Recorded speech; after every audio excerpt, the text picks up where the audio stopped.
We back. we back. We back. We back.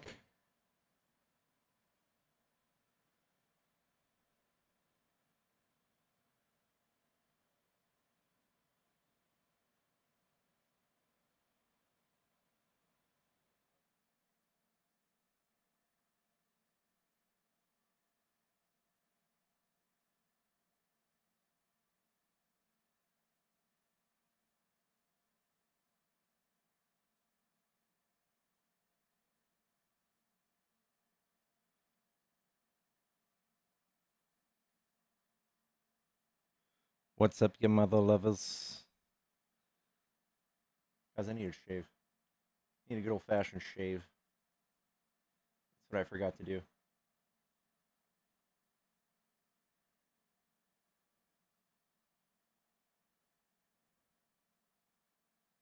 Just found you last night and I love you.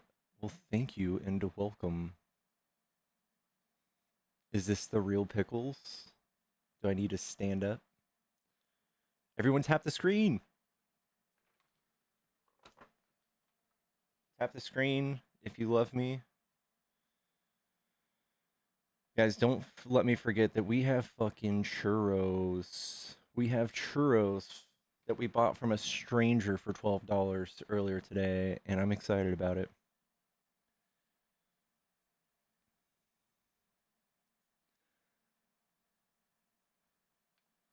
There was a 12-year-old kid who walked up to me earlier today in downtown and offered me churros, and you bet your fucking ass I bought those churros.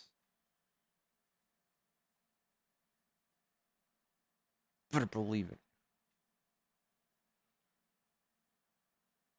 Thank you, Jason.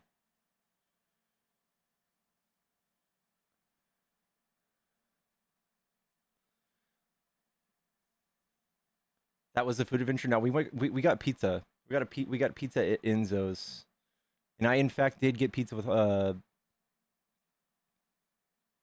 pineapples, guys. My brain it takes like 3-4 hours for my brain to wake up. Do I have chocolate? No, I don't. I don't. We got pizza, we got ice cream, we got pickles treats, guys. Tap the screen. Let's get some MAGA in here. Let's have some debates. Slap some MAGA wieners. Pineapple pizza is really good, guys. You're lying to yourself and to others when you say pineapple pizza is not good.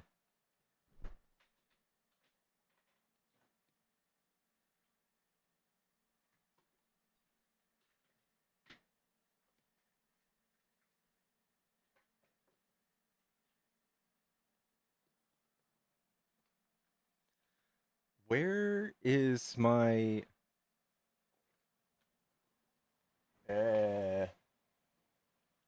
guys, I feel sticky. I should have got a shower. I should have got a shower.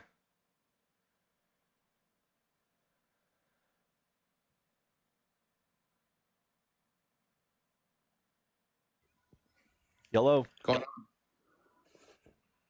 Yellow, are you a Trump supporter? Uh, sometimes. Sure. Okay. What do you like about Trump? Uh, I mean, there's a few things that I support. There's a few things that I don't. I just wanted to really get your opinion on what you think about what happened. If you think he did the right thing or not. Um, it's still hard to say, right? We have a lot of people, a lot of countries around the world condemning Trump's actions. We have a lot of people speculating that this is just something to distract us a little bit. Um, Not to mention this was an act of aggression. It wasn't a retaliation on our end. It was simply something we did unprovoked. And for Trump to claim he's the president of no wars is, I think, silly. And the whole fact that Trump pulled us out of the JCPOA in the first place is pretty damning. So I think it's just, I think it's worthless discussing whether it's the right thing to do now. I think the right thing would have been to stay a part of the Iran nuclear deal. Yeah. Um, yeah, the JCPOA allowed Iran access to its own, I mean, it's some of its frozen access, which allowed them to establish this nuclear program that they have, right? It allowed them access to their frozen assets, Yeah, if you look up, yeah, the like just money. JCPOA allowed Iran access to its own frozen assets. I don't see that as being a bad thing inherently. Well, essentially, it gave them money to create this program, this So they're nuclear not allowed to warfare. have money. Not for bad intentions. I mean, why would you? Why would How would we we fund? how would we look at money and say that's for bad intentions? Because what they're doing with it, And what were they doing with it during the JCPOA?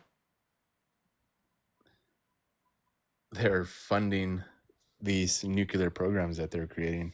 It's not true. They were My complying. question is, They were complying with no, the it is. JCPOA as far as recent as 2018 when Trump pulled them out or pulled out of it.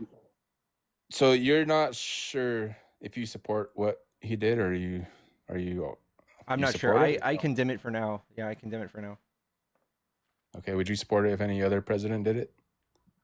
I mean, because all these other Democratic presidents have been saying the same thing, but Trump finally just went and did it. I mean, you got I Obama, you got Hillary. They all said the same thing, that we need to take him out. I just don't trust that Trump is somebody that acts responsibly or in the best interest of the general public when it comes to foreign affairs. Yeah. I think that he's a horrible diplomat. So even if there were opportunities to do diplomacy, I don't think he would have been capable of doing it. I think he's at best like a 12-year-old emotionally, mentally when it comes to resolving issues. Even with his own cabinet, he can't get along with people. Yeah, I mean, I guess I can say that. We can say that about every president, right? They've all had No, issues with their own cabinet and issues with people. no, like Trump had a Um, 95% turnover with his first cabinet, can you and agree with me that can you agree with me that Democratic presidents like Obama have also claimed that we need to take out Iran nuclear's program? Obama's the one who put us in the JCPOA, bro. He got a Nobel Prize for it. And that's why the United States will do what we must to prevent Iran from obtaining a nuclear weapon. And he got us to do the Iran nuclear deal. Thanks, Obama. Dude, they all say the same thing, that we need to take out Iran. Nuclear, whatever stage of development they might be in their nuclear weapons This program is Hillary. in the next 10 years, during which they might foolishly consider launching an attack on Israel, we would be able to totally obliterate them. That's a terrible thing to say. I mean, they all want to do the same thing, but This they never is were not able damning. But the thing is, Obama got it done peacefully, diplomatically, right? Not And what done? even Trump, He funded the program. the Not Iran directly. nuclear deal. Not directly. Well, funded what program? Obama basically funded the JCPOA, which allowed Iran access to its frozen assets, giving them And it stopped access. them. And it stopped them from getting enough enriched uranium to be weaponized. No, it allowed them access to fund this program.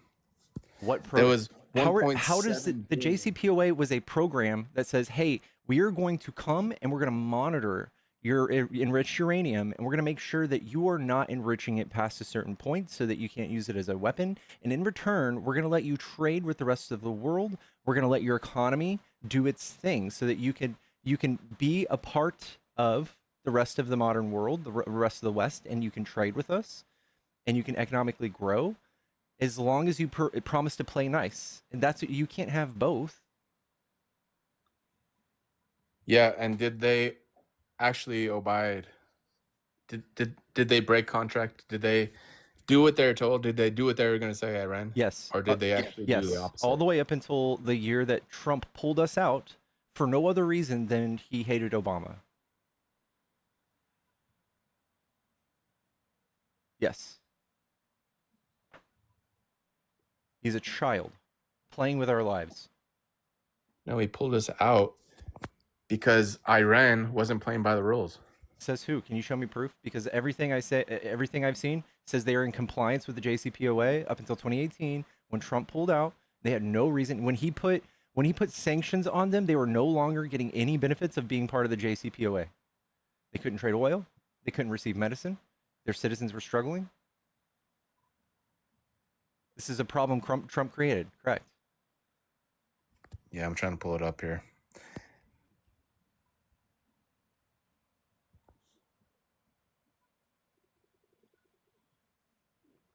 Stand by 1 second.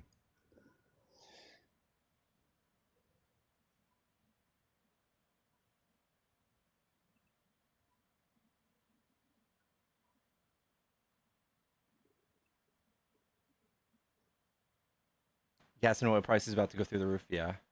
Do you know what the Strait of Hormuz is?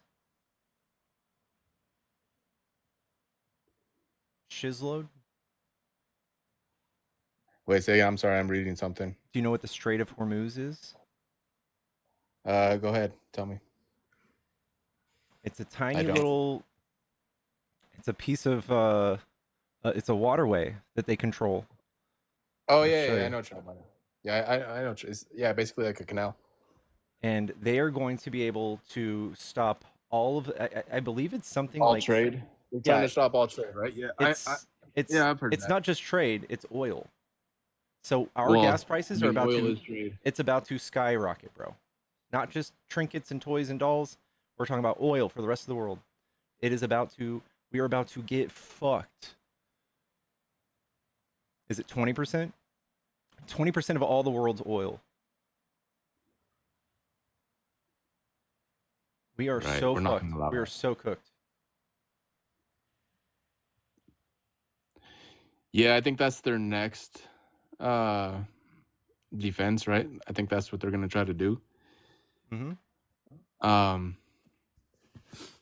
But it's not gonna end up being a good deal for them. We tried negotiating with them, right? When?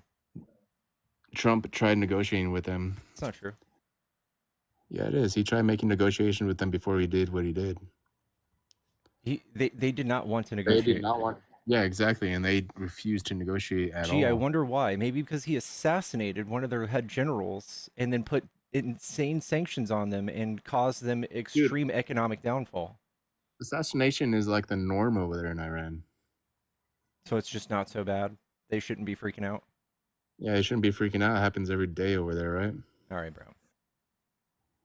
No, right. It's like the norm out there. It's not a normal country.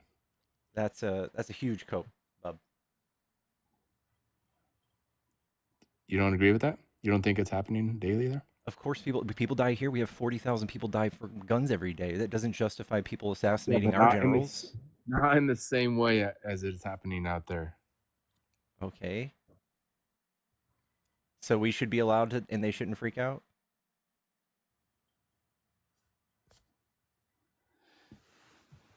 What about the assassinations that they've done on American land? Tell me about them. Should we not be freaking out? What assassinations? I mean, it happens both ways, dude. What assassinations have they done? Let me look them up.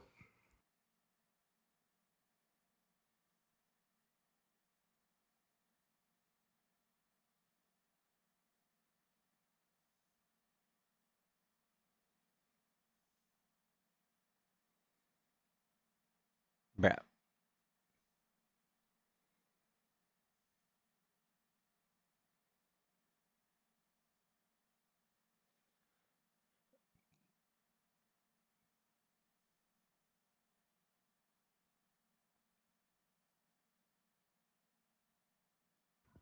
So you think because one assassination made them not want to do any type of negotiations? Here's the deal. Why in the fuck would anyone do any sort of deal with Trump when Trump constantly breaks his deals? He made a deal with Canada and Mexico, the USMCA, broke it immediately in his second term in office. The first day in office, he fucking broke it What did he and break on crippled that? him. He also broke all sorts of free trade deals with all of our allies. Why would Wait, he what? think What deal did he break with the USMCA? He put tariffs on Canada and Mexico. Yeah, because they were unwilling to negotiate as well. Okay, so he broke the trade deal, you admit, right? Because they were unwilling to negotiate. Yes, Negotiate with what? with Trump. Says who? Did you not see the way that the Mexico Gee, I president wonder. acted? So Biden was able to get 1.5 billion dollars from Mexico without putting any tariffs on them, and they strengthened their border with a friendly ask. Wait, say again. Biden got 1.5 billion dollars from Mexico without having to do tariffs because he wasn't a bitch to them because he's diplomatic.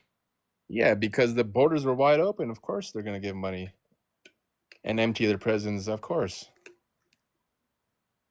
That was to strengthen the border. dude. There was not only Mexicans coming over from the border. There was multiple countries coming through Mexico to America. Yeah, and Yeah, Mexico it's helped pretty us. easy to get money. It's pretty And- easy to get money when you make deals like that. Okay, that was to strengthen their border security. To strengthen Mexico's border security Yes, for people going into Mexico. for people coming into the United States.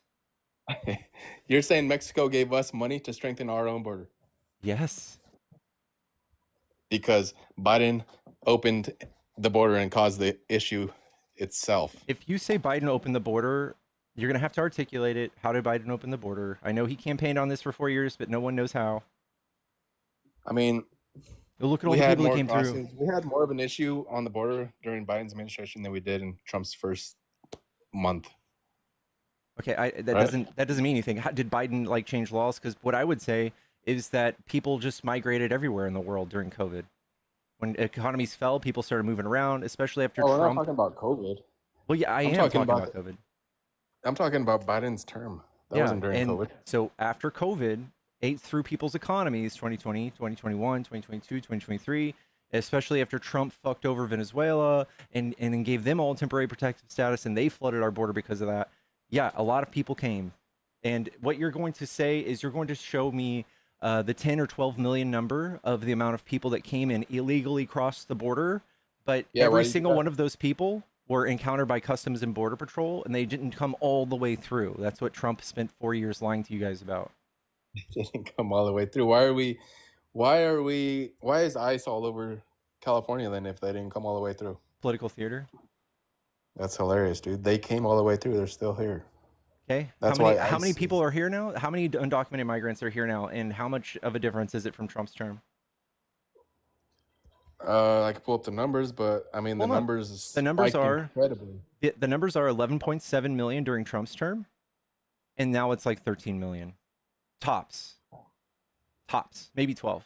No. That was like two. All right, so during Trump's first term, there was about 200,000 border encounters. Now, then when Biden took over, there was like 2.5 yeah, million. I know. And you guys don't know how that works. You think that they all came over. You think an encounter means they came all the way over and they got sleeping bags. They were let all the way through. But no, you can't enforce the but border it's- until they cross It's it. obvious that there was an issue. No, you can't tell me. You can't, like, every one of you guys have been so You just don't brainwashed like- on this. No, you just don't like the term encounters.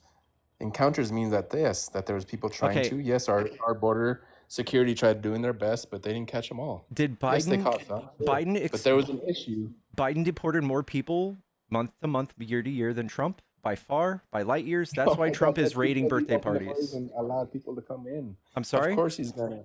So of it wasn't wide course- open. He was kicking no, people out.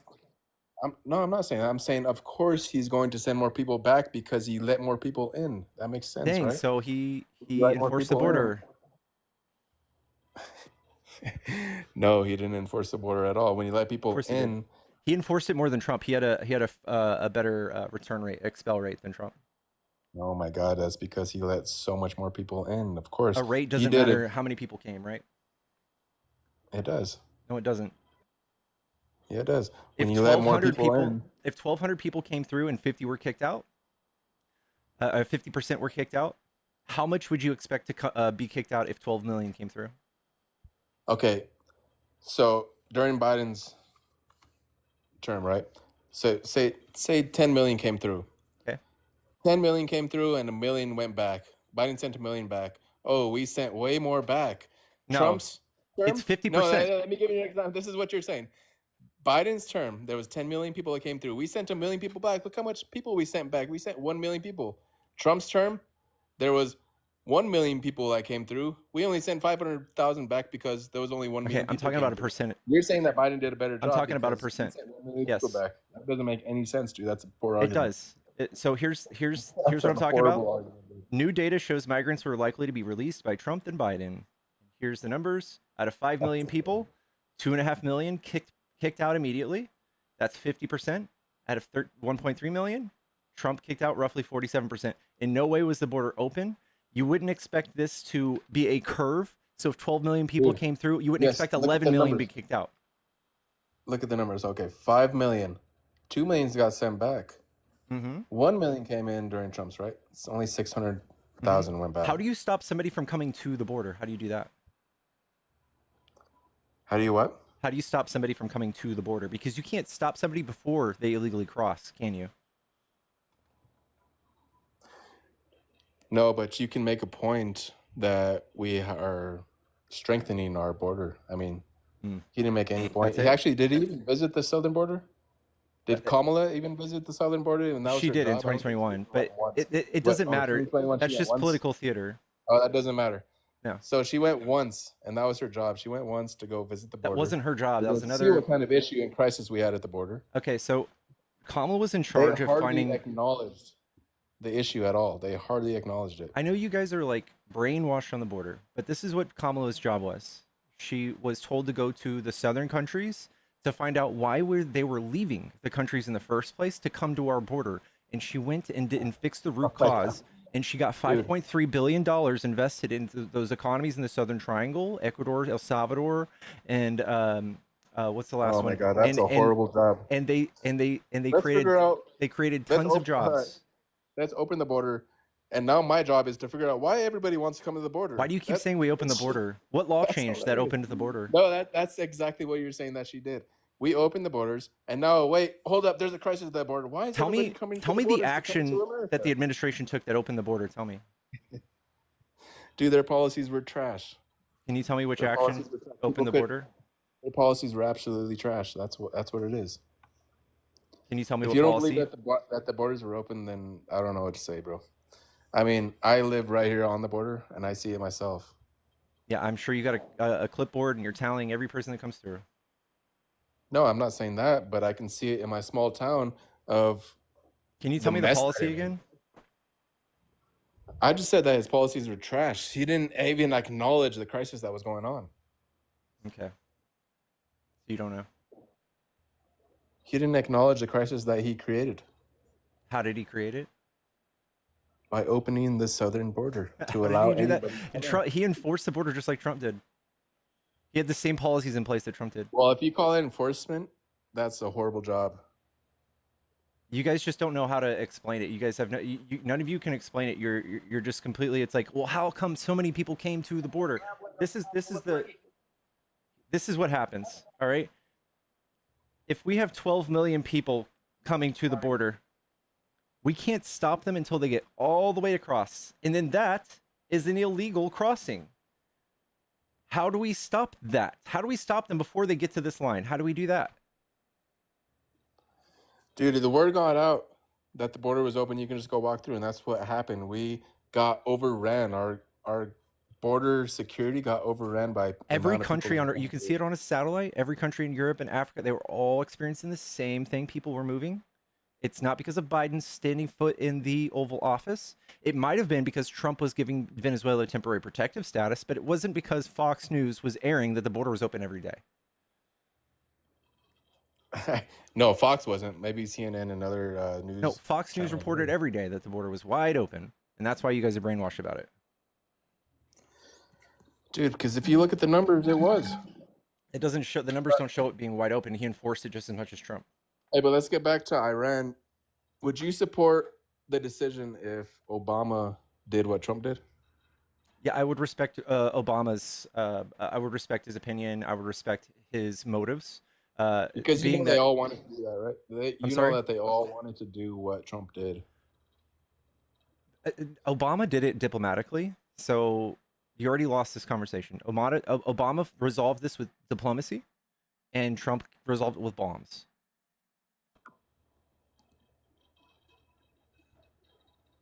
Sorry, dude. I got a phone call. I don't know if you can hear me.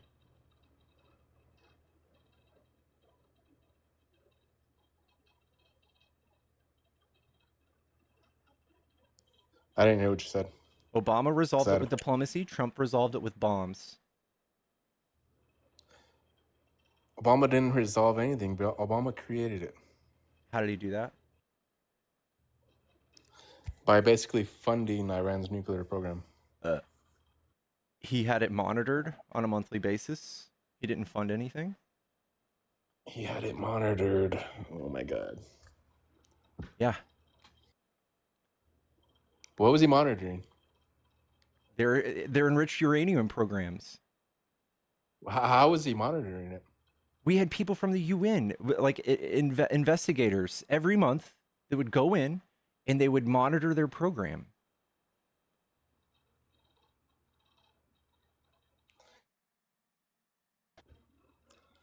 So you're saying that Obama sent people into Iran to monitor their nuclear program? Yes. That's Not a him. funny way of. Not him. That's actually a fucking hilarious way of saying, I funded this program and I created it. Dude, no one even says that. That's not even true. Monitoring the Iran nuclear program, basically saying I created it. Shizlord, you're in way over your head, bud. You No, really dude. are. What's up, critically? Hey, can you hear me? How you doing, bub? And Hey, that's not why too the bad. United Yourself. States will do what we must to prevent Iran from obtaining a nuclear weapon. Yeah, Obama had this attitude. I'm curious, Shizlo, do you think that Iran has 60% enriched uranium that they've currently made, as reported, which is a motivation as to why Trump bombed? Do I what? Do you think that Iran has 60% enriched uranium, which is part of the motivation as to why Trump bombed it? 60% specifically. Yes. Why'd you get that number? Where'd you get that from? That's what Trump has cited. Sure. Okay, if you agree with Trump, the reason we have that number is because of the same monitor that was used to monitor Iran during the joint accord. So if you're to say, well, guess what, the monitor didn't really matter, or the monitor back then wasn't accurate, that means the monitor isn't accurate now, and it doesn't justify Trump then choosing to go and bomb Iran.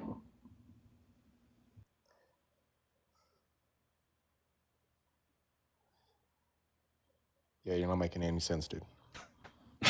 Okay, buddy. You're killing me, Shizlo. Yeah, keep using ChatGPT there, buddy. Are you are you serious?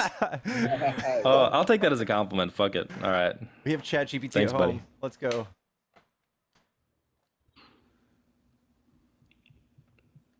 Yeah, the whole distrust that Trump gave towards the joint accord, reason for him pulling out of it, he then used that same monitoring agent to justify him bombing Iran. Do you understand the hypocrisy there?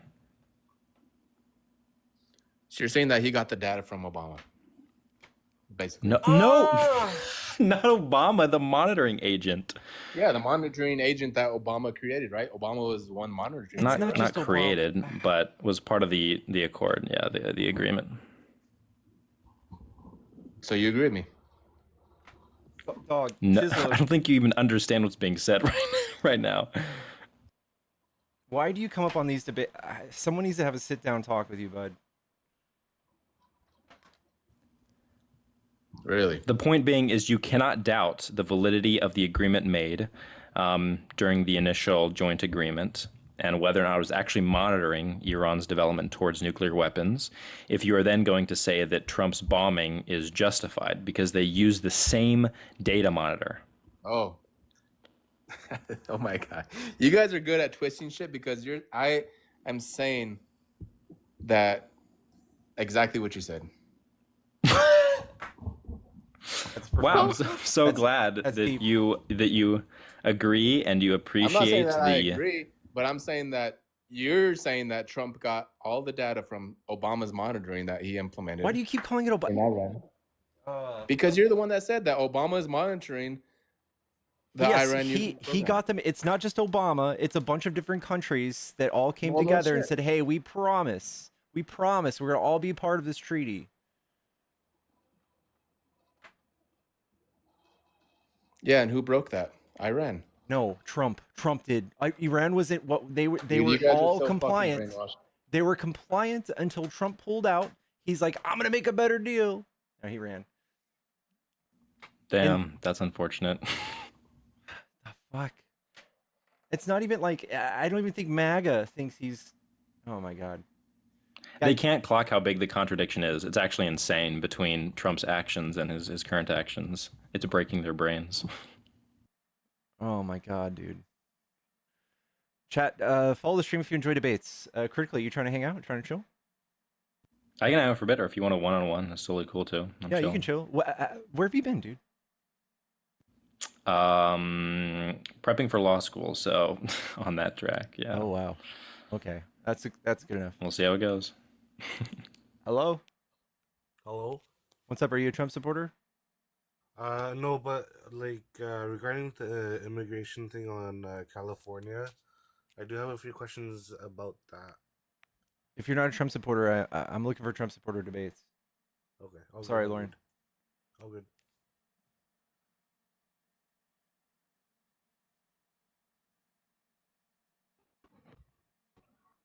Hello. Oh, hello. Can you hear me? Yeah, are you a Trump supporter? I just wanted to let you know that I mean, wear whatever you hat you want, but being anti-Trump, the Kurz family are pieces of shit. I grew up next to them, and they started a foundation in Castle Rock that literally went after gay children. They're funders of the Heritage Foundation, and they're like some of the most despicable family on the planet. And that's it. All right, I'll concede to that. Thank you. Which family? All right. Coors. Oh, I see. Yeah. I don't even drink, so. Gotta divest. Yellow. Hello. Shadow Bonnie.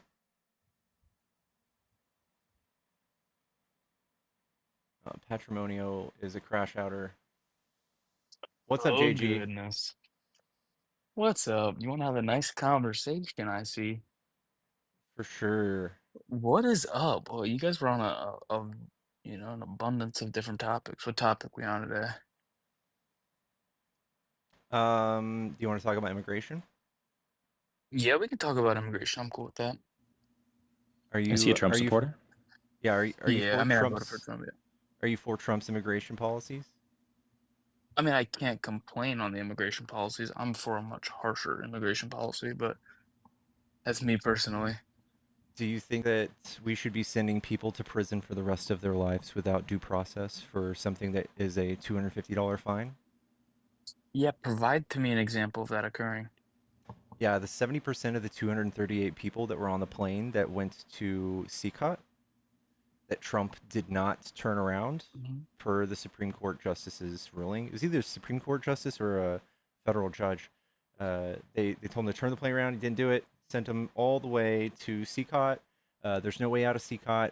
You die in there. There's no judge. There's no attorney phone calls. There's no family visits. There's no education. You're just fucked. And 70% of the people that were sent had no crimes in either country. Okay, so this is where you kind of messed up that argument, though, because then I'll just say, where were they sentenced to the rest of their life? There is nothing short of a life sentence in that prison. So that's from what we presume. But if the individuals that are not citizens of the United States of America, do you think that it should be of our due diligence to send them to prison or not send them to prison? I don't think that we should be sending anybody to prison without due process for anything. Yeah. So then, if you want to get really technical when it gets and critical, I think this would be more of a conversation for you as well to include both of you. If you want to go to the 14th Amendment, where you're gonna talk about due process, the 14th and the Fifth Amendment, when it refers to the word persons, what is persons legally defined as? Any anyone on U.S. soil? No, that's people. Really weird, right? This is where you get super technical in the arguments. I know, right? This would be fun arguments for you. Now Can you go to give case law that cites that? You don't even have to. You can go to Black's Law Dictionary and what is defined to be as person. What is it defined as? Persons, to be technical. Broadly defined as an entity that the law recognizes as capable of having rights and duties. Includes human Yeah, so beings. corporations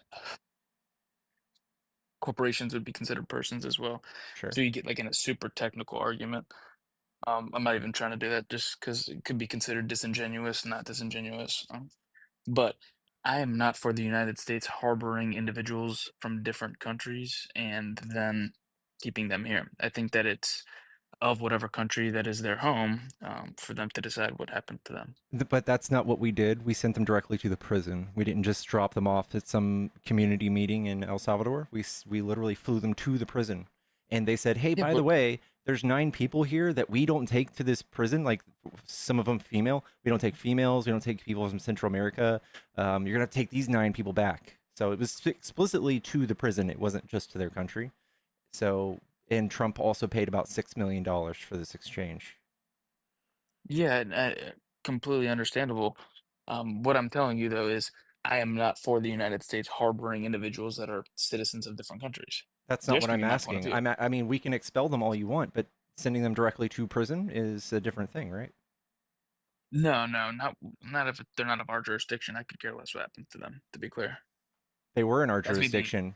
We kidnapped them. We took them to prison. no, no, they're no longer, is what I'm saying. If So they're you're just a citizen of closing an eye, you're closing a blind eye to the fact that they went directly to prison. yeah, no, I listen, I'm for a harsh border policy. I'm of a border What's policy in which you would not like. what's the big pain points of having people come across the border illegally? Um, so not only is it a threat to the domestic part of the United States of America as being a domestic threat, I don't think that they should have the ability to have FEMA funds directed towards them directly. Okay, but they also pay quite a bit into taxes, and also they It's contribute impossible to to the prove. economy. Impossible to prove how much they pay into taxes. That's Can you not true. elaborate on the domestic threat?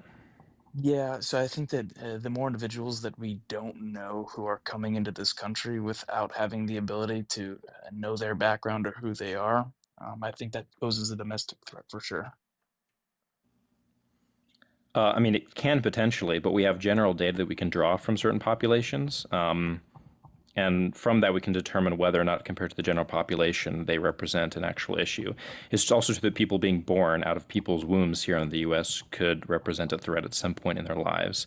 Yet you Of wouldn't course. engage in any type of like strong monitoring across, the entire lifespan of somebody. So to actually say that there is a notable threat that's distinct from the population, you would expect to find data that shows that, and the data shows the opposite.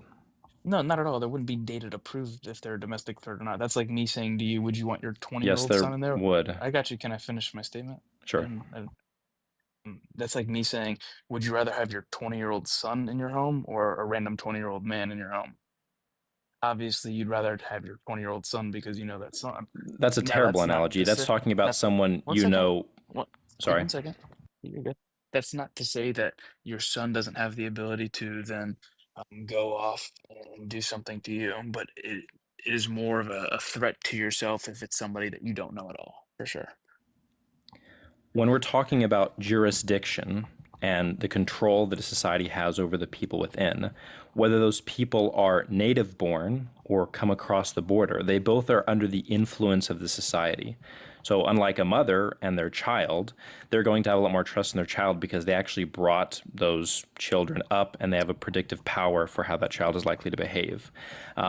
Whereas in contrast, and she has no ability to say what a stranger is like, but the government has both data on the native population and the incoming population. So they can say on average who's more likely to do what. And from that data on who's more likely to do what, it's shown that illegal immigrants don't have those higher crime rates, especially when you control for socioeconomic status.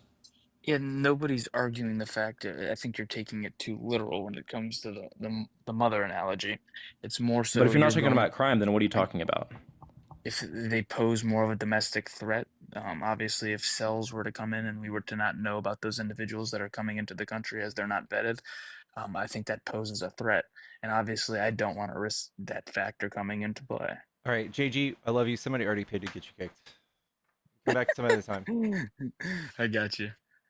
All right, Jennifer. Why does his bio say Harris supporter, by the way? I think it's a phony bio because he's not. I've debated him before the election. Yada yada yada. Jennifer, thank you so much. Jennifer G, thank you for the kick.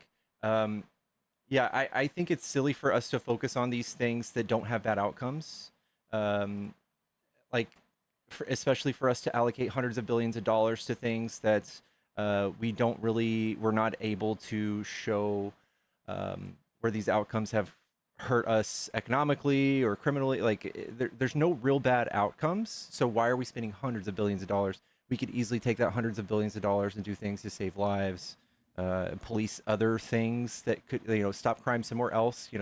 Patrol people with pew pews, not innocent people who are coming here to like work. I think it's silly, irresponsible, and just hateful, and political theater. Yeah, not only that, I think there's plenty of other mechanisms with which there can be foreign influence in the development of cells, and we really don't pay much attention to those, almost any at all. Like we had an example of a few content creators being paid by Russian, with Russian funds, and there's plenty of other ways. Yeah. Yep, in which foreign influence can either through information or through funds generate cells or groups here, but we wouldn't start to crack down on those super intensely. At least we haven't. So I think that's a little bit of a double standard there. Yeah, it's silly as fuck. Yeah, I always look at the violent crime rate too. 29 people died last year from undocumented migrants. Twice as many people died from bee stings. So we could easily go after bees for a much smaller price tag. Hello? Hello?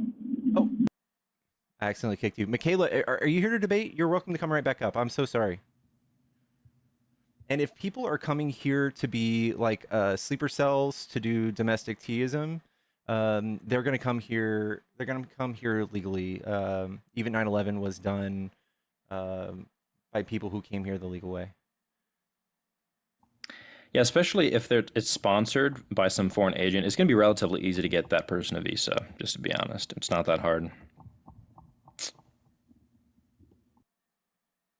Michaela, you're welcome to come back. I'm so sorry. I don't see her back in here. Whatever. Hello? Carlos? Can't hear you while you're outside the app, Carlos.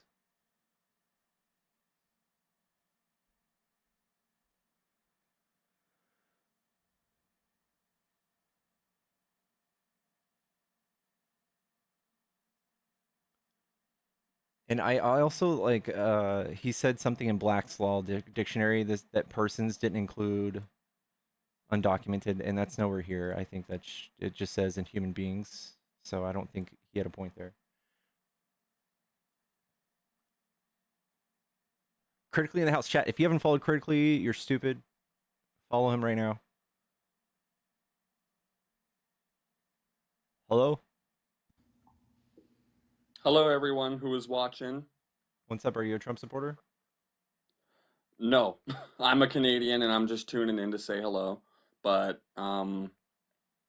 you're talking about immigration right now currently, it seems.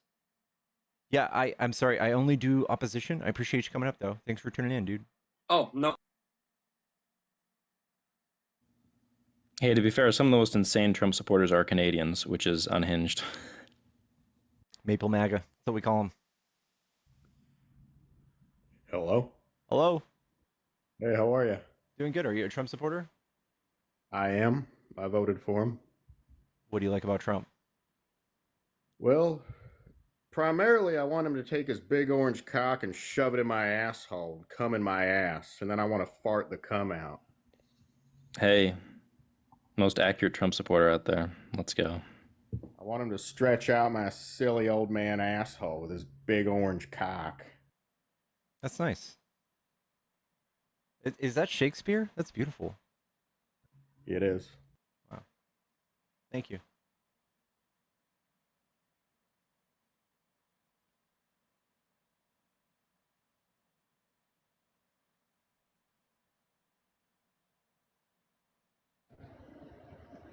Hello? Sherry?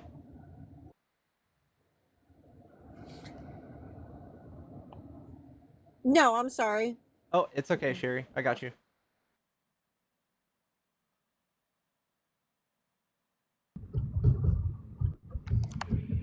Hello? Hello. Are you a Trump supporter? Yes. I'm so sorry I kicked you earlier. All right, what do you No, like? it's okay. What do you like about Trump? Um, Mainly because I am a college athlete and a primarily, people like to, I don't know, there's a lot of men that like to, Oh no. know what the word is for it.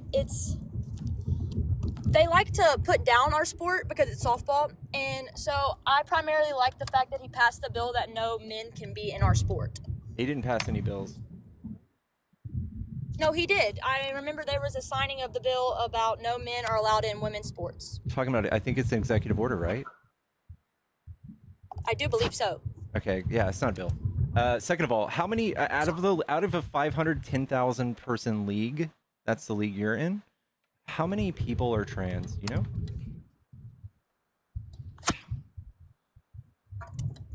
No idea. It's roughly 10. But that was my main reason for voting for him. So it's roughly 10. Are you in a college math class? Can you tell me at what percentage chance you are in encountering somebody who's trans? There's probably a very likely ability. 10 out of 500,000?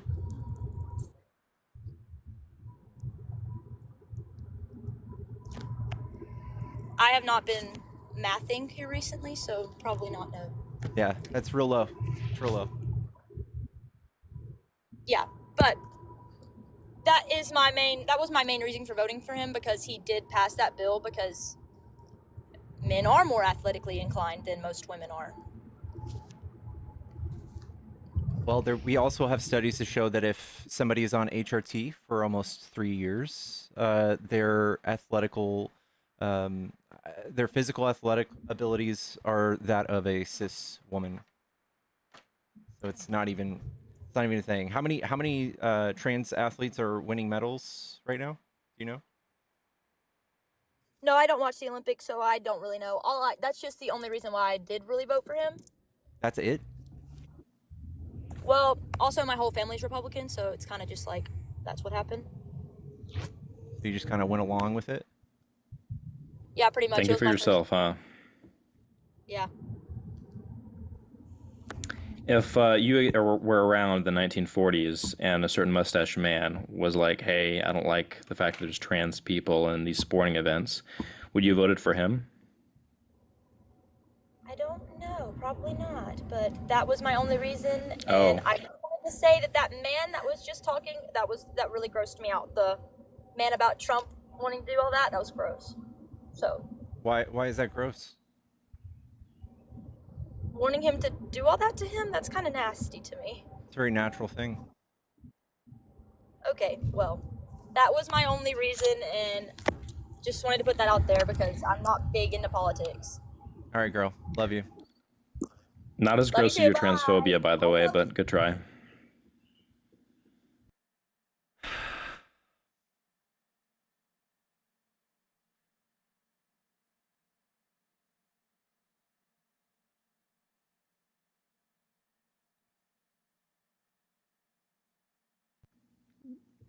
What a wonderful future we have for our country with 19-year-olds like that. Holy. We're going to do so good. Woof. Woof, woof, woof.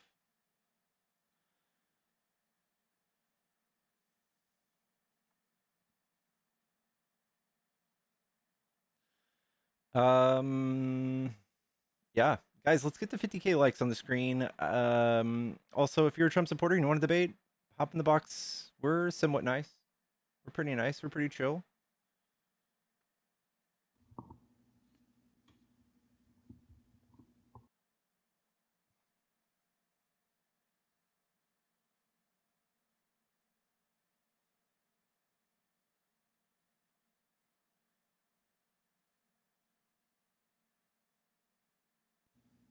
How much of the live has revolved around the Iran bombing? I just started, so the one that you heard was the first one. Fair enough. Over the last few days, though, a lot of it, maybe 3 out of 4.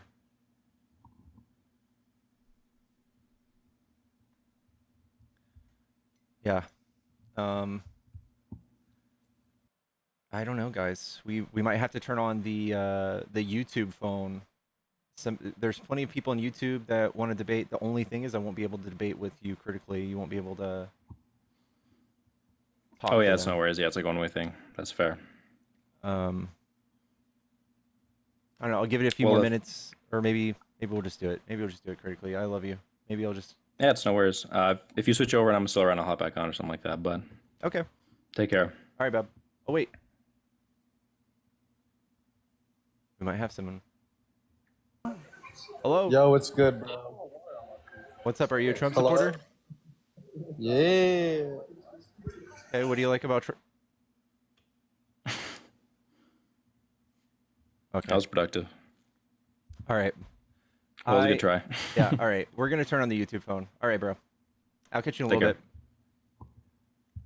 Peace. All right. We're gonna turn on the Google phone. If you guys want to call in, if you're on YouTube, we are gonna turn her on. We're gonna get her done, and you can come tell this soy boy why Trump is better than Kamala.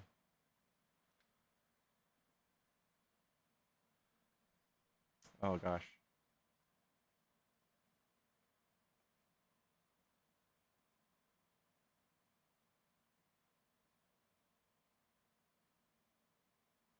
Hold on. Someone on TikTok's calling in. Let's see if they connect.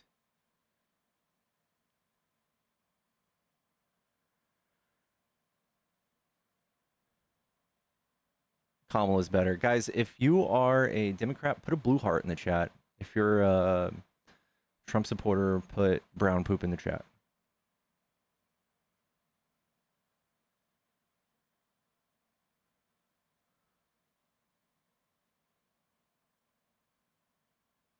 Okay.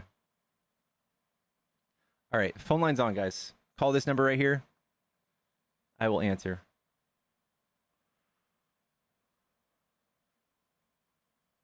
Oh, we missed one call. You're welcome to try again, friend.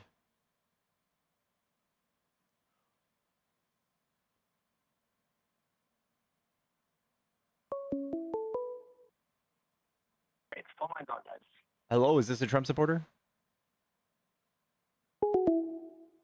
Oh, didn't work. All right, we'll try again. Phone line's back on, y'all.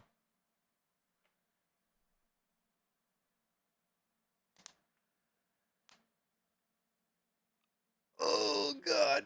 Oh. Happy Pride, y'all. Happy Pride.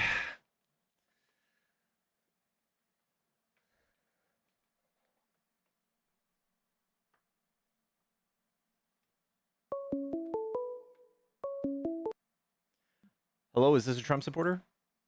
Hello. Hello, is this a Trump supporter? Yeah. All right, what do you like about Trump? Well, I agree with the war in Iran. I agree with abortion policies. I agree with immigration policies. Okay. I agree with our foreign policies, how we've dealt with the UN, how we dealt with Ukraine, Russia. All right, I can work with some of that. Foreign policy. We'll talk about Ukraine too. My opinion on Trump is that he's emotionally maybe like a 16-year-old girl. You can call him out with a tweet. He will respond emotionally. He'll overreact. He'll even pass policy and executive orders to target you if you bait him out. You can also, on the other hand, stroke his ego, get whatever you want out of him. You can bribe him with $400 million jets. And he can't even get along with his own administration. He had a 95% turnover, and people that came out and wrote books his last time in office. And for instance, just recently, he didn't even agree with his own director of national intelligence, Tulsi Gabbard, with the fact that Iran didn't even have enriched uranium enough to constitute making a nuclear weapon. Well, we have videos of the sites, and we also have videos of what was inside the facilities. So they were making nuclear weapons. Oh, no one claims that. What do you? Well, all you have Where to do you is see look that? up- why don't you look up a couple videos and you can find it? There's videos. Okay. Of the facilities and of what was in them.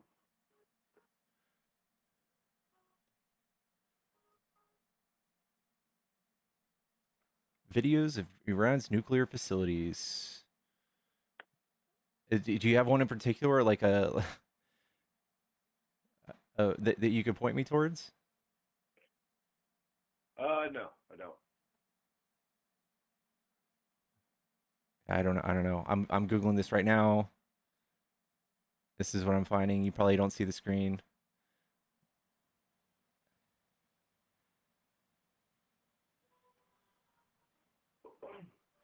No one claims. They're anti-Semitic for one. So it's kind of weird how in history you have all these Jew haters, which it always leads to some major war. It cracks me up. So you have these anti-Semitic pedophiles, and you want to support us not taking them out? There's a lot of bad people on Earth, and I thought Trump was the party of no new wars. Every Muslim is an anti-Semitic pedophile. So for you to defend them says that you I'm not defending them. Nazism and you defend the rape of children. No one defends that. No one defends them. I'm just against no new wars. I'm against new wars, and that's kind of what Trump ran on. So now he's kind of backtracking on that. War. I'm sorry? We're preventing war. So in one case, you want to prevent war where they were not acting in any sort of way towards anybody. But in the case of Ukraine, you guys want to allow Putin to do whatever he wants. The entire world, sir. I'm sorry? Take out more of these fucking anti-Semitic pedophiles. Did you know that your party is the one who has people vote from the Yahtzee party in it? You're wrong. And also your party is the one who rolls back child marriage laws here in the States? Well, wasn't it a Democrat that started the KKK? Those were conservative Christians. And yes, there was a party switch. Free Israel? I'm sorry? That's Democrat? I'm sorry? Sounds like anti-Semitism to me. So your party is the one that has the Nazis that vote alongside you, not us, right?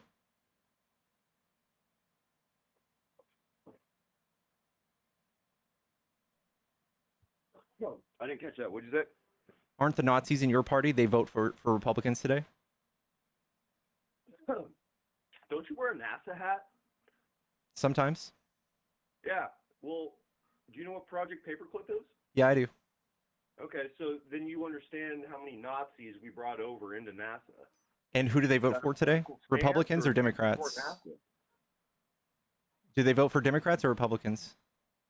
Democrats. No, they vote for Republicans. I dare you to go tell a Nazi they're Democrat. I dare you. No, they're fascists. No, they vote for Republicans. They show up at conservative parties. Their ideology is conservative and Christian, by the way. No, definitely not Christian.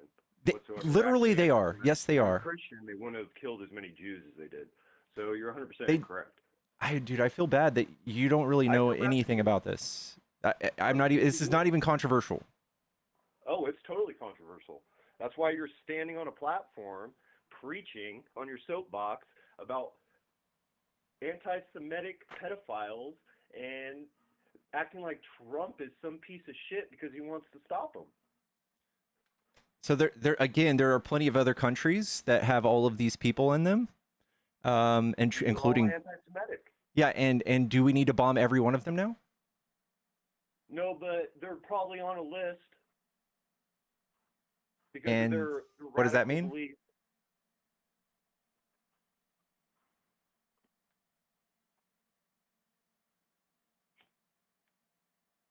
Hello?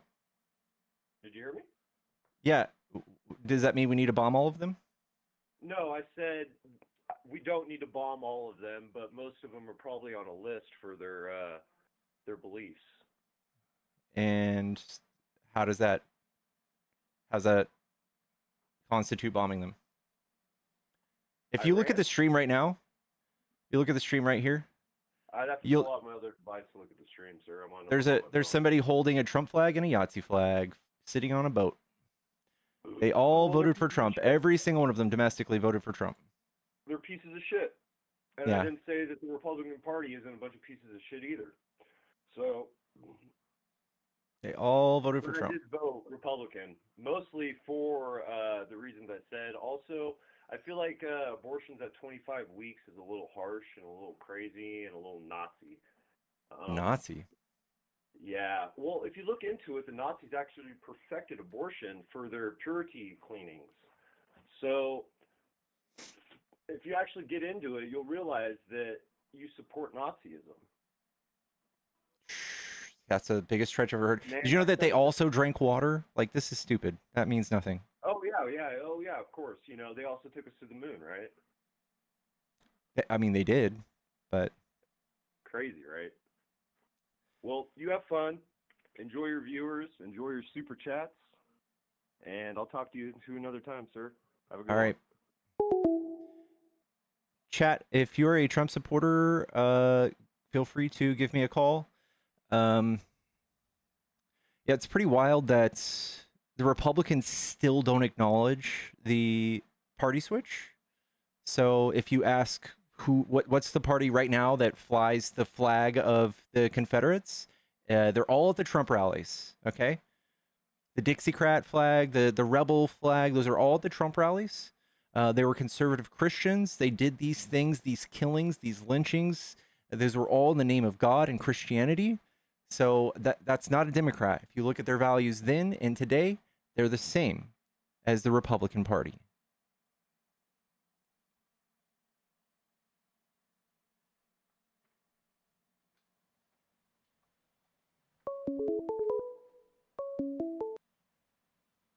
Yellow, is this a Trump supporter?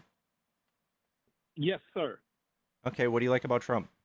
Well, first off, I would just like to say thank you for the opportunity, and I appreciate it to have the platform. No problem. Yeah. Well, my personal opinion, why I support Trump, and again, this is my opinion. Some of the things that he said, just were leaning towards some of the things I believe in. You know, keep America first. Some of the things he said about family, some of the things he said that were going on in school. Top of that, I'm from New York. I met him when I was younger, so there's a bit of a, you know, kind of meeting him and all this stuff. Finally seeing him go into presidency, that's why I supported him.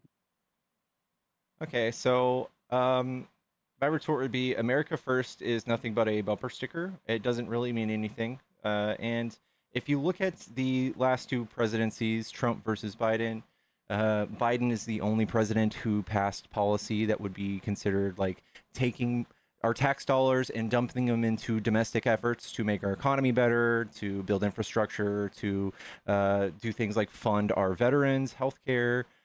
Trump doesn't do any of that. He just takes pretty much, he defunded our schools, he defunded Medicaid, or he's going to.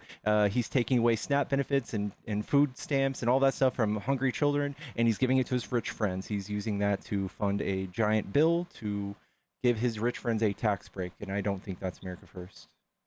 Well, Mr. Pickles, I hear some of that, and again, me being from New York and seeing some people that have taken advantage of some of the benefits that you mentioned, SNAP, some of the schools I've seen schools, and even I want to say maybe I was part of a school that gave like I don't know if you ever took a Scantron, but that's I did. all they gave me when that was crazy, right? Back in the day, you just had 1 through 4 on the Scantron, and just being part of that system, and I thought, and tell me if I'm wrong. Again, I'm open to discussion. I am a Trump supporter, again, based on what I said. But am I wrong that he closed down public schools that were failing and that have continued to fail compared, and just that money moved over to schools that were doing way better? Yeah, that's wrong. So the Department of Education was $286 billion that funded Okay. schools that mostly in states that couldn't meet their own budgets. So like I'm in Texas, 20% of our schools were funded by the Department of Education. Now just about all of that money now is just going nowhere towards any school, and it's now just part of the budget again. And Trump is using that $250 million or $250 billion to fund his new tax bill. Interesting. So And that's the big that bill that basically Musk and everything is arguing about, that big deal bill. yeah. Okay. Again, open to anything. How about immigration? That's one of the things that caught me with some of the things he said compared to the other party. I don't consider myself Republican or Democratic. I want to say I want to go with people that have good ethics, and I understand. There's a lot of things against Trump, and some of it to me is hearsay. Again, I haven't seen proof, and if you have the proof, I'm more than welcome. I'm open to look at the source and see it. I just never been presented a source. I've been told that he's a rapist, and it's coming from New York to call somebody and a name and not have backup for it. It's kind of crazy. But what what about immigration? Immigration. Trump spent a lot of money, millions and millions, maybe billions of dollars, campaigning like a fucking weirdo for 4 years and convincing the public that there was an open border in the United States when Biden was president, when in fact there was not. The numbers, when you actually look at all of the numbers, Biden did far more deportations than Trump will ever be able to do, because he was in fact turning more people away at a higher rate, not just numerically, but a higher rate than Trump was at the border. He was enforcing the border more than Trump. He had the same policies in place that Trump did for his first 3 years in office. Trump just simply campaigned and showed videos of people coming across the border to propagandize the masses and say how bad of a deal this was. And also, Trump's immigration policy is extremely problematic, raiding people's birthday parties, their schools, arresting them outside of their court while they're trying to follow the law to stay here legally, reversing 230,000 people's legal migrant status just so he can deport them for some reason. I don't think he has in any way, shape, or form a coherent migration policy. He's also sending people to prison for the rest of their lives with no due process for the rest of their lives. Mr. Pickles, just to pick on the point again, I'm from New York. You're saying there has been an influx. Are you saying the people that are in those hotels is that a regular number that would have came here anyway, regardless of open borders or not? Those are asylum seekers, so those are all here legally. Those are asylum seekers all here legally. Okay. Yeah, can you name me a program that undocumented migrants can take advantage of to get a hotel room here in the United States? No, but being in New York over the years, I've seen a program in the Bronx that let Somalians stay in housing.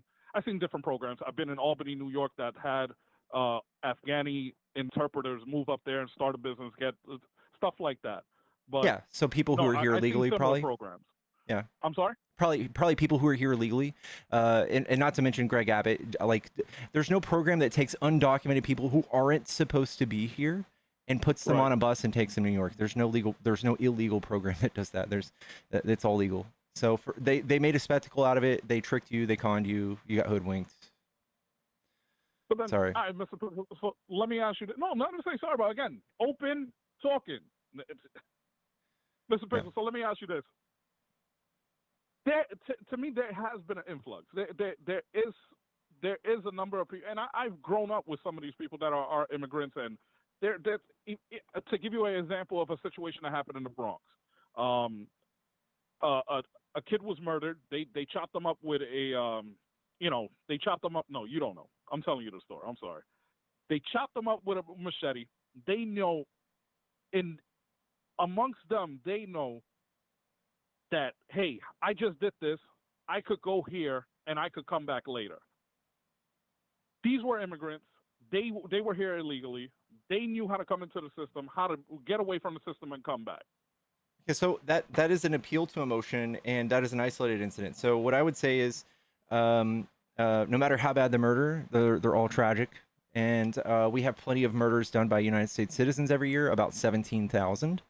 And Right. last year, if you look at them, there was 29 incidents of murders done by undocumented migrants. Should we spend hundreds of billions of dollars to prevent 29 murders, or should we use it to prevent some of the 17,000, or maybe the 48,000 car wrecks that end in lives lost, or I don't know, the 40,000 people who died from pew-pews last year?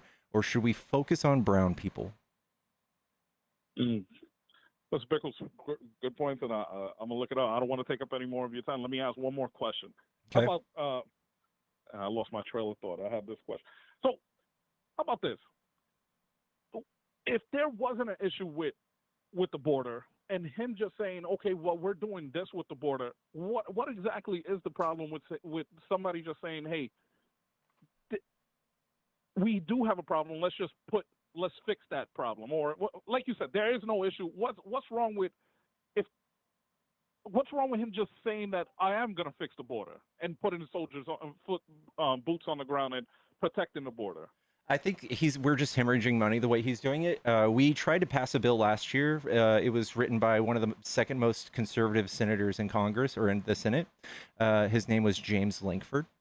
And it was supposed to put a few thousand more troops on the border. It was supposed to invest in technologies to scan for the F drug that he always talks about. And it was supposed to give us more judges to adjudicate claims for asylum seekers like you see in New York that are getting those hotels, etc. Right. And those people, for instance, they get to stay here for 6 years on average, awaiting trial. And it's just a long, expensive process. If we were to have passed that bill, and that would have had enough judges to adjudicate these claims within, I think, 6 months. So if you're coming here from across the world, from like walking from South or Central America, and you think that you're going to get a free 6-year stay, you would more likely just come, even if with like a questionable claim for asylum. But if you didn't have a great claim for asylum, you probably wouldn't come on the expectations of being kicked out in 6 months. And Trump called all of his friends in Congress and told them to kill the bill. He even said on stage, if this bill fails, you can blame me. That's what Trump sabotaged this for the sake of him to run his campaign and win. And now he's deploying people like the National Guard and people to the border to make a big spectacle for political theater so that people feel justified in their feelings of him deporting people without due process and putting them in prison for the rest of their lives, which is what's happening. And that's why people aren't coming to the border now, because he's causing human rights crimes. But I thought most of the people that he's sending over are drug dealers, criminals anyway. Most of the people that he grabbed up in the Bronx were gang members. There was a dude that ICE caught that had a grenade. I don't have a grenade. So isn't that fair to say that, hey, they're focused on criminal? I don't see him picking up people. At least I live in the Bronx. There's immigrants everywhere. There's all type of immigrants, not only from South America, from all around the world. My godmother's from Romania. It's crazy how big the melting pot is here. He's not chasing my family. Well, I'm a border citizen here, but he's not chasing my godmother. He's not chasing the people that are at work right now. All we ask is that he does due process, and he's not doing that. So like we could have people who are like ICE agents. They make like $50,000 a year, and they're not anything special. They're going around there saying you're an MS-13 because I know the tattoos on your hand are MS-13. Straight to prison, rest of your life. No call, no judge, no jury, no attorney, nothing. Straight to prison, rest of your life. Do we arrest other types of gang members here? No. Bloods, Crips. It's not a crime to be in a gang. Right.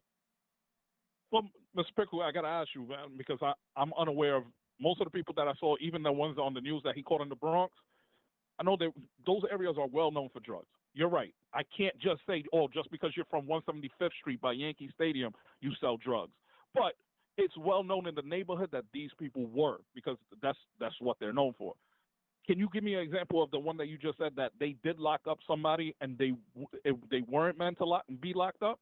Yeah. So Just so I can look it up there's after the there's a stream, and I appreciate it. look for a 60 minutes report, a CBS 60 minutes, and there's reports that 70% of the people that he flew to CCOT, which is that prison in El Salvador, 70% Right. of those people had no crimes in either country and were not convicted. They were not adjudicated. So simply just an ICE agent or somebody going, that guy's MS-13 for sure, and they're just sent to jail. No hearing, nothing. No way for them to defend themselves and say this is just a fucking this is just a tattoo of a skull. Like, it's not a MS-13 thing. And again, you shouldn't be going to prison for the rest of your life just for being affiliated with a gang. That's fucking crazy.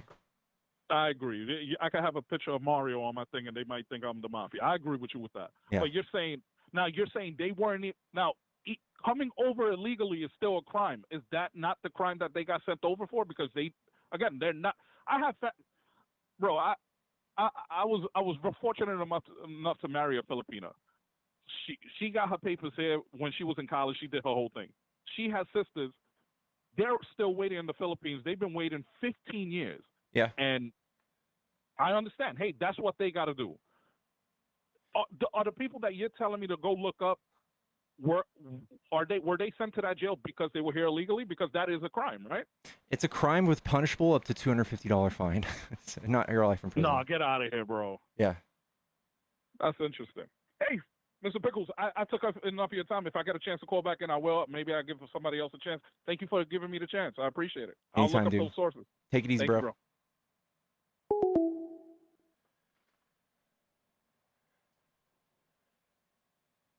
All right, we're gonna open the phone line back up. W's in the chat. W's in the chat. This is a good combo. If you enjoy these debates, give me a follow. Also, I have a Cash App Venmo in the bio. If you guys are trying to support the stream, that's one of the best ways to do it. Also, if you do a super chat on YouTube over $5, it will do text to speech and it'll read it out to my entire audience. Hello, is this a Trump supporter? Yes, sir, it is. How are you? Doing good. What do you like about Trump? Well, honestly, there's plenty of things I disagree with him on, but, you know, he's a hell of a lot better than what I've seen in my lifetime as far as for president. Okay, can you expand on that? Give us something to talk about? Sure. Who am I talking to right now? See, I mean, I remember, I'm a little bit older. It's not against gays. He just didn't like Rosie. But he also, you know, we would not be in the debacle we're in if he had been reelected in 2020 and Biden showed the weakness of America the way he withdrew. I mean, You're a little quiet. Do you mind speaking up a little bit? sure. Can you hear me now? Yeah, it's a little better. I'm sorry. No, I mean, there's so many things I don't really know where to start. But This is where I would debate you on that. So you say that we show weakness, et cetera, et cetera. I think that Yeah, Trump's insecurity and fragile ego is a glaring sign of weakness. I think that he's also the big ego. he's never been harsh to our adversaries in any sense of the word. For instance, Putin, like he'll give them a tweet like, Putin, this isn't you, stop stringing me along. And he's out there killing Ukrainians. Right, but I mean, he wouldn't have been emboldened to go and invade Ukraine if it wasn't for the weakness of the corpse we had as Biden for president. I think that's just something people say. I don't think that's true. Biden had, I think, 30 years serving on foreign affair committees in Congress and the Senate. They're so weak. I mean, do you remember Waco? You're too young, I think. But I mean, he supported atheists going in and doing that to the compound. He supported what? You need to realize Waco. Waco? Yeah, way back when. The It- he this is supported Waco, like, the cult thing. yeah, well, he supported the ATF going in and just, blowing up kids, basically. So Biden And supported the ATF invading Waco. yeah, yeah, Isn't man, that strong on crime? no, not whenever you go and look at the laws. And what they did was they fired first. They should have waited. So isn't that it? Does that is that weakness or is that strength? No, that's weakness. But Are you a Waco no, I was sympathizer? using. Pardon me? No, I'm not. It's I was in law enforcement, and I don't agree with the ATF. They were overreaching. But I Overreach. So believe you law think federal enforcement. overreach is something you would condemn, I like do. Trump summoning the It's National Guard against the governors of well, California's it's not wishes? federal overreach. It's not federal overreach whenever there's an invasion for one on your country, and whenever there. I'm in Alabama, and there was a thing with Wallace where they still used the National Guard, but that was okay because it was a black girl going to Alabama college, right? But you have to condemn Trump because Yeah, the last because time the National of Guard black was people. was called by the federal government was for desegregation. Yes, desegregation. But now, but like I said, it was because of a black girl going to a college, which I completely Yeah. support. However, Trump isn't like that, and he still has the power, the same power that Republican used, or the same that So president used. again, I would still say you can't justify the fact that there's an invasion, considering that these people are not doing anything violent. They are not inherently violent. They're not here to No, it's not about invade, violence. and No, and they also invaded our country illegally, no. and Well, we that's don't not pay. invasion. Well, it is whenever you enter a country and break their laws, and you enter illegally. That whenever there are plenty of people that were with them. I'm not saying They're coming everyone. here to work. They're not coming here to invade. No. I think you're misguided there, because there are plenty of people that sent over their terrorists and terror cells What acts that of sent terrorism have they done? nothing yet. Aren't they waiting? Okay, I so mean, this is seriously, just look fear at the mongering, I different. think, right? Hold on, no. I'm not fear mongering. Listen, I mean, look at the different riots and everything that's been everyone burning down all the cities around America for how many years? Again, And Democrat cities, of that's course. so. So Trump is doing the dictator playbook, I think. So invoking things I don't like think so. things are like we're being invaded, so that he can invoke certain laws that you usually wouldn't be able to, that you No, usually wouldn't be able to do. you wouldn't be An able. No, I invasion was would trying to constitute. say. Hold on. Oh, you I keep was trying interrupting to me, say that, ma'am. as an example, the laws he used was used less than 100 years ago. It's not that he's using different laws. The laws are already in the books. But whenever he does it, it's a problem because people It have absolutely is. ranking So syndrome. you would have to constitute what an invasion is, and an invasion is in an Well, instance of invading basically, a people are country. coming here Ma'am, illegally, ma'am, trying to use our you're resources interrupting. and our. You're Well, interrupting me. I An understand, invasion but includes an armed force. They're not armed. okay, they came to our country illegally. Okay, we can agree on that. And then they have used our resources that are supposed to be for the American people, and it has almost bankrupted our country. It's Now, not true. does somebody say? Yes, it has. Now, does Ma'am, anyone say that it has to be like a gun, or how are they armed? Because if somebody could plan it long enough, and somebody had a big enough brain, could they not plan that people would bankrupt our country and send all these people over? they paid To some, $97 billion in taxes last year. who? Who's they? Undocumented migrants. Well, how much did the American people pay? Because it sure as hell. A lot more than that. Yeah, exactly. But And that's it not there. really makes You would us. have to justify how they're a drain No, on more than money than that. More money listen, than that. listen. I'm Amber, by the way. My I didn't know I was talking to actually My name is talking to John. you on YouTube. John, it was nice to meet you. Nice to meet you. I'm not a Democrat or a Republican. I've been independent my whole life. I also was married to a woman for 21 years, okay? I'm not somebody that's just Trump forever. But I am America forever, okay?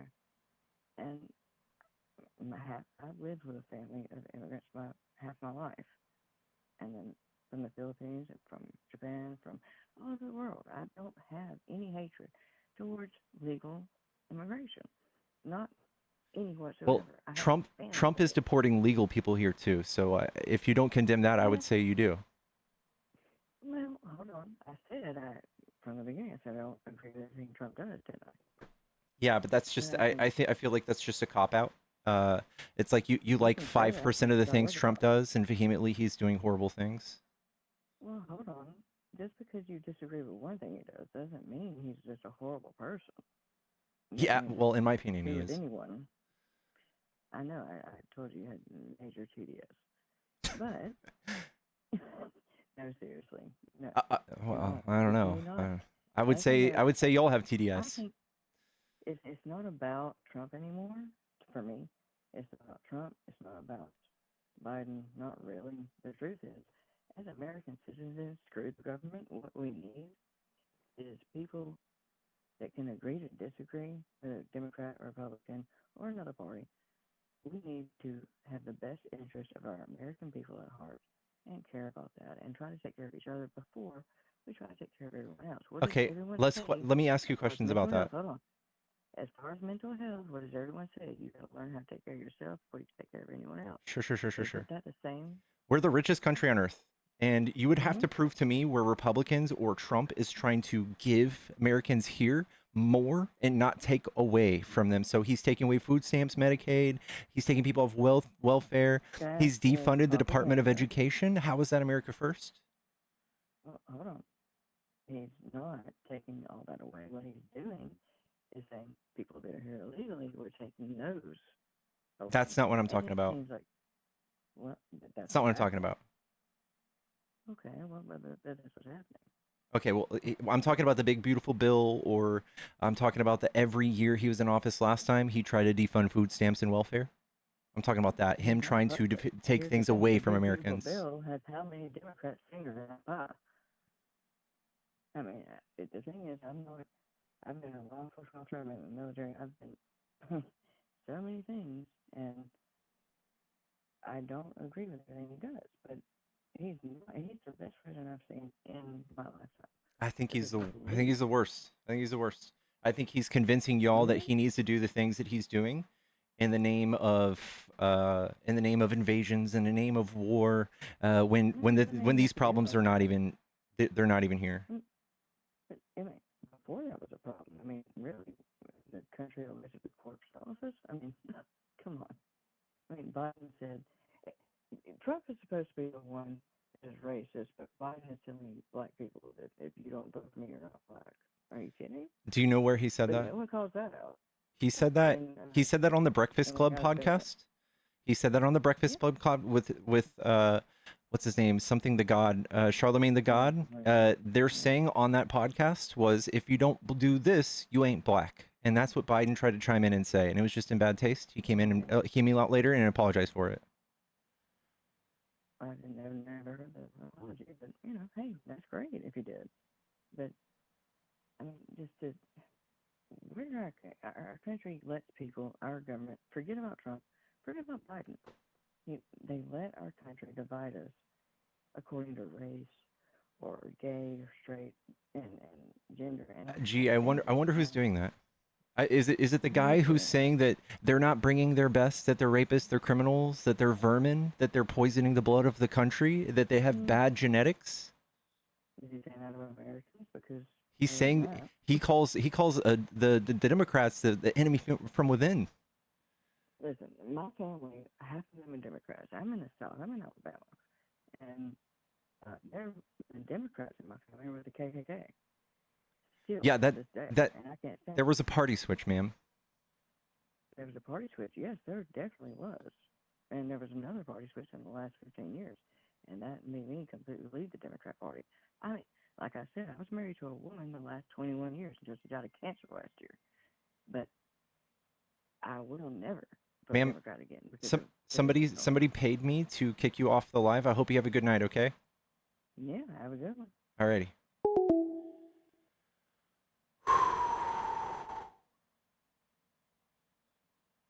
That was a little frustrating. couldn't really hear either. Tay Tay, thank you so much. What's up, Bub? I'm so confused what that was. Taylor, thank you so much for the kick. Trump divides us by. That's what Taylor said. Thank you, thank you, thank you. Whoever paid, yes, Taylor. Taylor was Taylor. Taylor's in the chat. W Taylor's. What's up, bro? Been in overdrive mode with trying to calm people down about misinformation, false videos, Frost not King knowing how to super do chatted research. $5. Hi, first time viewer. Have a donation and a thought. She seems to be the same people Trump loves when he says he loves uneducated people. W Frost King. Thank you, dude. And welcome. Guys, we have zero likes on the YouTube stream. If you're enjoying the stream, please hit the thumbs up. Sorry, go ahead. I just said, in for basically the last 24 hours, been trying to, calm people down about misinformation, things that they're hearing, sensationalized stuff from the media, like every random person on TikTok now is now an expert in the Middle East and starts every single video with breaking news, guys, and then spouts off a bunch of stuff and uses a bunch of images and videos that has nothing to do with it or is from a different conflict.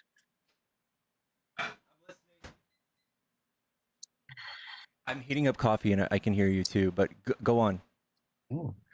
Well, for your views as well too. You guys for the next like couple days are probably going to see a bunch of people using sensationalized words like that or intentionally trying to grab your attention because clicks gets views equals money.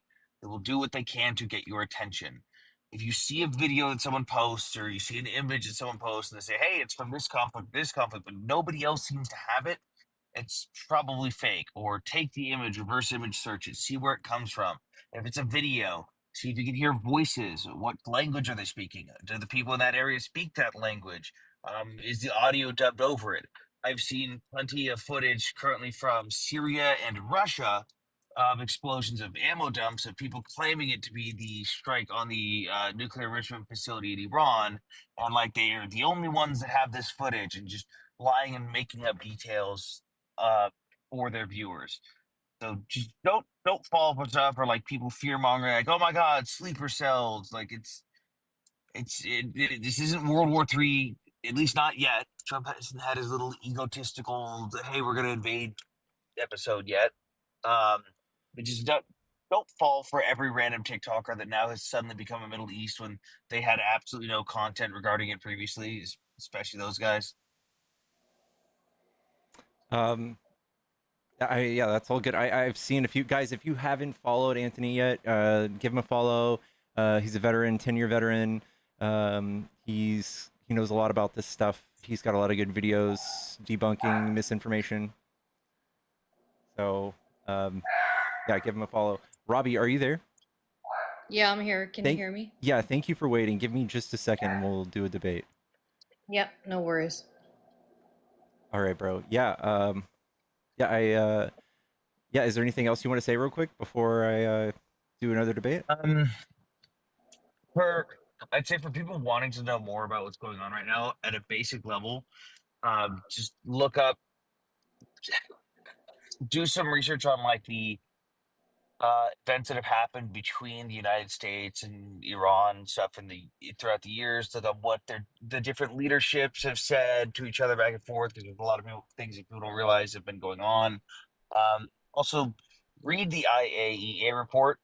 A lot of people have been commenting, and it pisses me off. Even people that are like on either side of this aisle have been referencing the IAEA report, the Atomic Energy Committee report. Yeah. The people that were doing the inspections in Iran, they're referencing the report and claiming they know what was in it, and it's very obvious that not a single damn one of them has read it. Like, oh yeah, this was in the report, this was in the report, and I will pull up the report on my stream and go, really? Where is that? Because that is nowhere in this. You're fear mongering people. You're saying this. Does the report say there's 60% enriched uranium?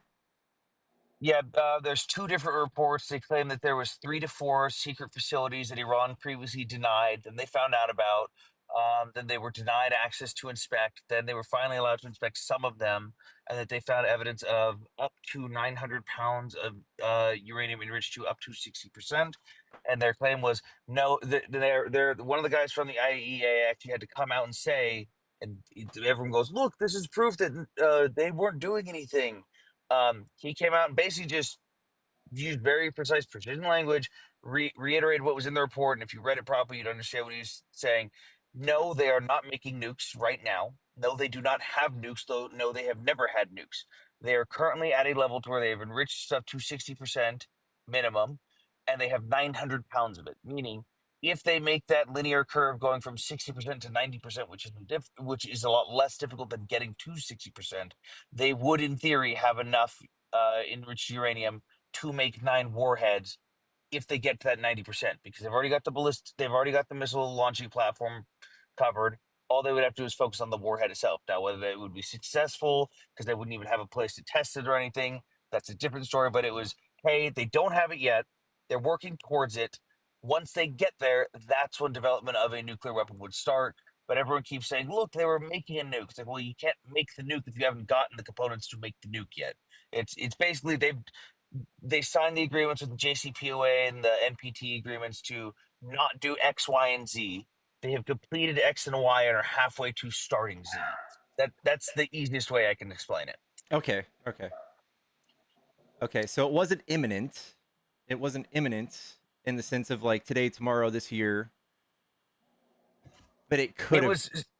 It was basically, so when you're enriching uranium, I wonder if I can get my nuclear engineer buddy up here. When you're going up to 60%, that is a massive feat. Like that takes a long time. That is very difficult. But enriching uranium is basically a linear curve. Like when you get to that 60%, it's still definitely difficult to get to 90, but it does not take nearly as long. That Yeah. can happen a lot faster, especially in mass quantities. But you So it need was a that like, hey, specific thing. It's like a specific tool to do that, right? well, they had over 20,000 centrifuges So, okay. that were running 24/7. That's actually, if you know anything about the Stuxnet virus, which went around the world years ago, that was created by the United States and Israel, and actually was destroying their centrifuges without them knowing. What we were doing was essentially falsifying the readout data that was going to their terminals, where their terminals were saying, "Hey, the centrifuges are spinning at speed, everything's good."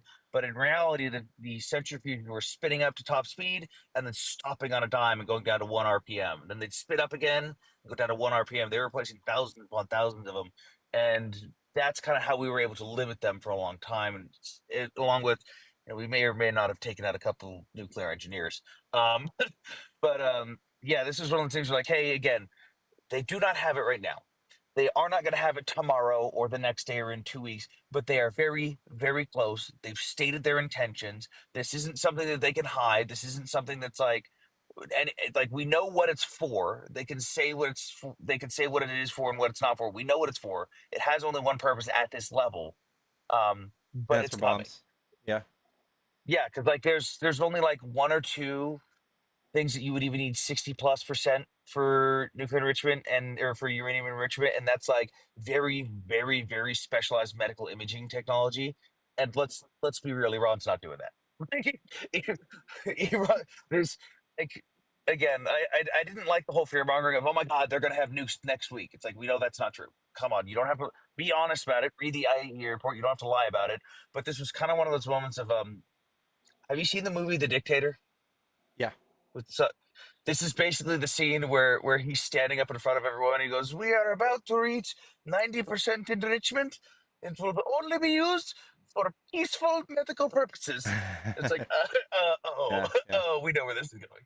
Yeah, that's the whole thing is just read the reports. Don't fall for the fear mongering. Don't listen to people that have never reported on the Middle East before and are suddenly experts, because they're just either reading talking points, they're feeding you bullshit, or they just want clicks. Also, the parade was a shame. Laugh at the parade, please. It was a failure. Okay. Well, thank you, dude. Thank you for the up and up. Yeah, I'll be around if you need anything. We'll go get some Taco Bell. All right, sounds good. I see you. Peace. Hello, Robbie. Hi there. Hi there. What do you like about Trump? I was somebody that was never for Trump. I'm a never Trumper that turned to Trump. Uh-huh. So I think I have a lot of good feedback for somebody in this situation. I think everything that he had to say was great. I don't know much about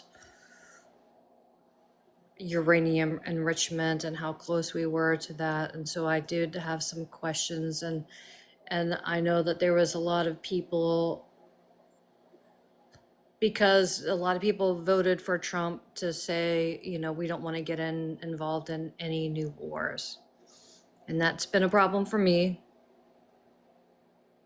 But after seeing and viewing and thinking about this, I've had to say I think this has maybe been a good idea, because it's not just about what he stated just now regarding the scientific part of it.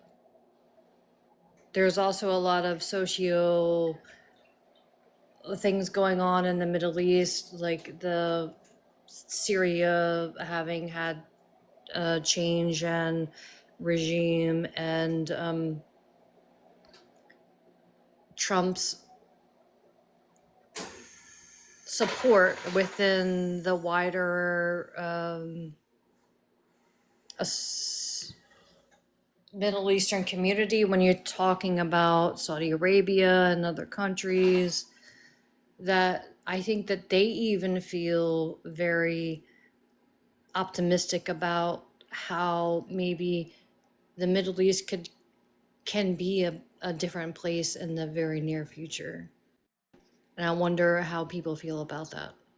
Um, I don't know. I always say this. I think Trump is a child, emotionally, intellectually. I think he's maybe like 16, 17 years old. I think that. I get that, and I want to address that. Okay.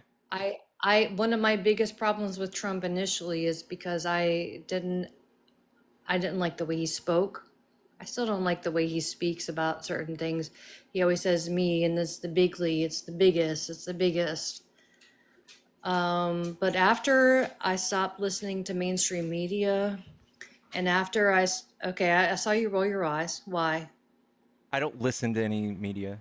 Yeah, Okay, I so think you could just watch tell me why clips you of rolled Trump. your eyes. Then I'm sorry? tell me why you rolled your eyes. Because I think you don't need mainstream media to manipulate anything, to just watch Trump's No, you videos don't. of Trump and his reactions to things, like tweeting 40 times in one night because he's upset with Eugene Carroll. I mean, it's obvious that Trump is Okay, but if he's a you had child. somebody that's prosecuting you to such a degree and you have an ego problem, yes, the man does have an ego problem. Yeah, so that's But not the mainstream media. you can be a flawed person, but still be like I'm a flawed person. Like I have a lot of flaws about me, and like I know that I would make still at the end of the day the best choice.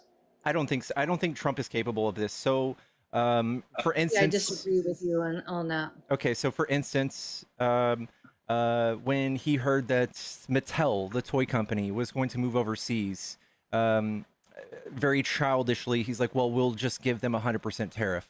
Like Because they're taking their business away from America. yeah, Why wouldn't he be that way? yeah. So that's a personal attack on a company because the way he feels. It's not a person. Yeah, that's a personal attack on America. I feel the same way. Why wouldn't he Well, be that way? because his tariffs came first and hurts their company. No, it's not about his tariffs. It's about being a tariff on the American people. That's when he gets emotional.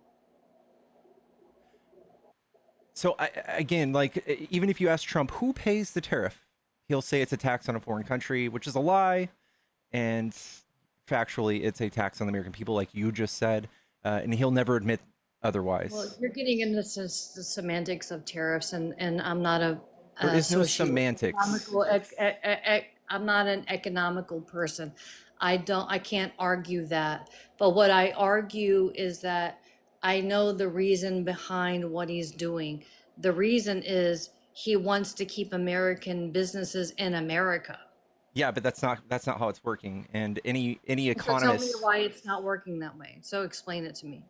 Okay, so any economist that even just tracked his last venture with tariffs will tell you that tariffs lose jobs more than they gain. And for him to sell this to you as if it's this grand idea nobody thought of before is silly on its face. I can just show you this report from the Tax Foundation that just calculates how many What about jobs. when we were in our best economic boom and or before the Industrial Revolution, when we had tariffs on other countries?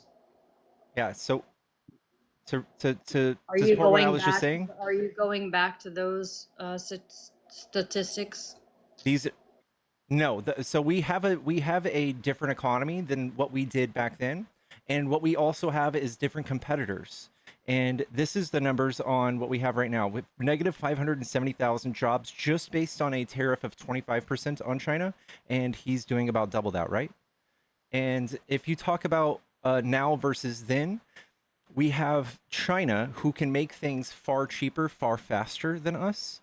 And the reason is the Chinese yuan is worth less than the US dollar. And we have this thing You called want to minimum talk about wage. numbers, and I can't debate that with That's you. okay. That's okay. Just take concepts, okay? Take these I am concepts. taking concepts, but I also want you to take the concept that maybe it's more than just the concept. Maybe it's more of a political strategy than just numbers that you're crunching. Hear me out. Before I feel like you're I will try. okay. Go ahead. So the cost of But I'm living in not a China, numbers person, so numbers don't do much for me because that's fine. I'm not right-brained. I'm not left-brained. So I'm just gonna be honest with you. okay. The cost of living in China, is it more or less than here? I would imagine it's probably less. Okay. And the Chinese yuan, their currency, is it more or less than the US dollar in worth? I'm not sure. It's less. And they keep it that way. They manipulate the cost of their currency to keep it lower than the US dollar and to make the US dollar more expensive, Manipulating us in more valuable. so many ways. Okay. And so if you were to take a factory that makes things in China and you were to take that factory and you were to put it here in the United States, you were to copy it down to every nut and bolt and said, we're going to make it exactly like China. Whose good would come out at a cheaper cost, ours or theirs? Well, obviously it's going to be theirs. So no matter what, if we put up tariffs and we want to try to outdo and out-industrialize China, it's never going to happen, by the way. That's not the point. That's the not rest of the world will continue to buy from China. That's not the point. That is the point. If you want to bring back No, it's jobs here, not. nobody's going to be able to make a competitor to China that the rest of the world is going to buy from. Every job back here and taking everything that we want. Then why are we away from- tariffing all of those things? Why is there 100% tariffs? Because we're trying to negotiate. No, because Yes. he has, no matter what. Why isn't that negotiations? If you're in the middle of a negotiation, you need to have this, and we do this, and we're going to get this from you, but then we can also bring back things to the United States. So why wouldn't we do that? Okay, Trump has already said, even no matter what they negotiate, we're still going to have at least 10% tariffs on all of these other countries. But China, I believe we landed on a 55% tariff on all goods.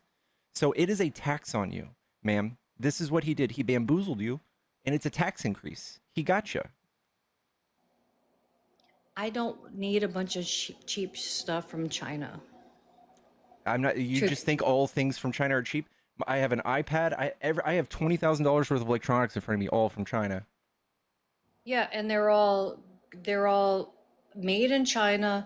Every piece of it's made in China. So why can't we start to try to build? For the reason I just explained to you. But I already explained to you that I'm a right brain person. I'm not left brain. So if you wanna go to semantics, yes, I can't debate you on very specific, well, what you just said, okay, fine. I'm not so simple it hurts, okay? You know, I'm a good-hearted person with, I don't know tariffs, okay? So I don't know 55% of whatever it is. So if you want to book me out of here, that's fine. But I'm if just you want trying to to talk explain about tariffs to you in a way that you see. humanism, and if you want to talk to me about why I feel this way or that way, then I'm happy to do that. Okay, I'm just trying to explain tariffs to you in a way that show you what their actual purpose is, and it's for Trump to collect taxes from you. Okay, well, send that to me in a way that I can understand it. Maybe logistically, if I have to look at it truthfully. I mean, I'd have to see that more in like a, I can't just There's a reason why we literally sent a right bunch now of put that through my brain and it register, right? the reason a bunch of jobs have been sent over to China, or people are using China to produce goods, is because of the cost of living there is very cheap. That's it.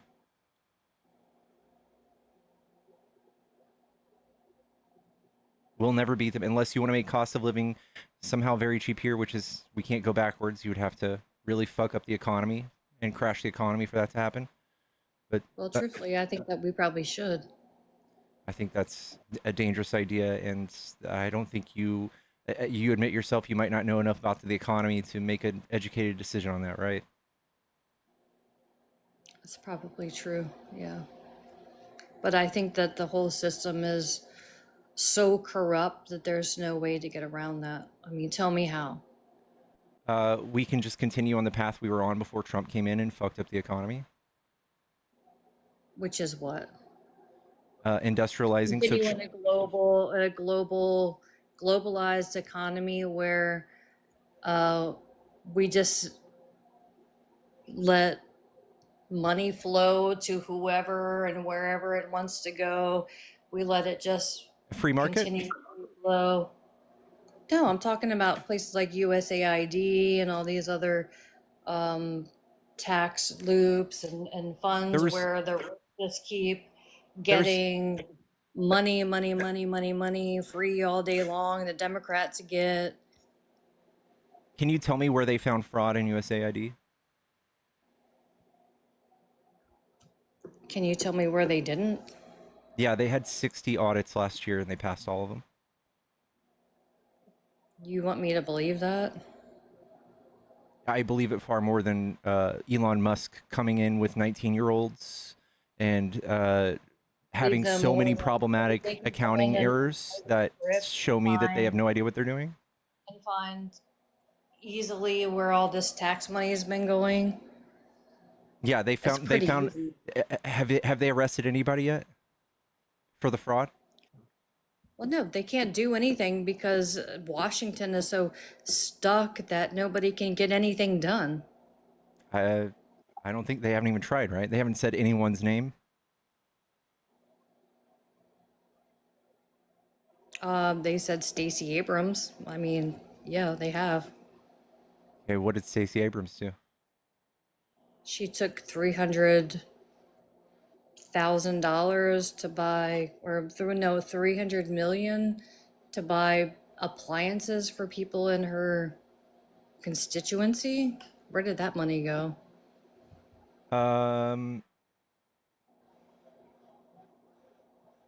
This is a fact check on it from PolitiFact. Stacey Abrams stole $200 from taxpayers. This came from a Facebook post. Stacey Abrams stole $2 billion from taxpayers. It came from an X account, Libs of TikToks, accused of funding a scam. It was a Facebook post flagged as part of Meta's efforts to combat false news and misinformation. The claim stems from a $2 billion EPA grant that went to Power Forward Communities, a coalition of clean energy groups, including one in which Abrams previously was a senior counsel. The grant, which the EPA awarded under then President Joe Biden, will fund energy-efficient housing projects around the country. There's no evidence Abrams directly received any grant money or engaged in illegal behavior. Yeah, where is that coming from? PolitiFact. PolitiFact. So where's PolitiFact coming from? You never heard of PolitiFact? No. It's a fact-checking website. That's problematic. Okay, so where is a fact checker fact-checking from? So it's always different, right? So usually So fact you're checkers. just gonna cite me a website here that I'm supposed to just believe you. Yes. Okay. You want me to Because I read the can rest of the pull up article? 10 billion other websites that. I think the proof is on you, right? So you saw a social media. Well, I'm not. I don't have a computer in front of me and like a whole thing, so I can't do that. Okay. So usually So it's political. easy for you to make me look like an asshole when you're highlighting some bullshit that I don't even know if it's true or not. Okay. So my claim will be that there's no evidence, and the burden of proof is on somebody making the claim. So your claim would be that she stole You're the money. one making the claim that USAID was not a factual, had a fraud, and I said Stacey Abrams. So you asked me, and I gave you an example. So show me where that money actually went. USAID has nothing to do with the EPA. I don't know. I don't, just because that website you pulled up does not show me that that money actually went to those people. Okay. So there's no evidence saying otherwise. Right, exactly. And the EPA, which is an arm of the government, right? Abrams Yeah, is I'm not. gonna believe the arm of the government, the EPA, sure. I don't know. I feel like all you have is doubt. You've casted doubt, but you would have to come up with I have more. doubt because I think the whole government is a corrupt shit. And I still think it is. And I don't think that Trump's everything is perfect either. Obviously, there are many flaws, and that's why I said I will debate you on this because I have many concerns but I'm not If you see I'm my not a advice to you is if you see some bombastic claim like Stacey Abrams $2 billion, you can just type that into Google or DuckDuckGo or Ask Jeeves and I say know I can do Stacey that. I'm not a Abrams. stupid person, but still, and what then you're type showing me did type not tell fact me checked. anything. Type fact check. That did not tell me anything, dude. That did not tell me where the money actually went. It apparently it went to everywhere it was supposed to, unless you find something Oh, yeah, that points sure. It otherwise. went to everywhere it was supposed to. But give me some receipts on that because I haven't seen any receipt. One. Give me a receipt. Okay. That Stacey Again, Abrams money bought somebody a freaking stove or a washing machine. okay, I can't do 530. I can't do $2 billion of forensic auditing myself right now. I'm going to trust that somebody else did it, and the fact that she hasn't had any indictments on this points to the fact that there's probably nothing wrong here. Sure. If you want to believe that, then that's on you. Okay. Again, this is fear mongering from the Trump campaign. He also Not fear mongering, dude. It's It is. receipts. Give me a freaking receipt. Show me somebody that actually got something from her. That's not fear mongering. she was That's on the like, she was just on the give me a board. receipt. She was on the board of people. She She was has on a nothing to do board. with it. Big fucking deal. Yeah, it doesn't mean she stole anything. Here's She was here's on a going to be my board receipts. okay.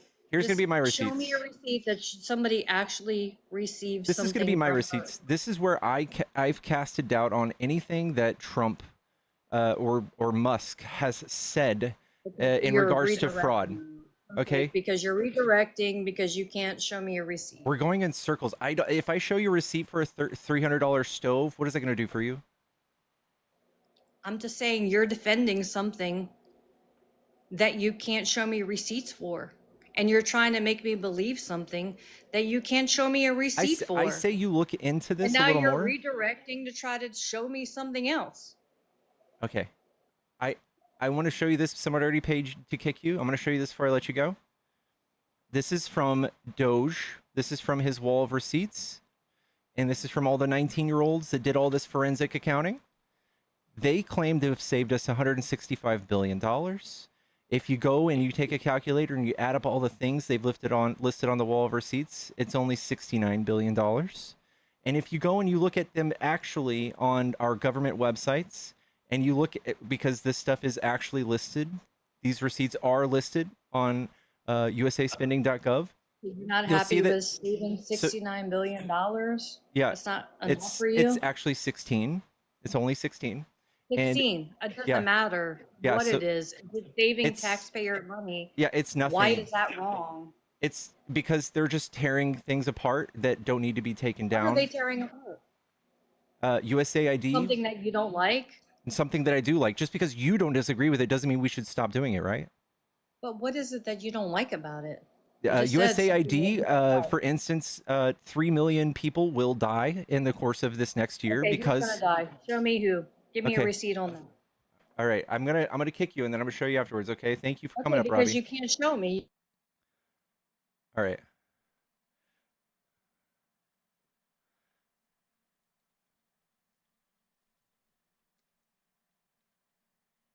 And by the way, thank you, Beth. Thank you, Beth, for the kick. Please kick her before I cry. Love you, Beth. Thank you so much. And Taylor also, so she got a kick and a half. Taylor, thank you for the $20 towards another kick. Thank you. It's people in Africa. USAID cuts could lead up to 3 million people preventable deaths per year, because 95 million people losing access to healthcare. This includes children dying from vaccine preventable diseases, pregnant women losing access to care, and rising deaths from malaria, tuberculosis, and HIV. This is very problematic. Even us, Elon Musk was confronted with this. I forgot by what news reporter, and Elon Musk didn't even know about this. But yes, they carelessly cut aid and soft power that USA was taking part of. That said, hey, you're a developing country, you're a war-torn country, or maybe your country is having problems with these diseases and epidemics. Look to the USA. We're the good guys. When your country develops, remember the West. Think of us as the good guys. Don't look to Russia. Don't look to China. Look to us. That's what this did, so that we don't have to do things like we just did to Iran because they're so far backwards culturally.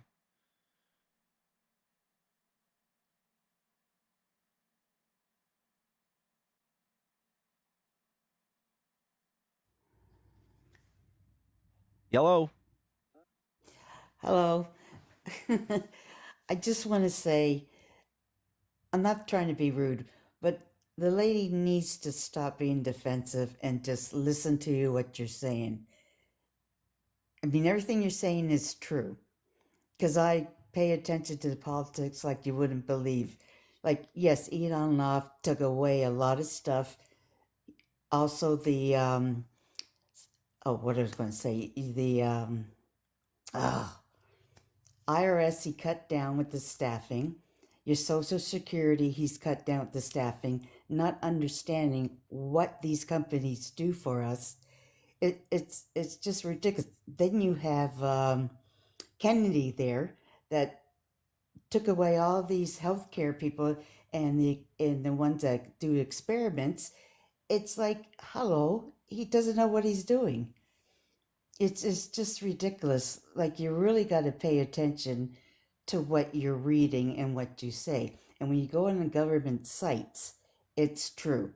When you go to the facts page, like you said, it's true. You don't have to believe everything social media says, because that can lie too. And every word that comes out of Trump's mouth is a lie.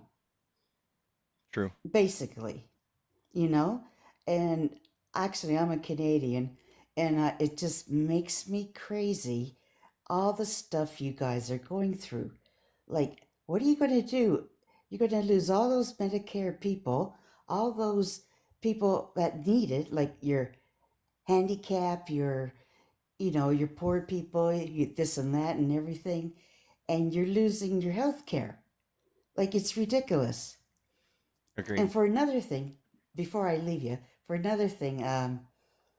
when Trump came into office, he took away the Obama plan that Obama did with Iran. So that was his first mistake. He should never have done that because you have caused a lot of problems. And basically, a lot of my first cousins are in Connecticut. So I feel for you guys. I get so frustrated with the bullshit that comes out of that guy's mouth, you know? And I thank you for having your patience on this there, because I don't think I would have that much patience at all. Well, thank you. Thank you so much. Thank you very much. All right. Have a good night. You too. It's a nice palate cleanser. Diamond, I'm gonna let you up for a sec too. What's up, Diamond? Hey. Hello. Oh my god. First off, Robbie is still in your chat, just like tittering away the most absurd shit I've ever seen in my life. Second, I agree with Freedom that she needs to be a little bit less defensive because you were being extremely respectful to her. And she just could not handle you even just trying to explain, hey, like, this is what's going on. Like the lack of media literacy in this country is a problem, but it goes back to the fact that, like, Trump and all of his cronies have basically created a distrust in, like, what is fact versus what is opinion and what is belief. Yeah. And she's a prime example of that.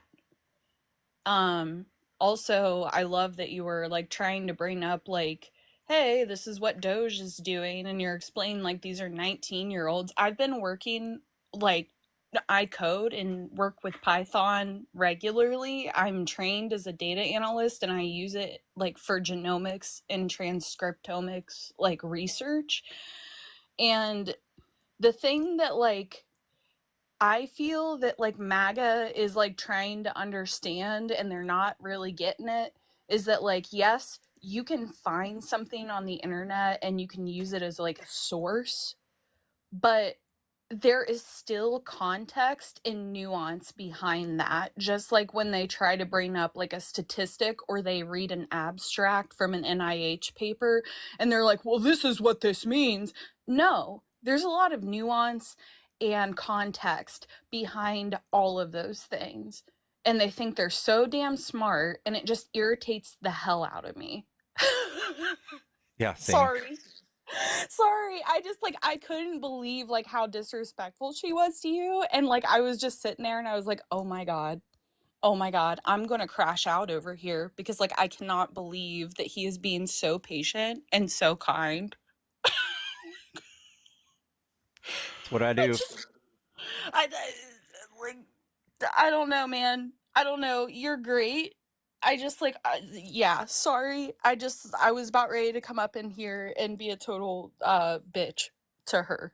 Sorry, but That's okay. I couldn't handle it. I was like, I can't watch this happen to Pickles right now. Well, thank you. Yes. But that is all. Thank you for letting me up. All right, no problem. Much love, Diamond. Bye. Much love. Bye, homie.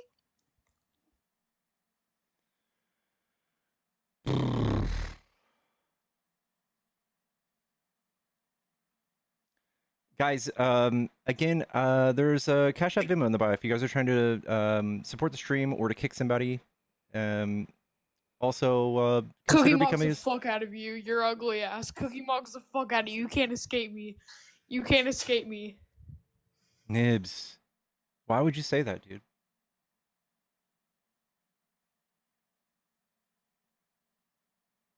God damn, dude. He gets me every time, dude.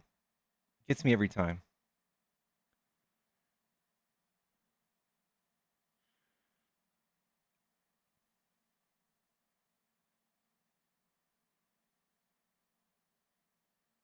Versus what is opinion and what is belief. Hello? Yeah.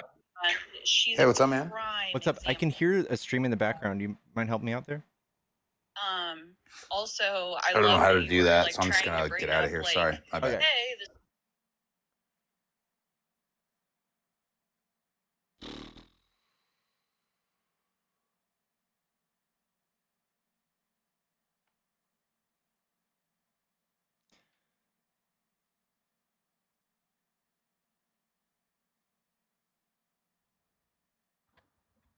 Hello?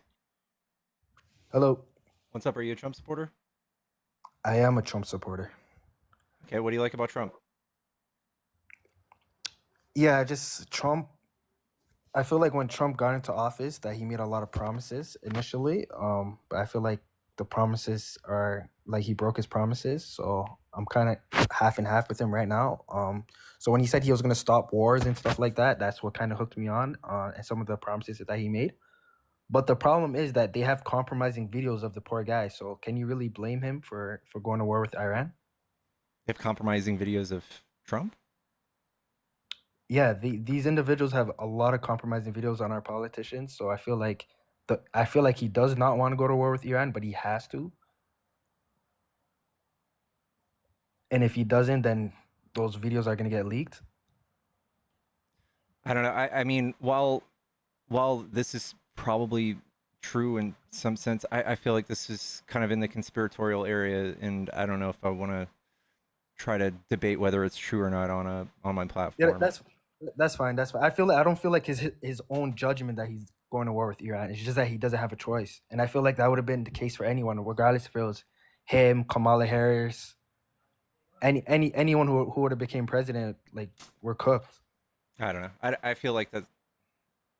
I feel like it's a stretch.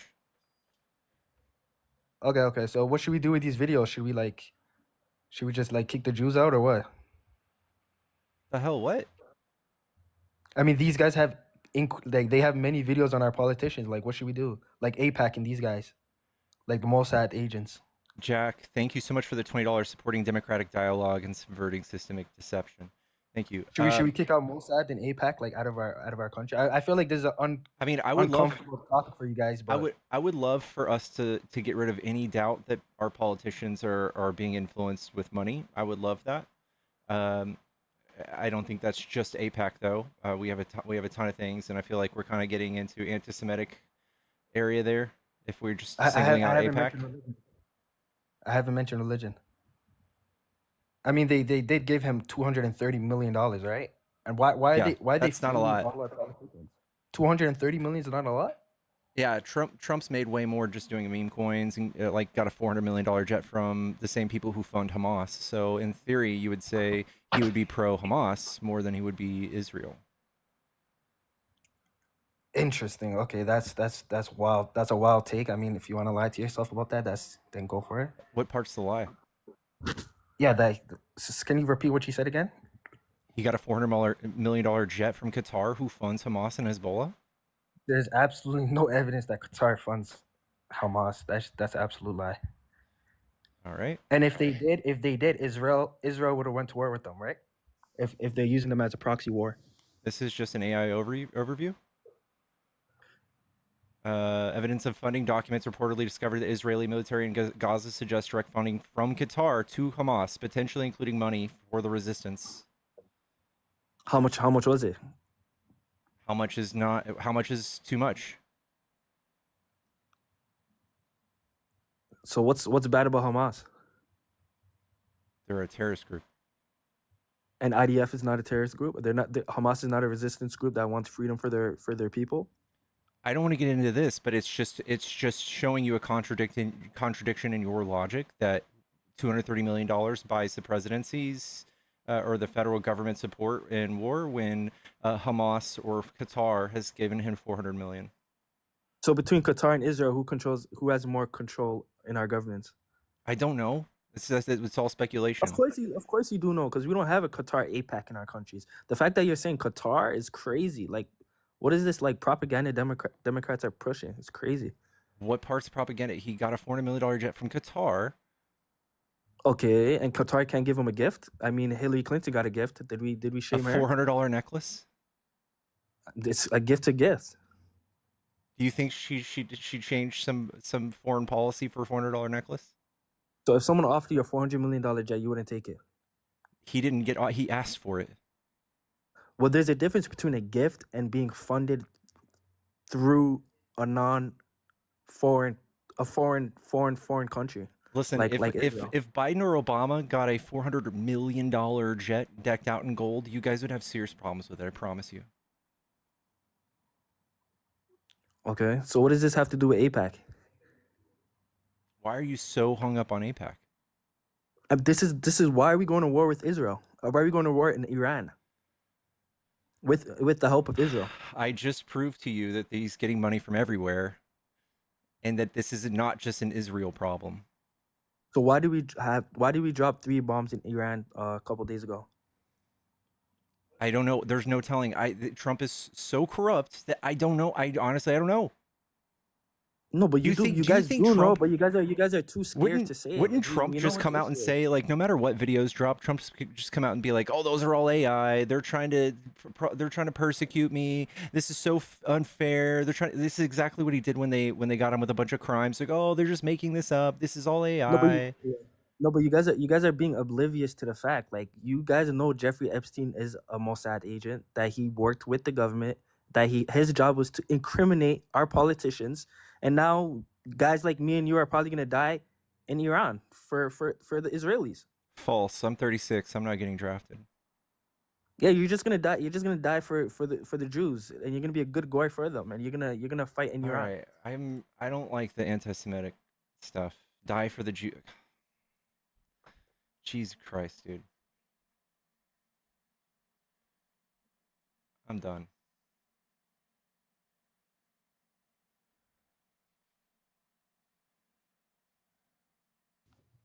Hello? Cookie Monster the fuck out of you. You can't. You fucking bitch. Hello? Yo. What's up? What do you like about Trump? Well, first off, J Bone, I want to say I like the hat. Thanks. And- Oh God, and my- this is what's up, dude? Where the fuck have you been? I know, dude. Man, I've been active, dude. I mean, we could get the big 3 up here. I mean, we could get the big 3 up here.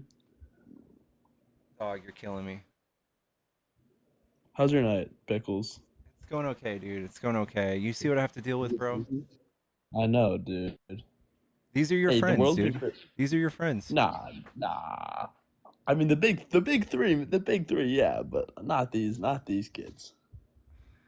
Hey, the world's in a crazy place right now. Where's Marty, bro? Is he okay? I don't know. We gotta get Marty up here, dude. I haven't talked to him in a little bit. He was in a car wreck, dude. Are you serious? Yeah. You don't know? You're part of the big 3. You don't know? I knew before you. What happened? Haley, thank you so much for the $5. Hang in there. Some real BS tonight. He got in a car wreck, bro. What happened, dude? Is he okay? I don't know. You should fucking check on him if you're his friend, dude. You piece of shit. Fuck, I gotta hit. Yo, I'm just kidding. But Pickles, seriously. that wasn't. Nah, I do gotta hit up Marty. Fuck. Yeah, I go gotta hit him up, Marty. dude. I gotta hit up all the boys, dude. We'll get the big 3 in here. You know, we'll cook you in a debate. You know, it'll be like old times. Don't worry. I appreciate it. I appreciate it. Hopefully sooner than later, all right? Peace out, J Bone. All right, peace.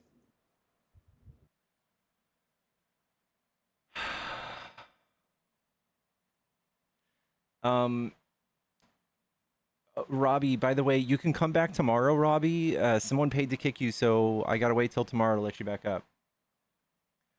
Patrimonio, you're a little unhinged. We'll save you for later. I love Trump. Let's see what you have to say. Man, we've got a full guest box right now. I love it. Hello? Cookie Monster the fuck out of you. You can't escape me. You little fucker, dude. I swear to God.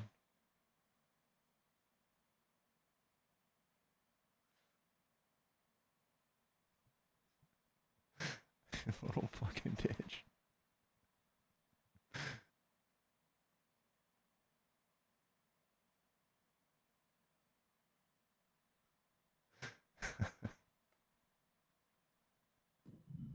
Hello? Hey, can you hear me? Yeah, what's up? Are you a Trump supporter? I'm not, but I wanted to pick your brain on a couple of things. Okay. So number one. Oh, okay, just kidding. People will kick you. My mods will kick you if you're a friendly. I'm sorry. I've got a full box right now. We're losing steam. I'm gonna keep going.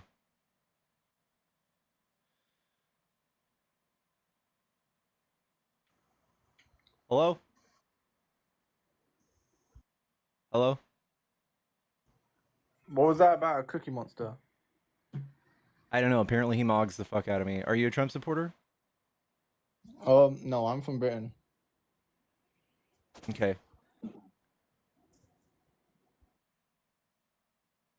Go eat your beans and toast. Trump supporters only.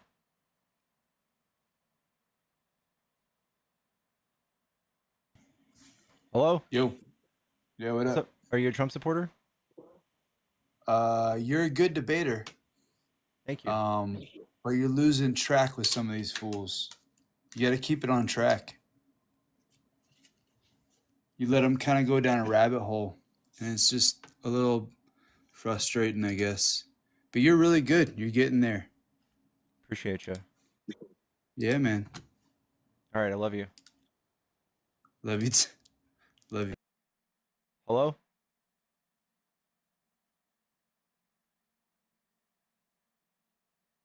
Hello?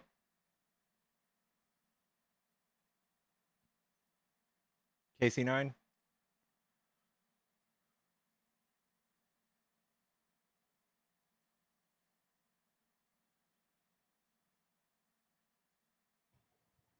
Good evening. Can you hear What's me up, okay? dude? Sorry, I'll just adjust my audio a little bit. You're a little low on my end. I'm a Trump supporter. What's the deal with the Cookie Monster thing, by the way? That's kind of funny. I think it's a troll. You're the one with the YouTube channel, yeah? Yeah. What's up, dude? What do you like about Trump? I mean, I think his hair is nice. He's not a woman. It's debatable. He's not a woman. It's debatable that he's a woman? No, Is that he's- debatable? No, that his hair is nice. Oh, yeah, I guess that's debatable. But, yeah, so, well, the prompt isn't what does Andrew Wilson like about Trump. It's that Trump sucks. That's your position. So why does Trump suck? I think his economic policy is incoherent. I think that he's the most openly corrupt president we have ever had. I think that his foreign policy and his diplomacy skills are trash, and that he's got the emotional IQ of a 17-year-old. Oh, well, what about you don't like his economic policies? Why not? Because the tariffs are not going to do anything besides maybe raise some taxes to make up for his rich friend's tax breaks. Well, I help me out think- here.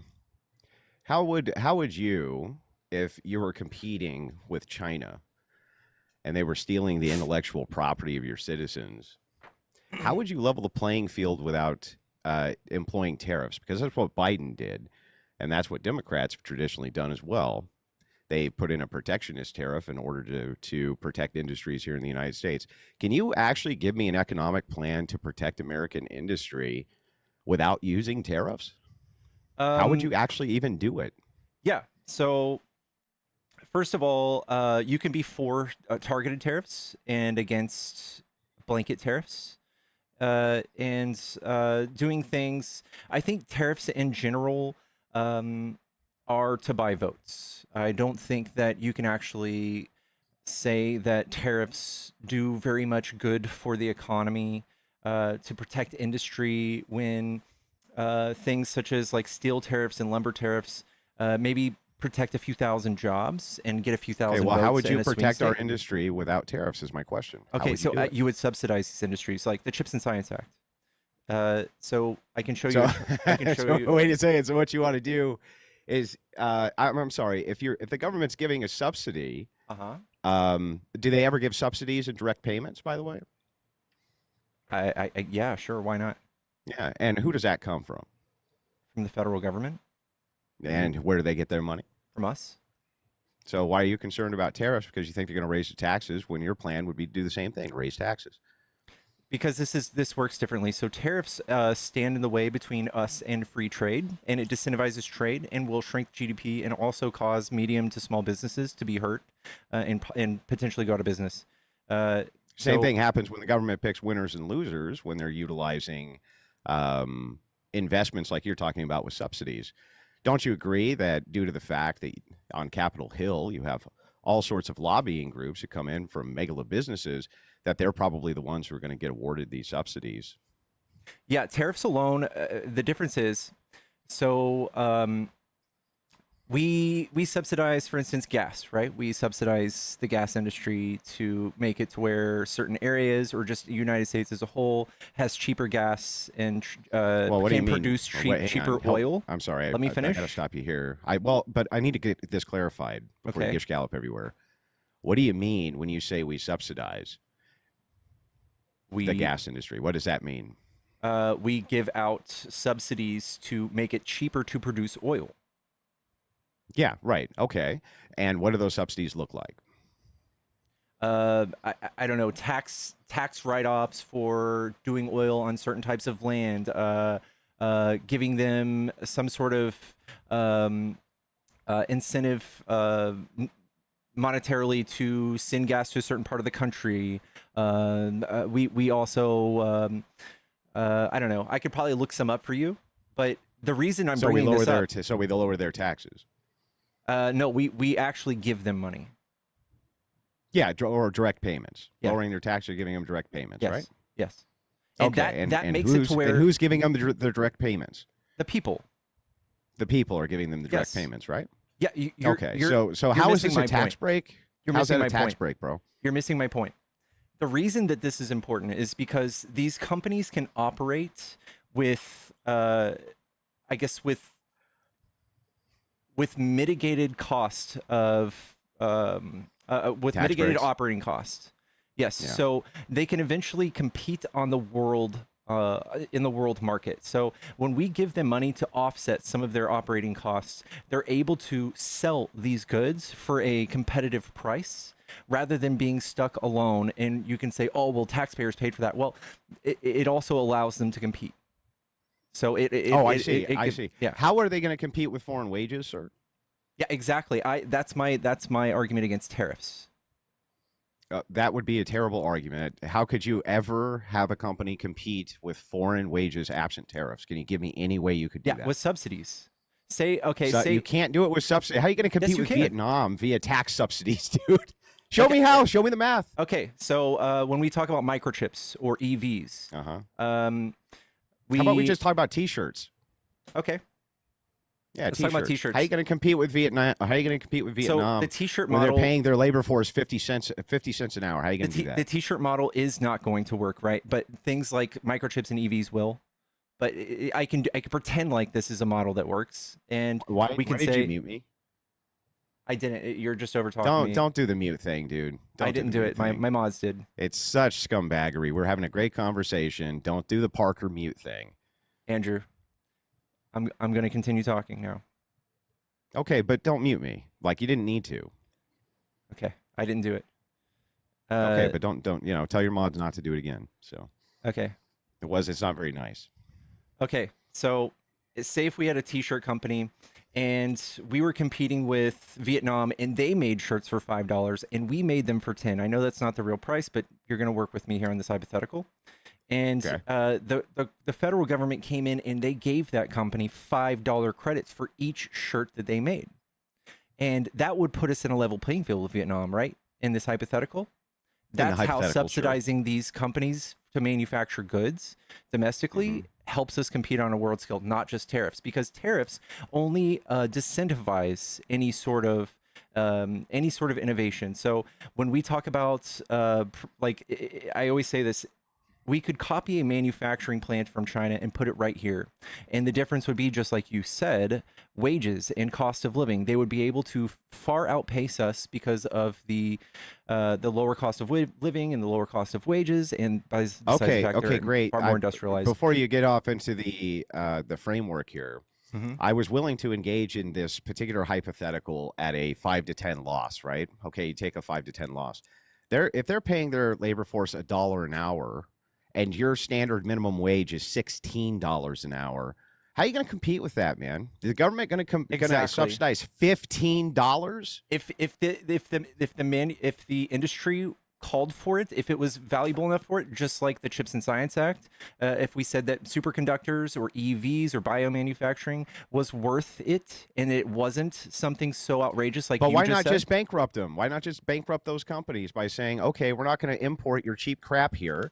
right, without charging you an exorbitant amount. They go bankrupt, and now we have our own T-shirt manufacturer. Why is that not a better plan? I think you're confused on who pays the tariffs. I'm not confused at all about who pays the tariffs. These companies who are importing are going to charge, they're going to take that tax and they're going to make the people who they're ordering, they're going to pass it on to them. That's how that goes, man. That's not how that goes. Oh, okay. Explain to me then.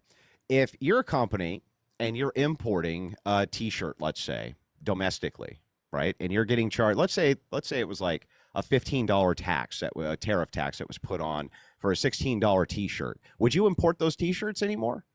Yes, they would have a loss in revenue. Would you import? Why would you import them fewer. if you could make them for the same amount of money? Why would you import them? You're forgetting the other fact that No, answer my question first. Answer my question. It's a rhetorical first. question. Why, It's a answer rhetorical my question first. You wouldn't. Would you? Andrew, you wouldn't. You're trying to you steamroll. wouldn't. Right, you wouldn't. Correct, but the rest of the world would continue to, and that wouldn't put them out of business, would it? Unless you did this. Like, this is why you were so wrong about the blanket tax. So, like, let's take Canada, for instance. You're probably against a tariff on Canada, one of our allies, right? Correct. Except one of the ways that China can avoid our taxes, our tariff taxes, is that they can use the back door by going through Canada, who we have a free trade agreement with. So Canada then imports their stuff, and then we buy from Canada via free trade, right? So we haven't actually hurt China at all. So the only way you can do that to close the back door is how? Well, you put the same tariff. That doesn't acknowledge. Hang on, stop. You put the same tariff on Canada in order to stop that from happening. You're wrong. You literally can close the back door. No, I'm not wrong. You misunderstood what my point was, and you sound silly. No, I didn't misunderstand your point. Yes, you did. I'm refuting your point. I'm telling you, you can't stop any of these Andrew, industries absent a tariff. I don't know how you have a YouTube channel, but here's why you're wrong. Because I'm way better at debating than you. That's why. Oh, okay. What I was saying was, say you're China and you make goods cheaper than the United States and you think tariffs will offset this, and now we only have to compete domestically with the cost of the goods from China plus the tariff. So we are hypothetically making shirts now that cost a little bit less than what China sells them to us plus the tariff. The rest of the world buys them from China, bro.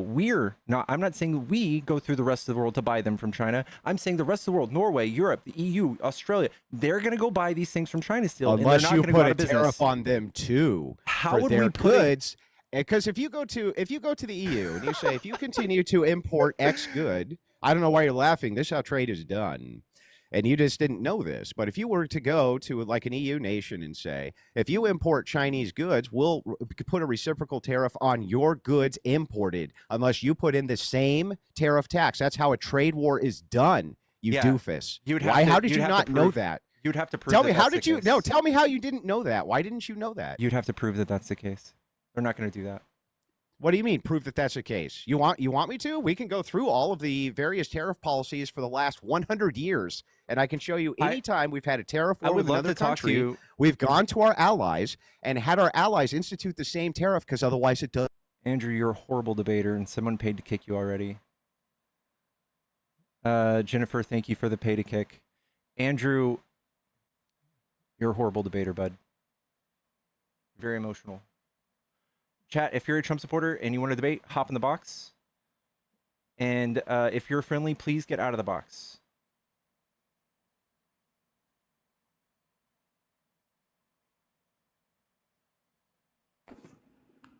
Hello? Yep. What's up? Are you a Trump supporter? Yes. Okay, what do you like about Trump? Multiple things. What, and like that what? dude that was on before me absolutely stomped your head in, dude. Like, he made you look stupid. Literally. I completely disagree. Well, that's kind of canning, to be honest with you. That dude literally, like, hammered you pretty hard, like the bomb of Iran. Dang, you got a real good point, I guess. Damn. Yeah. Have yourself a nice night, dude. You should probably just shut your live down. He totally made you look. Is that all you have to say? Good night. Anybody who thinks Andrew won that debate feel bad for you.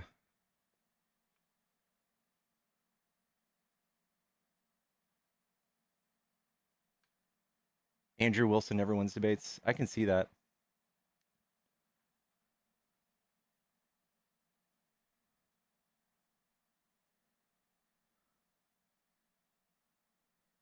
I can see that.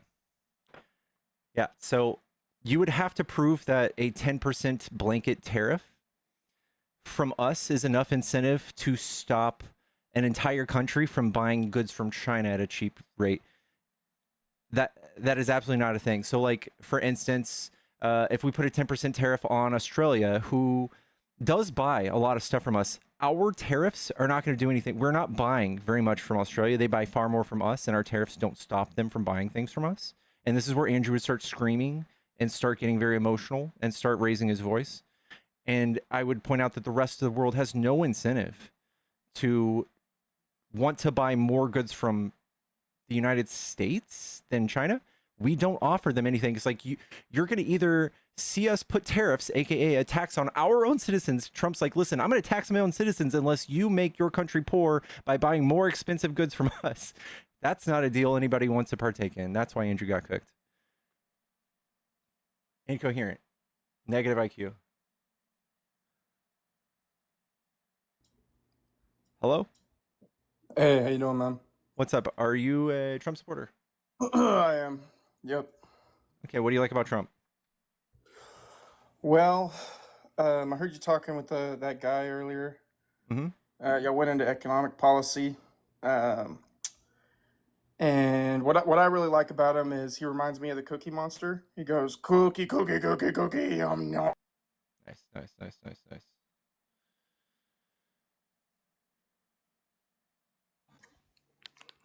Yellow. Hey, how's it going? What's up? Are you a Trump supporter? Yeah, I am. All right. What do you like about Trump? I like that he kept his promise to the executive order that he said he was going to sign, and he did on January 28th. The one about two genders? Protecting children from chemical and surgical mutilation. So he stopped people from doing circumcisions? Yeah, children. Well, circumcisions aren't gender-affirming care. What are they? Just mutilation? Pointless? Say it again? They're just pointless mutilation? Circumcision? How would Yeah. that be gender-affirming care? I'm not saying it is. It's mutilation. Why did you bring it up? Because you said mutilation. The name of the executive order is protecting children from chemical and surgical mutilation. Surgical mutilation? Circumcision? Yeah. Do you think that children can consent? No. So you agree with Trump on his executive order? No, I don't think that Trump knows anything more than the scientific community and the consensus that gender-affirming care for children is warranted, given the What specifically with the executive order do you disagree with? I would say, first of all, I didn't even know this was a thing. I didn't know that he stopped that and that he has the right to do that. You want to look it up? Sure. Yeah.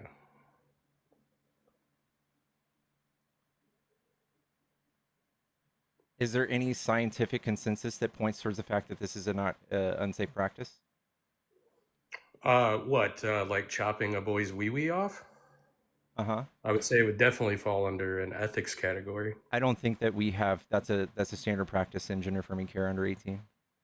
No, that's not what I'm saying. It's saying that people can't do this any longer for people under the age of 18. And it's also saying, it's even going further to say that your parents can't consent for you. Okay, so why do you think that he has the right to say this? Did you look up the EO? Just Yeah, so we know that. I got it. You want to read the wording and see if you disagree with anything? Section 1 policy and purpose across the country today, medical professionals are maiming and sterilizing a growing number of impressionable children under the radical and false claim that adults can change a child's sex through a series of irreversible medical interventions. The dangerous trend of a strain on our nation's history and must end. Yes. So again, I would say that this is just for people to get a knee-jerk reaction out of, for them to radicalize y'all and to say that they think that people on the left or that people are using pseudoscience in an attempt to treat children with gender-affirming care who are suffering gender dysphoria. So it's your position that this wasn't happening at all, or it was happening? I would say that, first of all, it's no one's business. and that this again is a very rare case where children were getting gender affirming care in the Was it happening or was it not happening? I would say that it was happening very, very, very, very, very, very rarely. Ought we stop it? What's that? Ought we stop it? No. We shouldn't stop, like a doctor or some sort of group from coming in and, let's say, what they did to Chloe Cole with the double mastectomy at 15 years old, chopping off the healthy breast in the name of gender affirming care, because Chloe thought Chloe wanted to be a boy and detransitioned a year later. You Nice. don't think that we should protect people like that? No. Because What? Are you serious? yes, I'm serious. Because So you this think is children can consent to these procedures? I think children with their parents and a doctor can make these decisions far better than Ted Cruz or Donald Trump could. Right. So you hold this position that we should just turn a blind eye. Would you hold this if somebody, let's say you had a 15-year-old boy that wanted, let's say he's Martin he's Gingerich 8. super chatted $5. Why did you kick Andrew? Much respect to you, but he made good points. So let's say that you have an 8-year-old boy.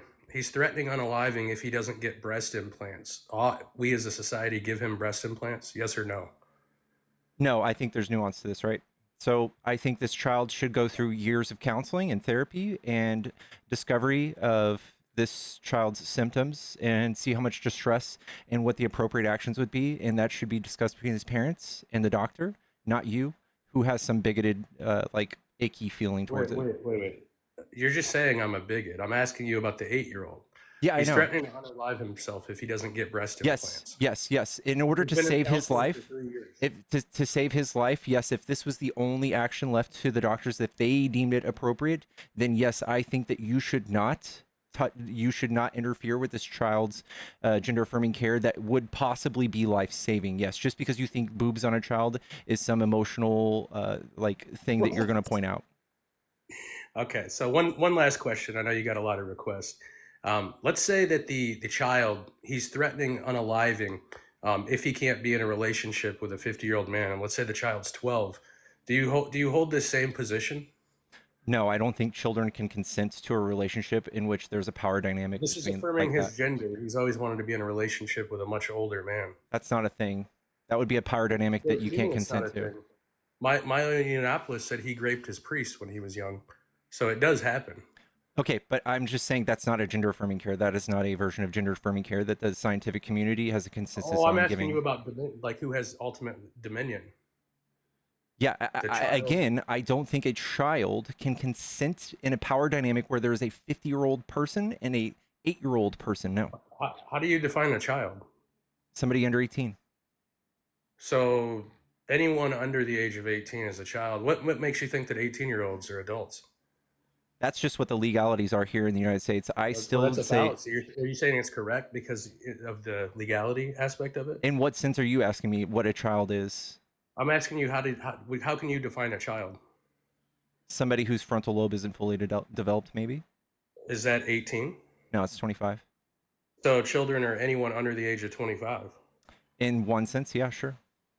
So you don't agree that even 18-year-olds should get gender affirming care? No, I think that if you're of the age to buy a weapon, if you're of the age to drink or serve this country and risk your life and vote, I think that you should be able to do things on your own accord. You just said the frontal lobe development made somebody an adult. Yeah, I think it's developed enough to do some of these things. No, it's not fully developed. Is that universally quantified for all individuals that have like frontal lobe development? I don't know. Is it? That's the question. Like, let's say somebody had a frontal lobe that was fully developed, but they had like some capacities that weren't fully developed, but that met the threshold that you require. Would they still be an adult? I don't know. What does being an adult constitute some extra sort of like privilege in which they can like make these decisions by themselves? Is that what you have a problem with? I mean, that's kind of the question to you. You said that you actually believe that like small children can get gender affirming care. Then I asked you about just like 18-year-olds and what made an 18-year-old an adult. Can I ask you something? Can I ask you something? Well, you said that's the law. Can a child get knee surgery? Yeah, I wouldn't consider. I would consider knee surgery like not to be elective. Okay, but neither But is gender affirming care is elective. yes. Knee surgery absolutely is elective. Actually, All knee surgeries are elective. most of them. And Wait, what's the regret can you rate? provide What's the regret? source for What's that? the regret rate? What's the regret rate Can you of knee surgery? provide a source that most knee surgeries are elective? Yeah. Okay.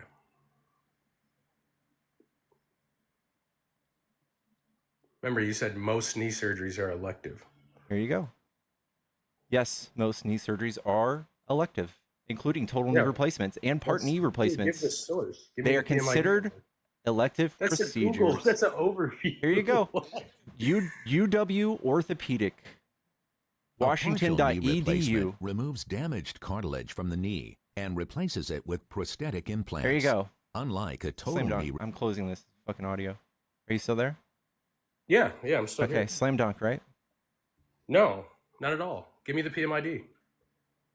Now you want a peer reviewed source? Yeah, of course. Do you think someone's doing a peer reviewed study on whether or not knee surgery is elective? Yeah, I mean, you made the claim. You're moving the goalpost, bro. No, I'm not. I asked for a source.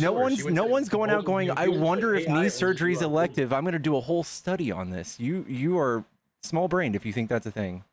I'm the small brain. Yes. Last guy. I'm sorry? Didn't you just kick the last guy? Is everyone just small brain that comes up here? A lot of them. A lot of them? You think I'm small brain? Yes. And again, knee Can you- surgery wait, knee yeah, surgery, okay. excuse me, is knee surgery being elective now that we've I don't established believe that? it is. I'm not convinced. It I is. need to be convinced.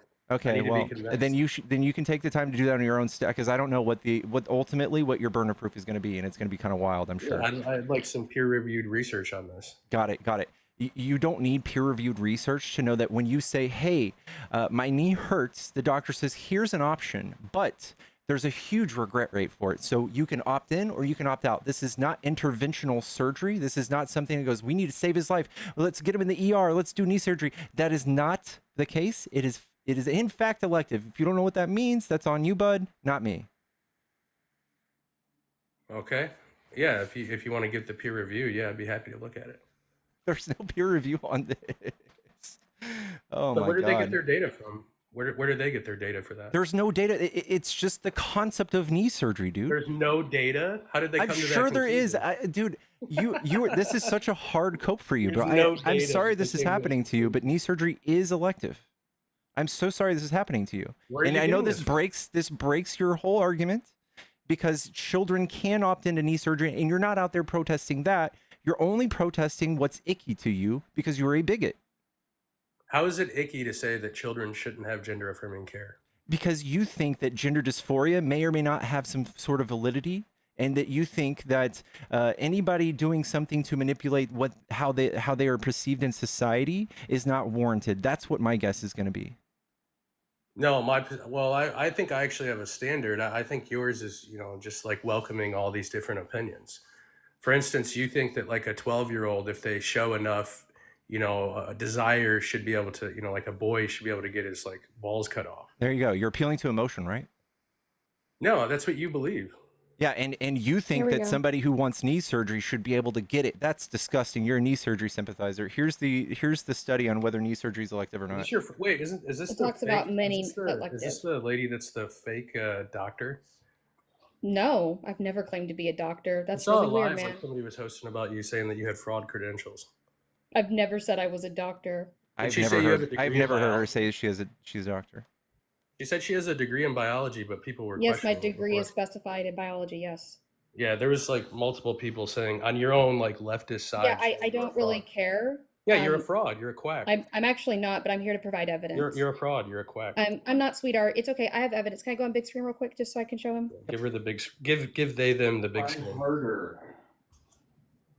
Give they them the big screen. I didn't say I was they them. So in here it goes common elective orthopedic procedures and their clinical effectiveness, and here it talks about many of them, including knee surgery. There you go. Yeah, where is it? I don't see anything. It's in this source. Yeah, read it. You want me to go to specifically to the knee part? Yeah. Okay, give me 2 I seconds. want you to read the whole thing.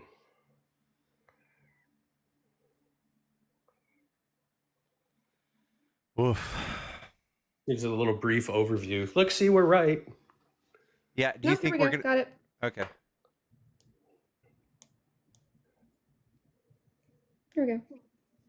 So here it's going to talk about data sources, the 10 of the most common elective orthopedic procedures. Do you see how knee is right there? Mm-hmm.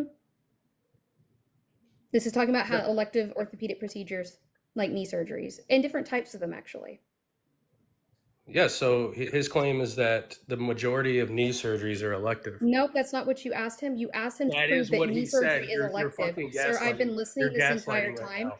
You're You gaslighting. asked him That to is what he prove said. that knee surgeries are elective, and No, I you're just gaslighting right substantiated now. that That's not. in this No, source. he You said can the pivot majority as of much knee as you surgeries want are to. elective. We're not on Friends right They now. are. That is what you asked. He's claiming it right now. They are. He's still saying it.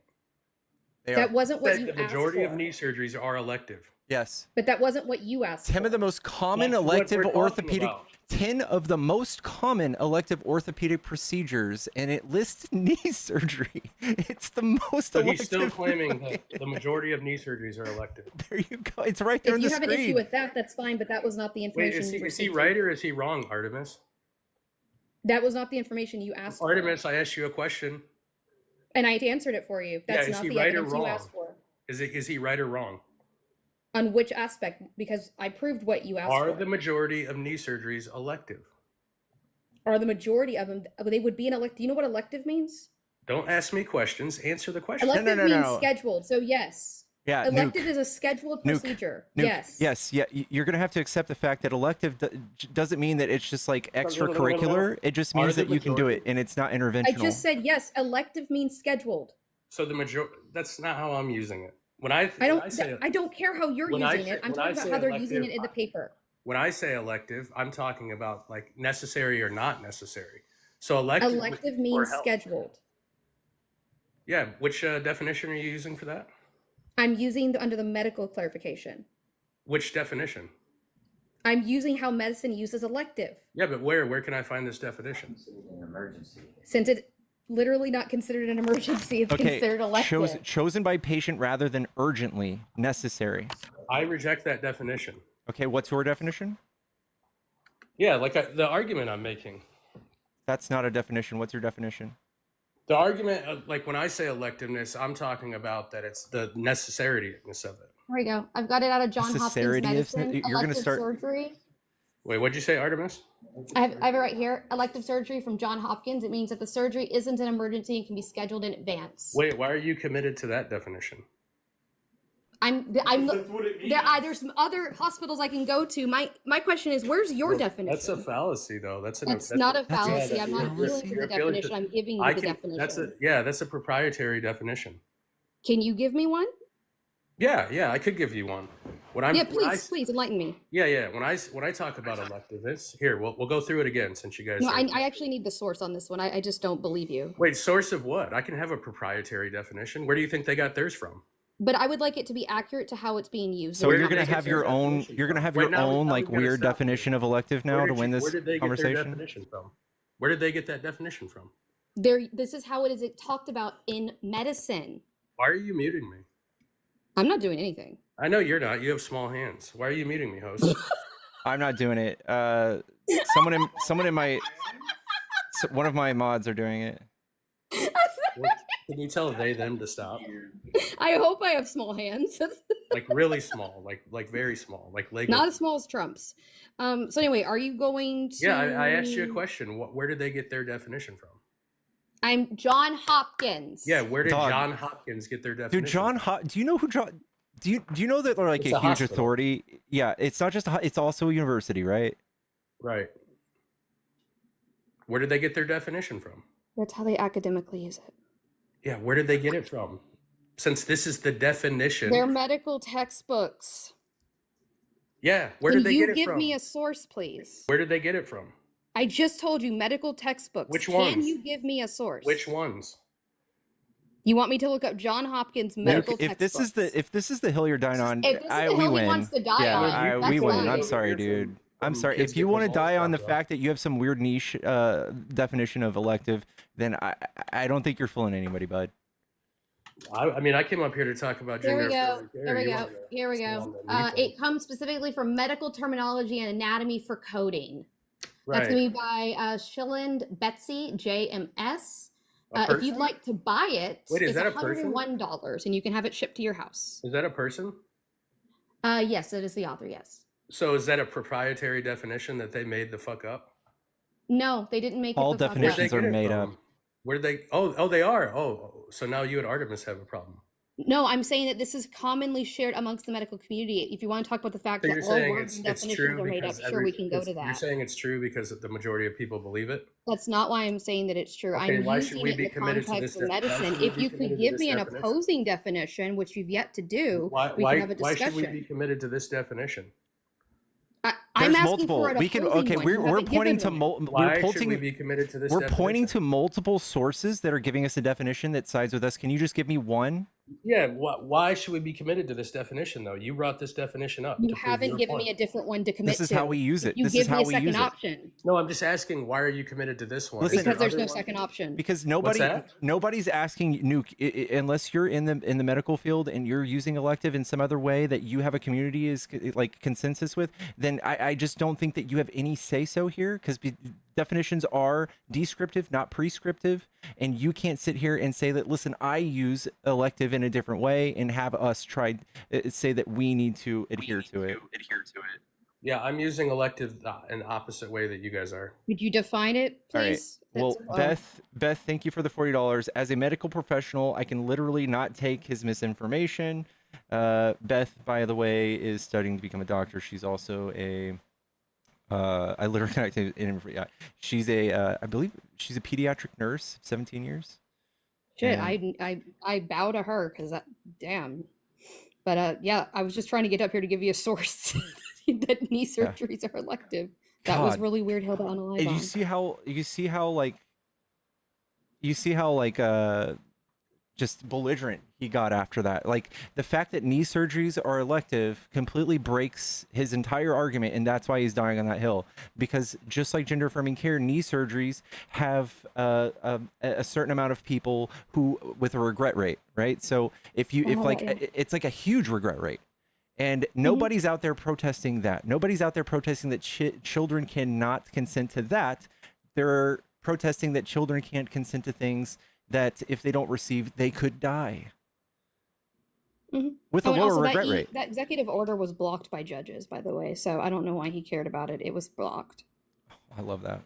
Sweet. Yeah, it was blocked in February. So anyway, I will leave you to your debates. Just wanted to get up here to give you a source because I had it on hand. So thank you Awesome. for having me. Thank you, Artemis.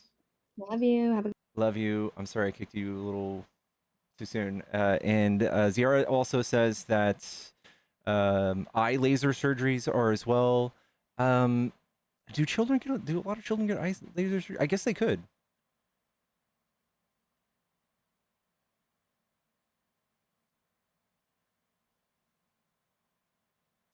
Back surgery probably has the largest regret rate, and that's also elective. Hello? Hello, can you hear me? Yeah, are you a Trump supporter? I would be to a certain extent, yes. All right, can you vote here? No, I wouldn't be able to vote, so I would have an outside opinion and perspective on the politics. All right, go eat your beans and toast, bro.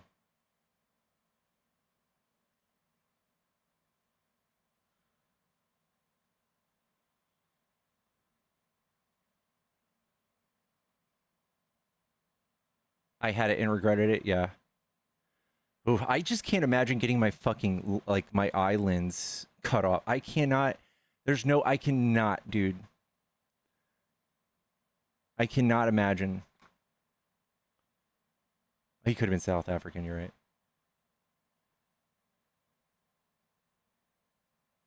Ugh. And being awake, yeah. I have it and I love it. My eyesight's too good. I'm not even worried about it. I'm almost 40 and my eyesight's still pretty good.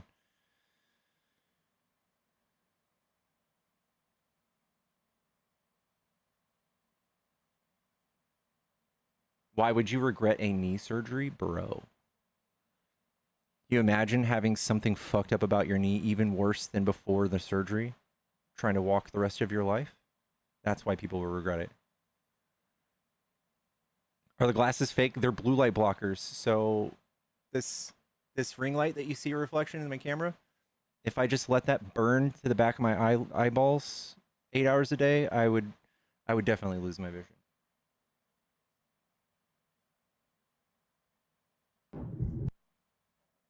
Hello? How you doing? Doing good. Are you a Trump supporter? Yes. Okay. What do you like about Trump? Well, I just wanted to talk about the knee surgery thing. Yeah, it's elective, but I think that's disingenuous to compare a physical abnormality where you need a surgery for. For example, if you tore your knee and it impacts you physically, and you need a surgery to improve your physical, whatever physical abnormality you have, I don't think that's the same as getting a gender affirming surgery. I think that's very disingenuous. Okay, so what are the bad outcomes of somebody who has gender dysphoria?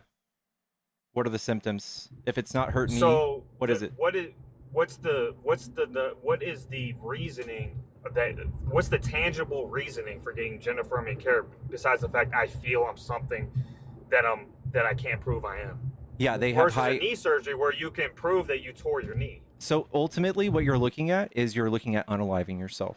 Instead of just walking like with a hurt knee, you're just gonna be dead. Okay, so if a 15-year-old says, if I don't get a bottle of liquor, I'm gonna unalive myself, should you give him a bottle of liquor? No, but that's not a diagnosable disease.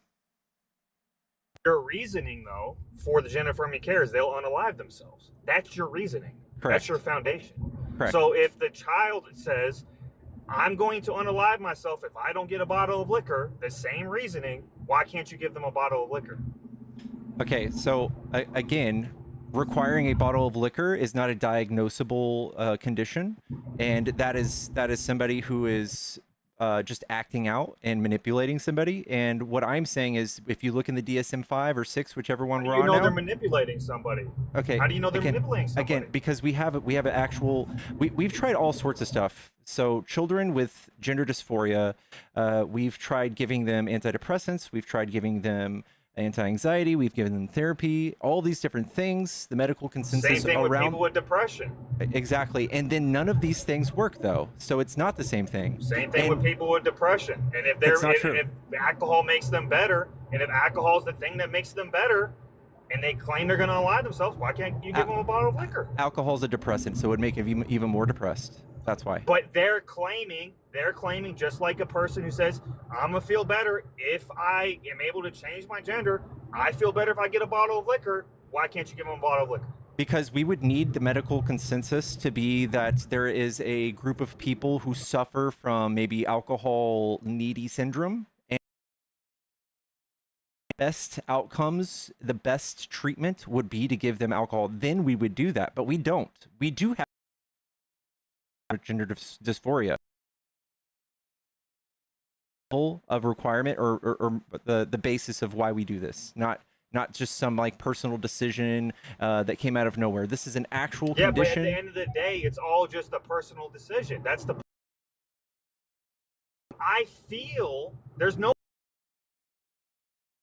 Feel that if if option A happens, this will make me better. It's all based off feelings. It's yeah. So you're invalidating it because of that's a feeling.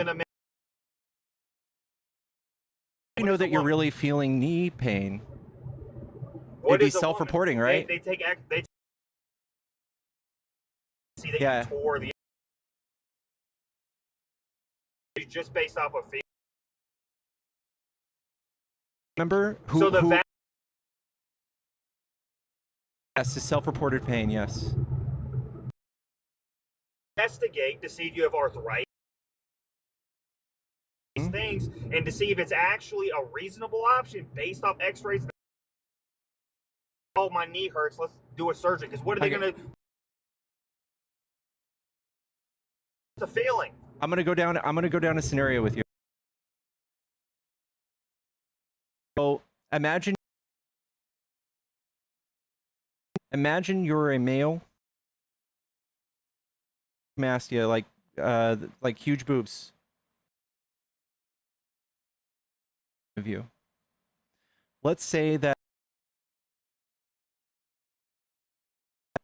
for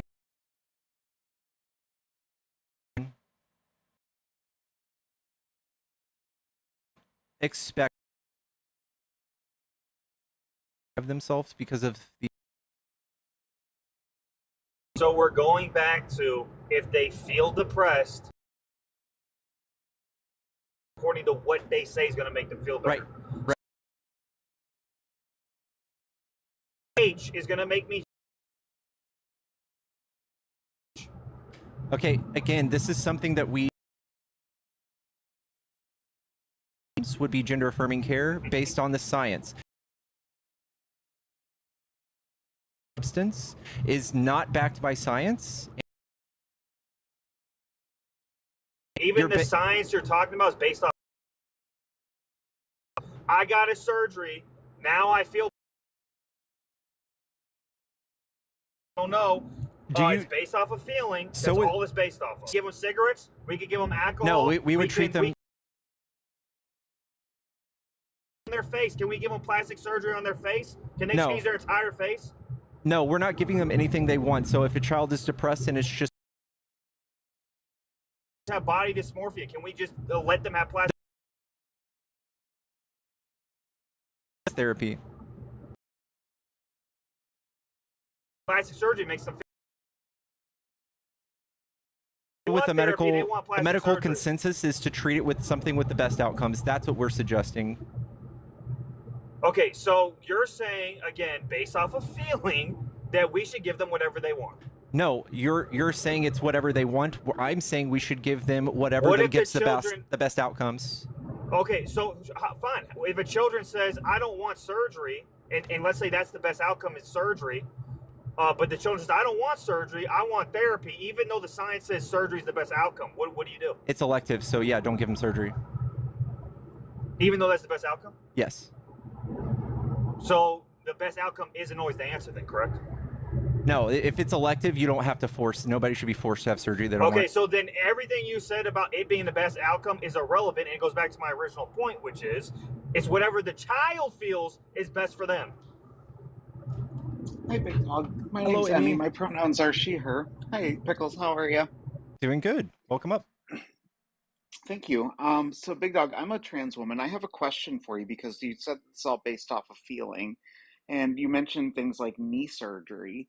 And we can actually look at someone's knee, right? I agree with you there. We can actually look at someone's knee and decide and determine whether they need a replacement, right? Exactly, that's the difference. When they're not going to just give you knee surgery without actually evaluating the knee and seeing if there is something structural or arthritis that would require surgery. And I'm not. I agree with the elective definition. I don't disagree with that. I'm pointing out the differences between the two. Hang on, I'm going to point out a difference as well. Do you know what the regret rate for knee surgery is? Or like for a knee replacement? Go ahead and tell me. It's irrelevant, but you can go ahead and tell me. No, it is. It's relevant. It's about 25%. It's about 25%. Do you know what the regret rate for gender transition is? Hold on. Is the regret rate due to a botched surgery, though? Actually, in a lot of cases, yes. Okay, that is actually the majority. That has nothing to do. When you add that, you go up to about 30%. So it's actually a small portion of that. But I want to point out that the regret rate for people who transition, like myself, is lower than 4%. And in studies where they have surveyed people who have detransitioned, the number one reason that they detransition is because of social pressures and rhetoric like yours, because they don't feel safe. Okay, I'm not basing my off of regret rate. I'm basing the difference off of a knee surgery. They find that there's a physical abnormality that limits your physical ability. That's why they say you should get the surgery. There's a thing that limits your ability to work, ability to do anything in life. What I'm trying to get across to you, as if it's an apples and apples to gender. No, because we can measure dysphoria. We can measure depression. We can look at how someone is taking care of themselves and meeting their hierarchy of needs, and we can look at these things and how they improve over time. I'm part of that community. I go through this. This is why this kind of care is done in conjunction with several doctors and therapists, right? They can actually measure the improvement in quality of life. And I do need to point out that these surgeries that you're claiming are happening on children are not happening on children. What's okay? A child's anyone under 18, correct? Gynecomastia. Yeah, well, I'm talking A about children child's under anyone 18. under 18, correct? Yes. So let's just Children make under it simple. 18. Should children have gender affirming surgeries? I'm sorry, you cut out. What was that? I'm getting muted. Should that be an Yeah. option? For what? Children under 18? For children under 18, I'm not talking about. I understand gender affirming can mean a lot of things. I'm talking specifically surgeries or I understand what you're saying. chemical hang on, castration, things like that. Okay, no. Hang on. There is no chemical castration happening here. What I need to explain to you, number one, is if that child is experiencing distress to the point where they have consistently said that they're going to unalive themselves, where they have attempted it, where they are showing signs of very dangerous self-harm, in those very rare This goes cases, back to the original point. in those You're very basing rare everything cases, off of what the child's depressed, so we should give them anything they want. In those very rare cases, that could be a reason to go that route, okay? And that is, again, observed and measurable, right? We can physically see the harm. We can physically see the decline in mental health state. We can actually observe these things and record them through the intense therapy that they're going through. This is not something that some kid is just doing and they go, okay, well then go get a surgery, kid. It doesn't happen like that. And it doesn't happen. It's very extremely rare. We're talking a couple of people that this happens with. The majority of kids that age that are going through this, they're not going to need that. And that's why we see that there is that even the very few cases of children under 18 that are going through any sort of gender affirming care, the majority of them are young cisgender boys who have gynecomastia, which is female breast. They develop female breast tissue during puberty, and they are ridiculed and they are mocked, and their mental health declines because of that. So they go and they get that surgery. They can get that surgery when they're 18. And secondly, no, Big Dog, no, you're missing a very important point. Okay, I just let you talk. Also, yeah, hang on, you're missing a very important point. It's not about how many do it. It's about, do you think it should be an option for children under 18? We could go down the morality route if that's what you're trying to point at, but you need to remember that there is the case of, do they make it to 18 years old? Do they survive that long? Bullying has been on the rise for many years. It can be applied to anything. That's the problem with it. If they're depressed and they want to get a rhinoplasty, why can't we give them rhinoplasty? Because you're ignoring the reason why this happens even in young cisgender Their reasoning boys. is body dysphoria. It's going to make them feel better. You missed the point entirely. You're not addressing what I'm saying. Can you please stick with it? Hang on. Let's like level set here. Can you engage with what I'm saying, or do you just need to deflect every point that I say and try to switch to something else? Because I would love to have this conversation with you, but I need to know that you can actually engage with the points I'm bringing up. If someone has schizophrenia, you didn't even answer that. No, hang on. Well, Big Dog, wait. They're both mental disorders. I'm not going to let you They're both continue mental because disorders. you are not even One's gender acknowledging what I dysphoria, just asked you. You're going to keep on talking. I understand that. Here's the thing. You need to acknowledge what I say to you in the order that we say it. We need to have a back and forth conversation. And I simply asked you, can you engage with the points that I'm bringing up? And instead of even saying yes, you deflected to something else yet. I didn't deflect. Are you capable? Anything. Hang on. Are you capable of having a coherent conversation? You're actually deflecting. I'm not. I'm trying to make sure that we can actually stay on track. I'm trying to level set here. I'm trying to make sure that you're actually engaging with the points that I'm bringing up. I want to engage with the points you're bringing up, but you're ignoring any argument that I bring against your point when I'm answering I'm actually your point not. directly. I'm countering it, and now you're not even talking about it because you can't actually address it. You are deflecting. That's what you're and pivoting doing right now. Here's how. You're doing it right do you want me to tell you how you pivoted? Do you want me to tell you how you deflected? Go ahead. And then I'll tell you how I didn't. Go ahead. Because I was talking about cisgender boys and the criticism that they get, and the bullying, and how that leads to depression and anxiety. And I'm aware, you pivoted, and you get that surgery till they're 18 either, and I said that. So no, I didn't pivot. You're deflecting again because I'm trying to tell you. That's not how deflecting. You deflected. I responded to that exact point you made, and you didn't. No, you did not. No, you did not, because you pivoted to You pivoted back to transgender children. You I started talking literally about body addressed it dysphoria and and body said they should dysmorphia. also not get the surgery till 18. I literally said that. Again, Literally said but that. you ignored what I said about them making it to No, 18. I didn't. I actually addressed Yes, you it. did. You weren't listening, apparently.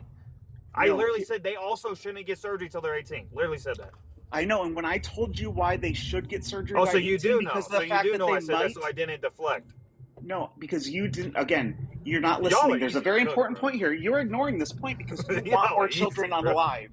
You want more children unalived. You're Again, ignoring the so point it's back that to the even reasoning cisgender people is they feel depressed and they're going to unalive themselves. So why can't we give them anything they want as long as it means they're not depressed? Because you're likening this to to children just being manipulative and getting whatever they want when we can actually see with How do you know science. they're manipulative and not depressed? How do you make that determination? Because we do years Through of therapy, investigative years of therapy.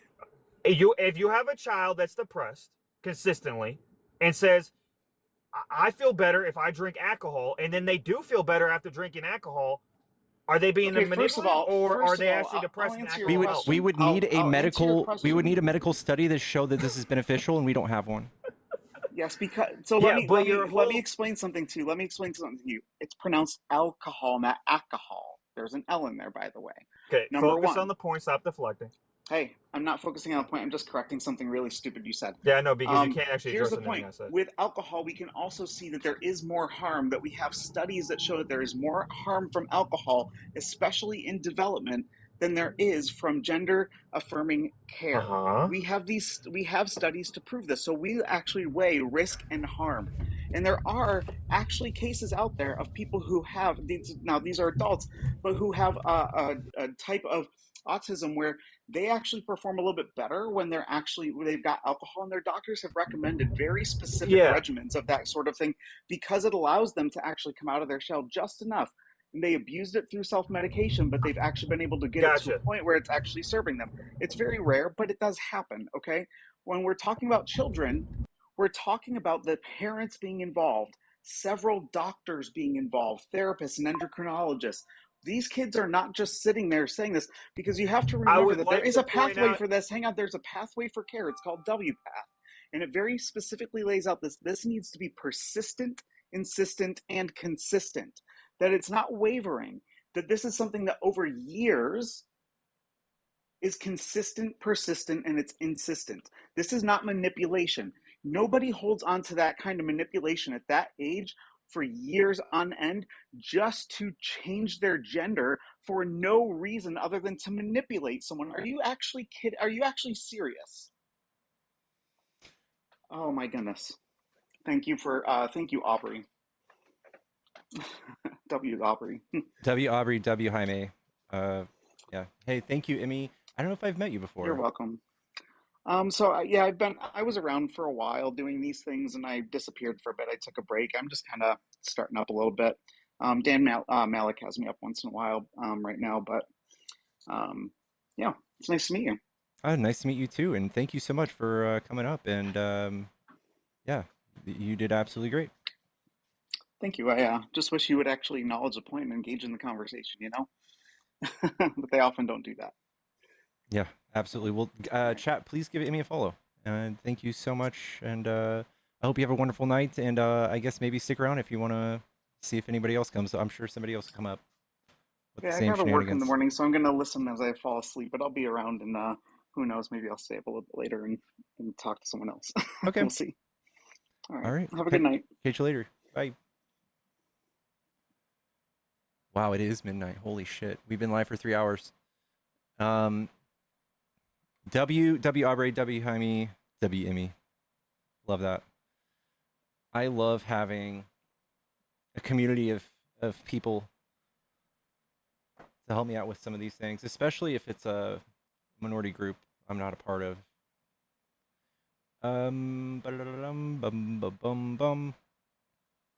Yo, let me join. Dude, if this is Cookie Monster bullshit, I swear to God.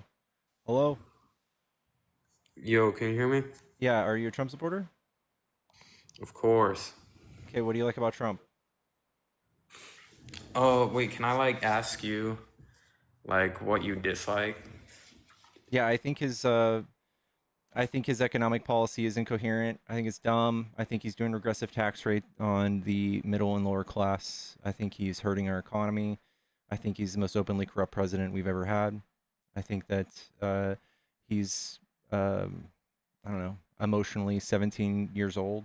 I think that we have no hope of him doing any sort of diplomacy that's meaningful on the world stage. I think we're the weakest we've ever been on the world stage because of him. I think he is taking a chainsaw to our government, and he's doing authoritative things to stomp on people's First Amendment, Fifth Amendments, Second Amendment rights, all sorts of those things.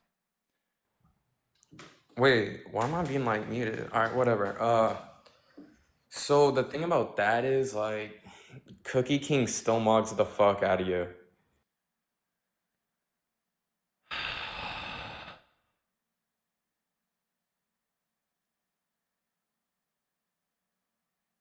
Chat, follow the stream if you think that I mog the fuck out of Cookie King.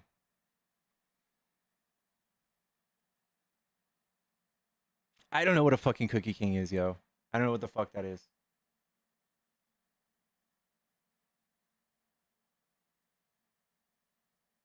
Also, if you're friendly, please hop out of my box, please.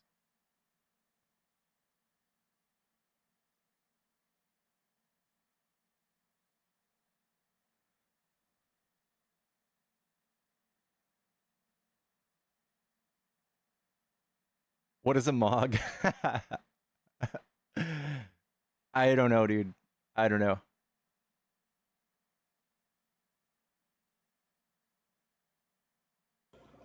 Hello. Hi. Hi, are you a Trump supporter? Yeah. Are you over 18? Yeah. That's a real life fetus, chat. That is a real life fetus.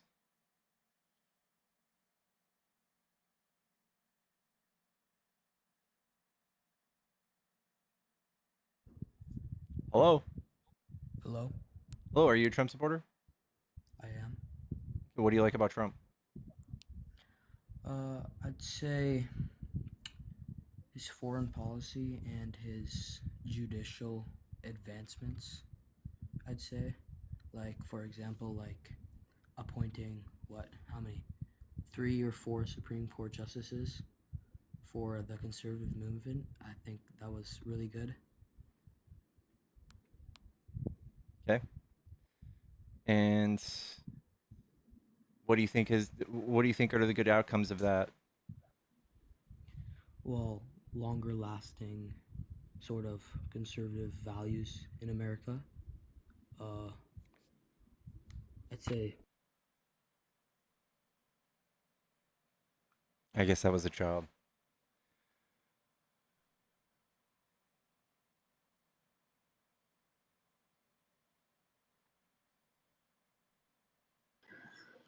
Hello? J homie?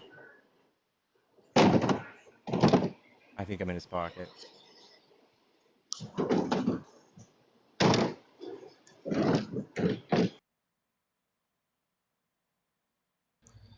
Hot Pickle! jukes! Bro! Dude, did you hear the news? What?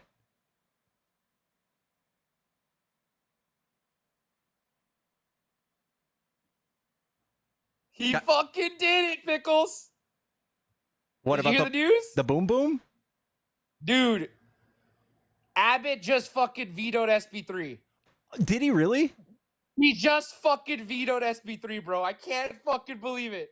Let's fucking go, baby! Wow, rare Abbott W. What the fuck? Dude, I cannot believe it. I am so fucking shook right now. Dan Patrick, get fucked. Get fucked, bro. You're out of here, bro. Dude, fuck it. Guys, SB3 was the bill that was going to outlaw all of the cannabis adjacent products in the in Texas. Complete ban, bro. Yeah, From top down, Yeah. complete ban. A cop could have just come up to your window again and just said, I smell weed, show me everything, bro. But that's done with, bro. Abbott said, no, sir, dude. No, sir. Let's fucking go, bro. I just Whoa. had to give you the news, bro. That's it. I love that. I have chills. I have chills. Dude, seriously, dude. I can't believe it, dude. This is one of those rare. I mean, everybody and their mama thought he was gonna sign this shit or just puss out and just let it go through without signing it. But he said in the final hours, bro, we're talking 10 seconds on the fucking shot clock. He said, vetoed, get the fuck out of here. Let's go. I love that, dude. I love that, All right, dude. Jukes, I love you, hey, dude. I love you, Pickles. I fucking love you, Pickles. Let's go, bro. All right, man. You take it easy, dude. All right, you too. Peace. Guys, Hot Jukes is from my gaming days, and by far one of the coolest people I made friends with back then. He's a caster. He's a caster now for like esports. Fucking cool guy. One of the most coolest dudes ever.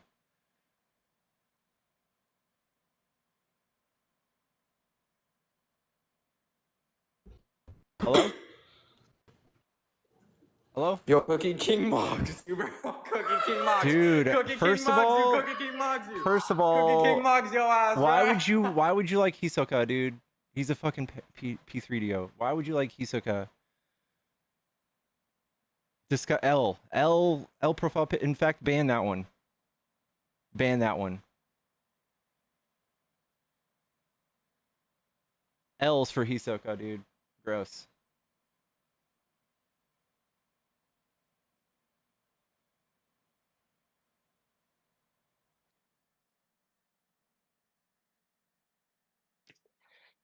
Why do you How's hate it going? Hisoka? Jelly, what do you mean? Dude, he was so problematic. What's up, dude? Are you a Trump supporter? I am to an extent. And first of all, I want to say I appreciate like the chill demeanor you have in this chat. It's pretty calm compared to the other political debates. Yeah, I appreciate it. Appreciate it. Yeah, I would say I voted for Trump in my first election, mostly because I just hold conservative values, not because I blindly support everything he does. So that's kind of where I stand there. I don't have like the most radical values. Like I'm definitely not in like the radical 20% of the conservative movement, but like socially conservative. And I also would say I support what just happened in Iran. Okay. So I would say that I think that Trump is ultimately going to hurt your movement. I think that he's completely abandoned what the conservative movement is about. Fiscal conservatism is definitely not there. Family values definitely not there. He's cheated on all of his wives. He's definitely not Christian. He's selling Bibles with his name on the front. I think he's made a joke out of the Conservative Party, and I think we're going to see a huge pendulum swing to the other direction. And I think that conservatives should hold each other accountable when electing these types of problematic people, especially people who do stochastic terrorism and do socially divided things or divisive things that I don't know, like say make immigrants. I don't know, othering immigrants, othering people in the LGBTQ community. I think it takes us back decades. I think that his misogyny and his problematic views towards women, etc., and his treatment towards women, I think also really hurts your movement. All right, a lot of things there, but I would say both sides definitely haven't supported the idea of a family. I mean, you can kind of talk about Bill Clinton there, and both sides definitely aren't united in the country, that's for sure. And then I'm also seeing people in the chat that are saying that they didn't mind me until I started talking about Iran, but it was constitutional. I don't know what the confusion is there. It's objectively constitutional. So, just to address that. But I don't yeah, really deny that. that's yeah. Um, I yeah, think I that's just don't trust Trump as far as I can throw him. I think that he is I think he's a child mentally. I think that if we were to go to war for Trump, I think it would be hugely problematic for the rest of the world. I don't think very many people respect him. I don't think half the country can see Trump saying, oh, well, "Listen, we had no choice but to do this," and then see him have disagreements with his own director of national intelligence, and the fact that he's so openly corrupt. We can only speculate that he's doing this for selfish reasons or for reasons to back Israel and not really in the best interest of America. okay. Yeah, like Trump for sure would not be my first choice on the Republican ticket. But like in comparison to what we had in 2024, I don't know exactly what a continuation of the Biden administration would have done, especially when you asked them the question on the hot topic of Iran during the campaign season. The answer was just one word and don't. And so I'm not sure if any party was anti-war necessarily or what they would have done either. I think that is a more mature response than all the things Trump has said. Like, we have videos of him just condemning anything that Obama did and said that Obama's going to go to war with Iran just to get elected president, and that if he were president, he wouldn't be going to war with Iran, and that he would be able to do diplomacy, and all that stuff. And now it turns out he can't do that, and he's eating his own words for like the 30th time. We've seen him eat his words so harshly and contradict himself so badly that he just looks like a fucking imbecile. 100%. Like, I think a huge part of that, though, is the fact that we as citizens and his lack of political experience before being in office led him not to know much about like the secrets of the presidency and the details that you do learn when you're in office. And so that's a lot different. And I think it's interesting to hold a position of diplomacy because I don't think that Biden really held on to the diplomacy or at least got the job done when it came to diplomacy because the conflict just continued to arise and tension increase. So I think that Trump is by far more problematic than Biden. Biden had tens of years on foreign affair committees in the Senate and in Congress, and he's been far more effective on the world stage. He rallied 50 countries behind Ukraine when Russia invaded. He's just an also more calm figure and a more steady hand than Trump, who can be baited with a tweet, or you can stroke his ego to get whatever you want out of him, or you can give him a $400 million jet. Yeah, I mean, I'm not disagreeing with you on the rage baiting thing. I mean, I told you I'm not like a radical conservative at all, but I'm not even sure Biden was making the decisions towards the end. So, I mean, I'd hope And it's kind of steady. I would say that whoever was did a great job, but I think Trump spent a lot of money convincing people that that's the case, when we can obviously see Trump is, he's profoundly stupid, and for us to think that he's making these decisions alone too is stupid. I think that he's taken 12 intelligence briefings since he's been in office, which is extremely low. Biden in his first 100 days had 90. So I definitely think that Biden was partaking in things more than Trump. Okay, but like on the topic of Iran, though, like I think a lot of liberals kind of see the pivotal moment into what led to this is dropping out of that Iranian nuclear deal. And I think just like the lack of continuation of Trump's foreign policy when it came to the Biden administration is what led to this because Trump just was not able to kind of make a deal with the Iranians just because they wanted to still have uranium enrichment, and he wasn't going to deal with any of that to any extent. And so Yeah, Biden's ability to let them continue that is what I leads to think is them very having a short-sighted. possibility of a nuclear bomb in a couple weeks. Yeah, that's very short-sighted. So if they were still part of the JCPOA, we would have been able to monitor their program, and they would have been able to freely trade oil and medicine. And now that they were cut off from that, and Trump put extreme sanctions on them, they hated us even more. Even after he assassinated one of their head generals, I can see how they've been radicalized even more against the United States because of Trump. So for Do you Trump not to come support in, the assassination he did in his first term? I think it was reckless. If you want to, if his plans were to renegotiate a better, quote unquote, better nuclear deal, and then you assassinate one of their generals, I think that's antithetical to being able to do diplomacy. So you got to choose one or the other. If you're going to assassinate a general, maybe don't pull us out of the JCPOA. Do you support the assassination of Osama bin Laden? Because that would be Yes. reckless, in my opinion. Yes, but were we trying to get them to denuclearize at the same time? No. No, but they weren't willing to make any deal, and they're still not willing to make any deal because they were going to continue to enrich uranium. Yeah. Again, they were being monitored. They were complying up until Trump pulled us out. They weren't complying. They were trying to negotiate partly to have uranium enrichment. Yeah, for energy.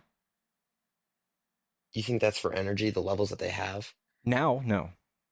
But Now, no. the fact that, yes, they were complying before we pulled out, they were.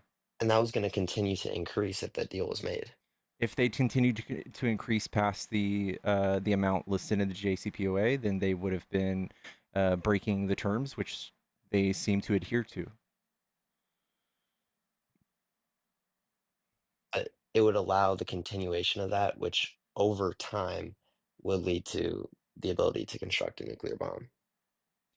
They were not, again, the JCPOA was meant to monitor and make sure they didn't do that, and they were complying until Trump pulled them out, and he's like, I'm going to make a better deal, and never was able to, and then lost the election, and then, you know, like, and all these other things. This is what Trump famously does. He fucks up our relationship with everybody that's meaningful to us. So, for instance, he's like, I'm going to get Mexico to build a wall, big, beautiful wall. And then he goes on and says that Mexicans are rapists and criminals and that they're poisoning the blood of our country, that they're vermin. Do you think that the Mexican government would have been kindly looked at if they did a peace deal with Trump or a deal and gave him enough money to build a wall? Fuck no. That's the dumbest short-sighted shit I've ever heard of. He does this to everybody. I mean, I'm not a blind Trump supporter, like I said, but I think he does kind of dehumanize a lot of people, especially when it comes to immigrants. But I think he also does get a bad rap in the media for what he does deport. Like, I think it's up to around 65,000 deportations, and 75% of those people have committed crimes, according to ICE. Yeah, he's doing far fewer than Biden did. So he's just doing political theater alongside it to make it look like he's doing more. And he's also doing putting people in less prison. deportations than Biden? Yeah. Okay, well, he's also letting in way less people in the country because Biden had 21 million. 21 So I million is a hope lie. Biden's numbers would be higher. Proportionately, So it would be I would more. not I would not be caught dead quoting that 21 million number that Trump said on Truth Social. Again, he's radicalized half of the country to think that this is a huge deal and that Biden opened the borders. When you just look at the data, Biden was more likely to deport people who tried to enter the country. Okay, so give me a number of how many immigrants you think came in the last 4 years. About 1.5 million. 1.5 million. Mm-hmm. I think that's a severe understatement. That's exactly what it is. So what Trump has done is he's convinced y'all with misleading numbers. So he says simply 12 million people illegally entered the country. Well, technically true. In order for us to stop somebody from coming into the country, they have to illegally cross the border, and then they get encountered by Customs Border Protection. So in order to be stopped, they have to cross that line. So Trump doesn't take any of the numbers of the people who were expelled immediately. He just shows you the raw number of amount of people who came to our front door. That's it. And he says, look at all these people that came in. And then you look at the numbers and we say, oh, all of these people were encountered by Customs Border Protection. All of them had the law applied to them. And if they didn't belong, they were expelled. That's what the facts are. And you can see that Biden expelled people at a rate of 50% and Trump only expelled them at a rate of 47.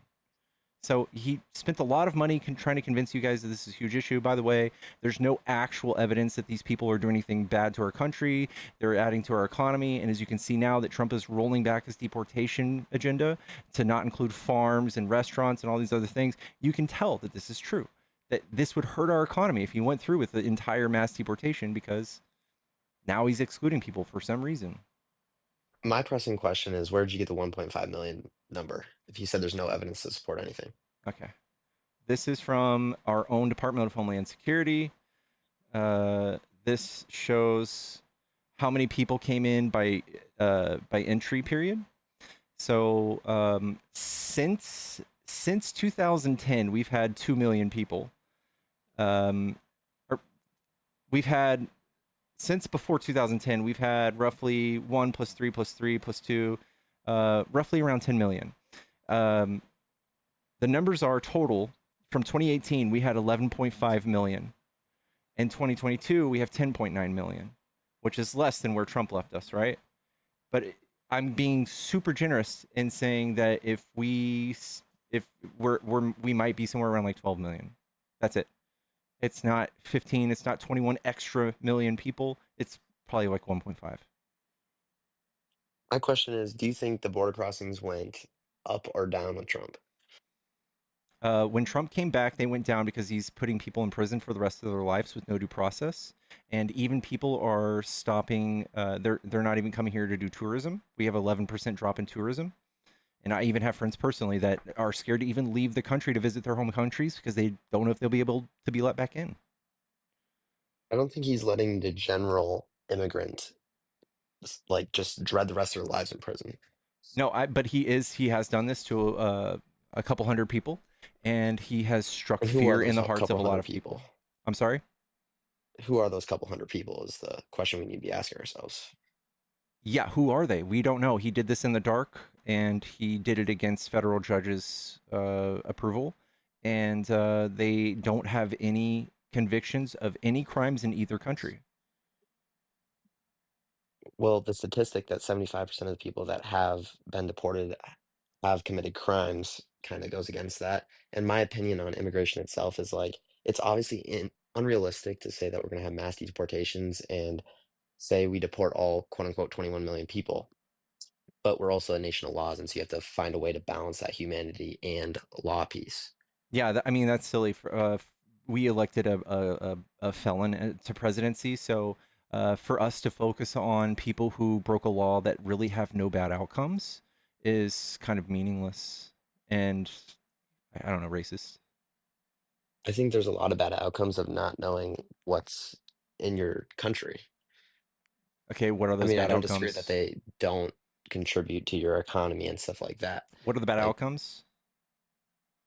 what are the bad outcomes? I would say crime That's and not true. taking from jobs. That's not I true either.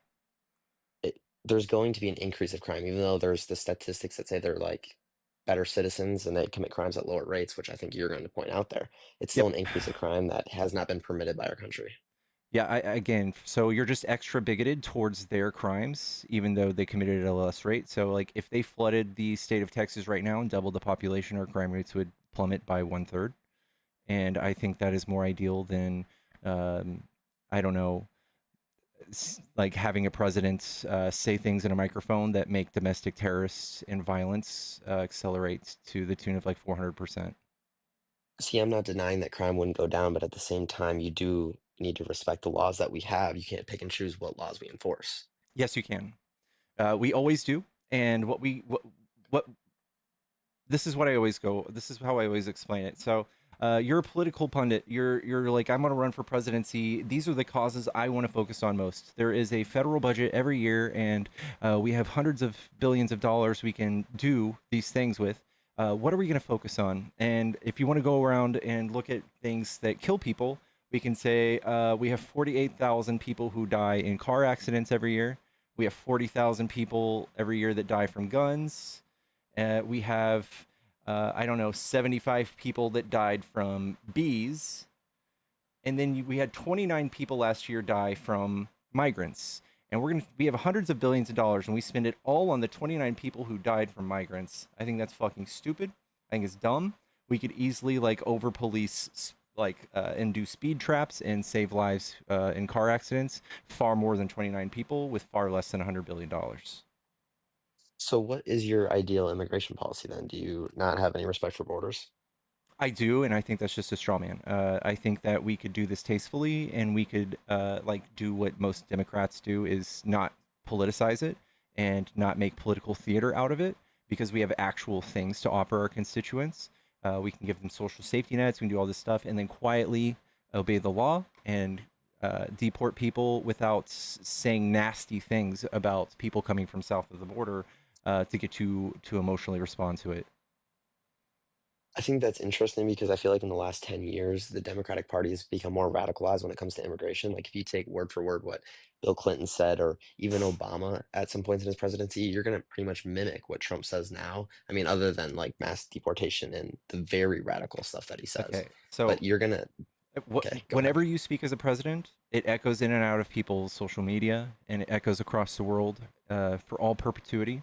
So I think it's important to be very careful. Even if he just says it once, it's played over and over again for the rest of history. And I think that him saying things like they're poisoning the blood of our country, that they're vermin, that they have bad genetics, is extremely harmful. And we've seen nothing but right-wing domestic terrorism skyrocket since he started saying these things. And they are causing far more crime than the migrants themselves, these people with MAGA hats. Yeah, I mean, I don't agree with like the, inhumane treatment that Donald Trump permits, but I'm just saying like his policy can be compared to former Democrats, and it's just of recent where it's like we don't need to enforce immigration law. No one says that. No one says we don't need to enforce it. Biden, again, he did far more without making a scene out of it and without raiding people's birthday parties, without raiding people's outside of their courthouse, raiding people at their place of work, chasing them through farms and their fields. I think that's fucking dumb. I think it's hurting the economy. I think it's a waste of money. I think it is a something right out of a dictator's playbook. To get you guys feel like there's such a risk of national security that he should be able to employ laws that are only invoked during wartime or during times of invasion. And I think it's very obvious to anybody who's not been radicalized by the right-wing propaganda. Okay, first of all, I don't know who you guys is. I mean, I don't really want to be associated with the full-on Trump movement. But Neither does anybody. I mean, Listen, the thing is, this is full-on fascism. What's at our doorstep, and I would point you towards like the Nuremberg trials. Like anybody who's like, well, I was just kind of doing what I was told, or I wasn't all for it, but I liked this part. It doesn't really work for me. I don't care. You can't dodge all the heat for voting for somebody who was this problematic. the Nuremberg trials is a little bit of a stretch. I'm not gonna lie on that one. Yeah. Okay, Yeah, it so is. was this mustache man, was he pointing towards a certain demographic of people that were causing crime rates to skyrocket when they weren't? Was he saying that they were causing the economy It downfall was when the they weren't? economy they were saying. Both. Yeah. Okay. Yes. Okay, is Trump doing that to migrants? I don't, not as much the economy, but I would say crime. Yes, Of he course he is. definitely prioritizes. But I think it's insane to compare him to him.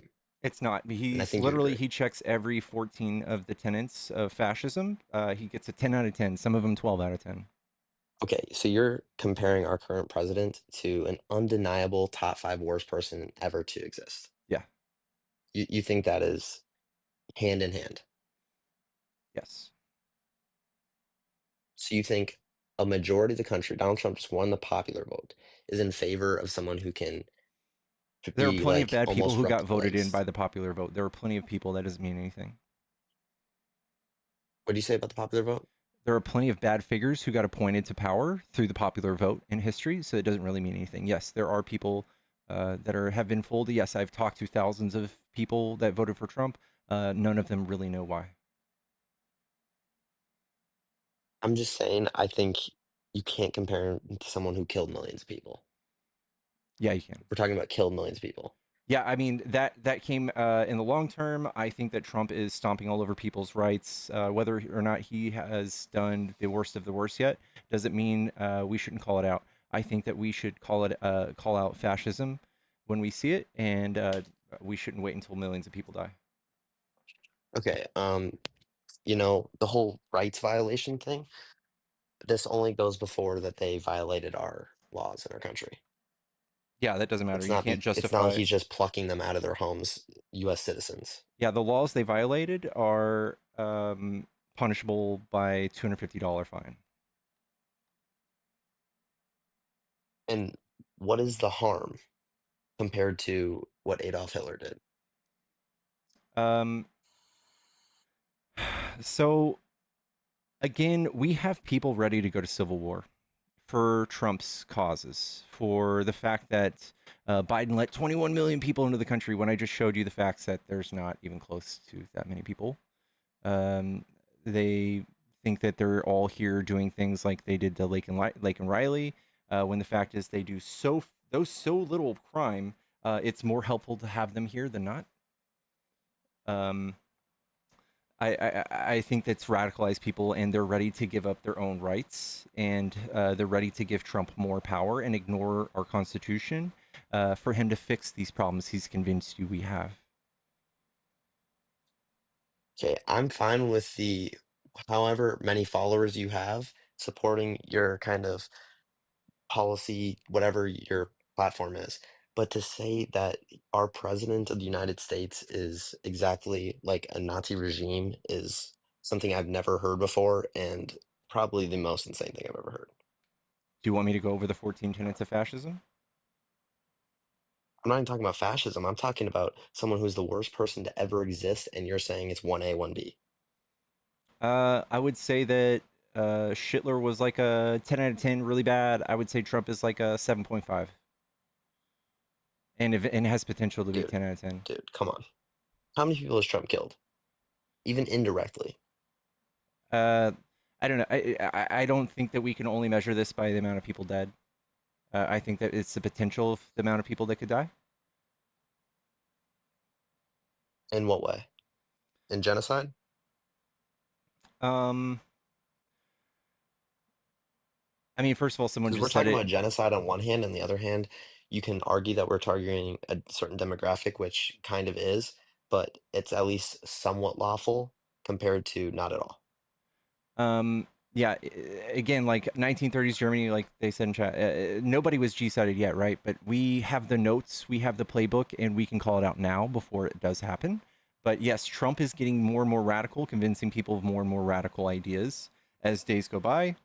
And for him to convince you that everybody else besides him is so corrupt that he can subvert the rule of law and the Constitution to get his way, a man who paints his face orange, is just ridiculous. And for you to have come up here and spouted the misinformation that he's spewed so confidently shows at what like how the magnitude of how bad this is. I would say the only arguable misinformation I've spread is the 21 million number. Yeah. That's all I've said. Yeah, I have people that are just zombies that come up argue the same thing all day. They argue that he's America first, which is dumb and incoherent. I can just show you objectively how he's far less America first than Biden or Kamala. They're just like aimlessly vicious towards trans people. I don't know. I don't really think it's a competition about how many people have died yet, though. I mean, I don't need words put in my mouth for what other supporters have. I just said a number that nobody truly knows, and it was an estimation. So I don't think that's fair in any way. Okay. Well, I'm going to go over the 14 tenets of fascism with you, okay? Sure. Okay. Number 1, powerful and continuing nationalism. America first. Make America great again. You see people with like a million American flags on a boat or on their car, truck wrapped, yada yada, etc. They all claim to be like patriots, and they still back Trump, even the event that he says we could do away with rules, even those found in the Constitution, even though he's trying to subvert one of the amendments with an executive order. They still back him. Disdain for recognition of human rights. You guys are okay with him deporting people without due process because the problems are so bad, and it's a matter of national security, which is always the case with any fascist regime. Identification of enemies and scapegoats. We have Nancy Pelosi, Biden, Hunter Biden, I don't know, Dr. Fauci, migrants, supremacy of the military. Trump just had a military parade. He dumped $2.1 trillion into the military last time he was in office, even though we're already spending $1 trillion a year. Rampant sexism, grab him by the pussy. Need I say more? 28 sexual abuse allegations. Controlled mass media. Trump is using the FTC and the power of the federal government to defund PBS, NPR, and many other things, and he calls certain media outlets illegal, and he's also kicking them out of the Oval Office and letting crazy media outlets from like Russian state media in there instead. Obsession with national security. Again, Trump is saying that we're being invaded, even though there's like very few people who like come to work. They're not coming here with guns to take over the country. Religion and government are intertwined. Trump is selling Bibles. Carolyn Levitt and his close inner circle all claim to be very Christian and do prayer before she does anything as press secretary. And he also started a Christian anti-bias task force in the federal government that stars a Christian televangelist who takes $1,000 donations for super prayers. Corporate power is protected. Trump has literally just tweeted that if you have $1 billion and you want to come do business in the United States, Trump will cut all red tape and basically cut all of the protections, all of the consumer protections needed in order for you to come and do successful business here. He's also giving all of the richest of the rich huge tax breaks at the expense of pushing the tax liability onto the lower class like you and I. Labor power suppressed, same thing. Trump brags about firing people who are on strike, busting up unions, yada, yada, yada. Disdain for intellectuals and arts. Trump is literally suing Harvard and Columbia University, defunding them, changing their tax exempt status if they don't fold to his will. And he also just simply says he's convinced the masses that higher education is liberal indoctrination, and he's also defunded the Department of Education to the tune of $286 billion and effectively has made our education system really, really bad. Obsession with crime and punishment, lock her up. He's the first president ever to write an executive order to pursue his political opponents with the DOJ. Rampant cronyism and corruption. He has an inner circle of many, many people who he has pardoned of crimes that they've done on his behalf. We've got Steve Bannon, George Papadopoulos, Peter Navarro. All of these people are still in his inner circle and are in his cabinet, some of them. Fraudulent elections. Trump was caught putting fake slates of electors in all 7 swing states, and he escaped conviction of this by becoming president, but he was trying to subvert the will of 81 million people during the last election, and there's a reason why Mike Pence is no longer by his side, is because he chose the Constitution over Trump.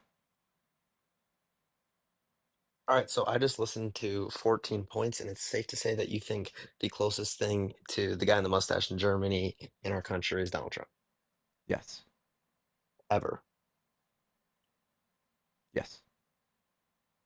So if that guy's a 10 out of 10 and Donald Trump's a 7.5, where does FDR rank? I don't know. You tell me.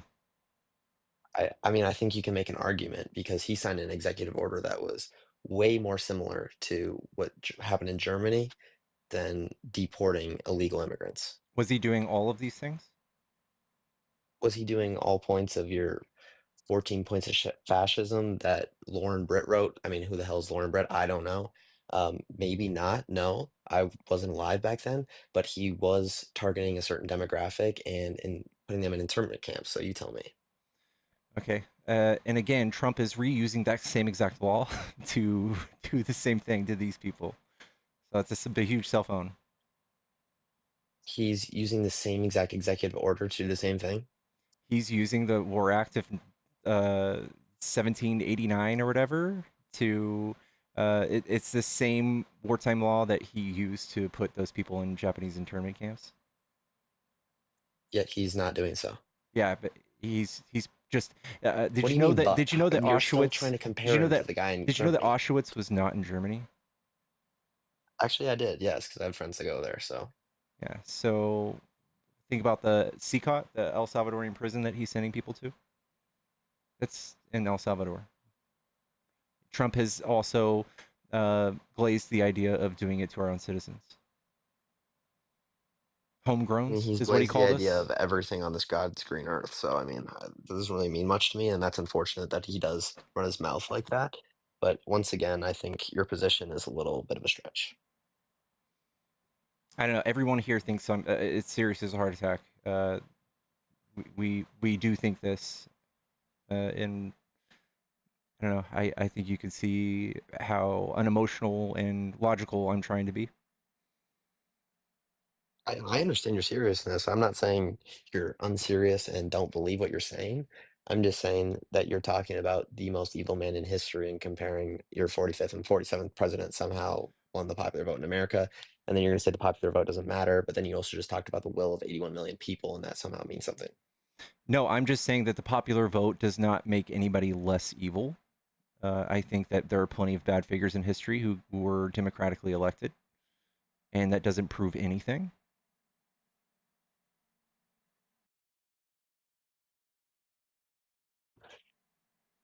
I mean, immune to being a bad person. But I mean, you're saying that over half of America supports a Nazi regime. And what percentage of Germany supported Hitler? I have no clue. A lot higher than that. Okay. Higher than 50-50. Yeah, even people in prison, they did a vote of a couple thousand people in prison due to Hitler's policies. They asked if the government was going in the right direction. Even majority, it was like 2,300 out of 2,500 responded that they agree with Hitler, even in prison. So yeah, like even people whose wives have been deported by Trump still are Trump supporters. Even people who were imprisoned for storming the Capitol because they were led to believe it was the right thing and that the election was stolen, they still believe Trump was the good guy. Yeah. Okay, so usually I feel like I try to find a middle ground by the end of these, but I don't think we're going to if we're gonna just say the 1A, 1B is Hitler and Trump. And so I think we're just gonna die on that hill. That's all right. We don't have to agree on that. All right. Well, it was great talking to you. I appreciate the dialogue and have a great night. All right, you too.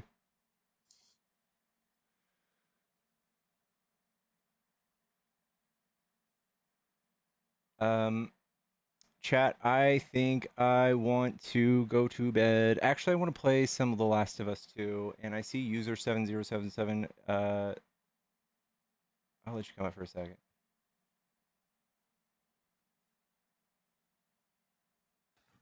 Yellow. Hey, what's up, Pickles? What's up, bro? Nothing too much. I am typing away. I'm open to really talk about whatever. I mean, I think we've talked a couple times now. There's still a lot left from those other conversations that we definitely still disagree on. But I do think it's important to discuss history to put Trump and other recent presidents in context. And when you were describing Hitler as like the worst man in history, I think that's you have a good case for that, but I think it's important to recognize that Hitler and the other Nazi brass openly talked about how inspired they were by the founding and early years of the United States. Their plan to exterminate not just Jews, but Roma and Slavs of all varieties. They described that whole movement as their wild east. They wanted to emulate what the United States did in its founding. Yeah, And and they were taking notes from like Jim Crow era and all that stuff. Yeah. Yeah, they came to the United States to study our race codes and implement something similar in Europe. While they took some of those ideas, I feel like the level where they were implemented and just the idea behind finding all of these things and culminating all of them together is more damning than each of them on their face individually. Okay, hold on. You're saying that the way that the Nazis implemented their ideas ended up being worse than the early U.S. leadership? I like putting them all their together. impulse? Yeah, you would say that like each of these things are bad. I would condemn them, but doing them all together, looking through history and finding all of these things and implementing them is worse, right? Well, not really. I mean, the U.S. did all of them together. There's a long debate over the actual numbers of indigenous people that the United States and Britain. I think it's fair to combine the United States and Britain's efforts in North America when you're looking for figures, and not including what the Spanish and Portuguese and French did in the rest of the Americas. But you're talking about killing tens of millions of people, eradicating every vestige of their culture, and implementing harsh race codes and creating the antecedents of our modern police forces and ICE to enforce racial dominance in North America. I just don't see how. I would condemn that, but I don't think it makes anything less bad about what Trump is doing, and that Trump is deliberately implementing these things and making best friends with like current day authoritarians and trying to use their playbooks as well. I wouldn't say that it makes what Trump is doing any less bad, but I do think it's important to understand that context and to understand the entity that you are supporting. If you support the United States in its current form, and you'd like a return to normalcy, I think it's fair to say, have some return to Democratic or pre-Trump Republican candidates taking the reins and just running the ship as it was earlier in our lives. I think that's you're supporting an extremely violent and dangerous project when you do that. And I do think that hyperbolizing how bad Trump is also a big turnoff to people, even people who aren't like big time MAGA, like they're actual independent voters. They may be registered independent. They may have voted for Obama and then Trump, or Biden and then Trump. I think that hyperbolizing and trying to set Trump apart from our history and other historical figures is kind of a disservice to any efforts to actually remove Trump and people like him from power, especially when you kind of refuse to acknowledge where there are similarities or entirely shared goals between Trump and Democrats. Okay, but I can see what you're saying and how people could be turned off by it, but I think that there are people on the fence that also arguably would hear this and say, "Dang, that makes sense. It's kind of wild, and maybe I don't want to touch that." I would never want to be politically homeless and hear something about that, about one of the two parties that I could support, and say, "You know what? I'm gonna look further into that party. Maybe I like them." I think I understand what you said, but could you like repeat or rephrase that? You're saying imagining somebody who's politically homeless. I would interpret that as somebody who's not likely to vote. Hearing Okay, about well, okay, somebody on the fence, somebody who's an independent and says, "I don't know if I'm a Democrat. I don't know if I'm Republican. I don't know which way I want to vote in this next election. Maybe I'm just now starting to read into this stuff. This Iran war thing just popped off. I want to look into this." And then we hear somebody talking about how Trump is literally running a parallel to a fascist campaign to get elected, or the way he's running the country. I would be entirely turned off by that. And I would say, you know what? I think I'm good. I'm not even going to look at that. The party that has the KKK, the party that has and coddles the Yahtzees, the party that had dinner with Nick Fuentes and Kanye, I think that that's enough for me to be like, you know what? I'll stay away from that. I'll go the other direction and look in the other way for politics. So I did a fair amount of phone banking in the last weeks running up to the 2024 election. And it was for the Green Party, and a lot of the phone banking was done on two different platforms. The first one was one that just was looking for likely voters. And then the second one that we used was actually kind of tooled to try to identify people with Muslim or Arabic, Persian, otherwise Middle Eastern names, and talk to them in the Michigan population centers, which is a big battleground state. And so in the first run, without that kind of ethnic targeting of the phone banking, I ended up talking to a lot of kind of typical Trump supporters who were registered independent. And then I had a lot of conversations with them. A lot of them said, I would be interested in voting for another party. I just think like out of the two that are likely to win, Trump is a little better, and I don't want to waste my vote. I think that not wasting your vote narrative is actually one of the most damaging narratives in electoral politics in the United States. And I also would like to say, just from my experience, every single person that I talked to who I think it's pretty reasonable to assume was Muslim or from the Middle East, West Asia, literally every single one either told me, I don't want to tell you who I'm voting for, or I'm voting for Trump, because there's not a third party falling into our lap right now, and we're not willing to vote for the people who have been committing genocide against the Palestinians. So I would argue that this has probably changed quite a bit since Trump has released an AI video of Trump Tower in Gaza, and has encouraged Netanyahu to do whatever the fuck he wants. I don't and think is that now they had bombed Iran. Who Trump is. I think that they knew, his rhetoric from his first term. He did a blanket ban on people from Muslim countries coming to the United States, or at least he tried to. I don't think that they were fooled about who Trump is. I think they were just aiming to, avoid supporting people who had just for the past 4 years, not 4 years. I guess, 4 years, just because it was before October 7th, 23, doesn't mean that there wasn't an ongoing siege and genocide of Palestinians. So for 4 years, they had been supporting that. Trump, and they weren't Trump was willing able to. He called Kamala a bad Palestinian, right? Like he was able to spin it to where she was the bad person towards the Palestinian people, and now there's no defense of what Trump has done. And I think it was very. No, I don't think there's I any think, defense of what Trump has done. That's yeah. not my point.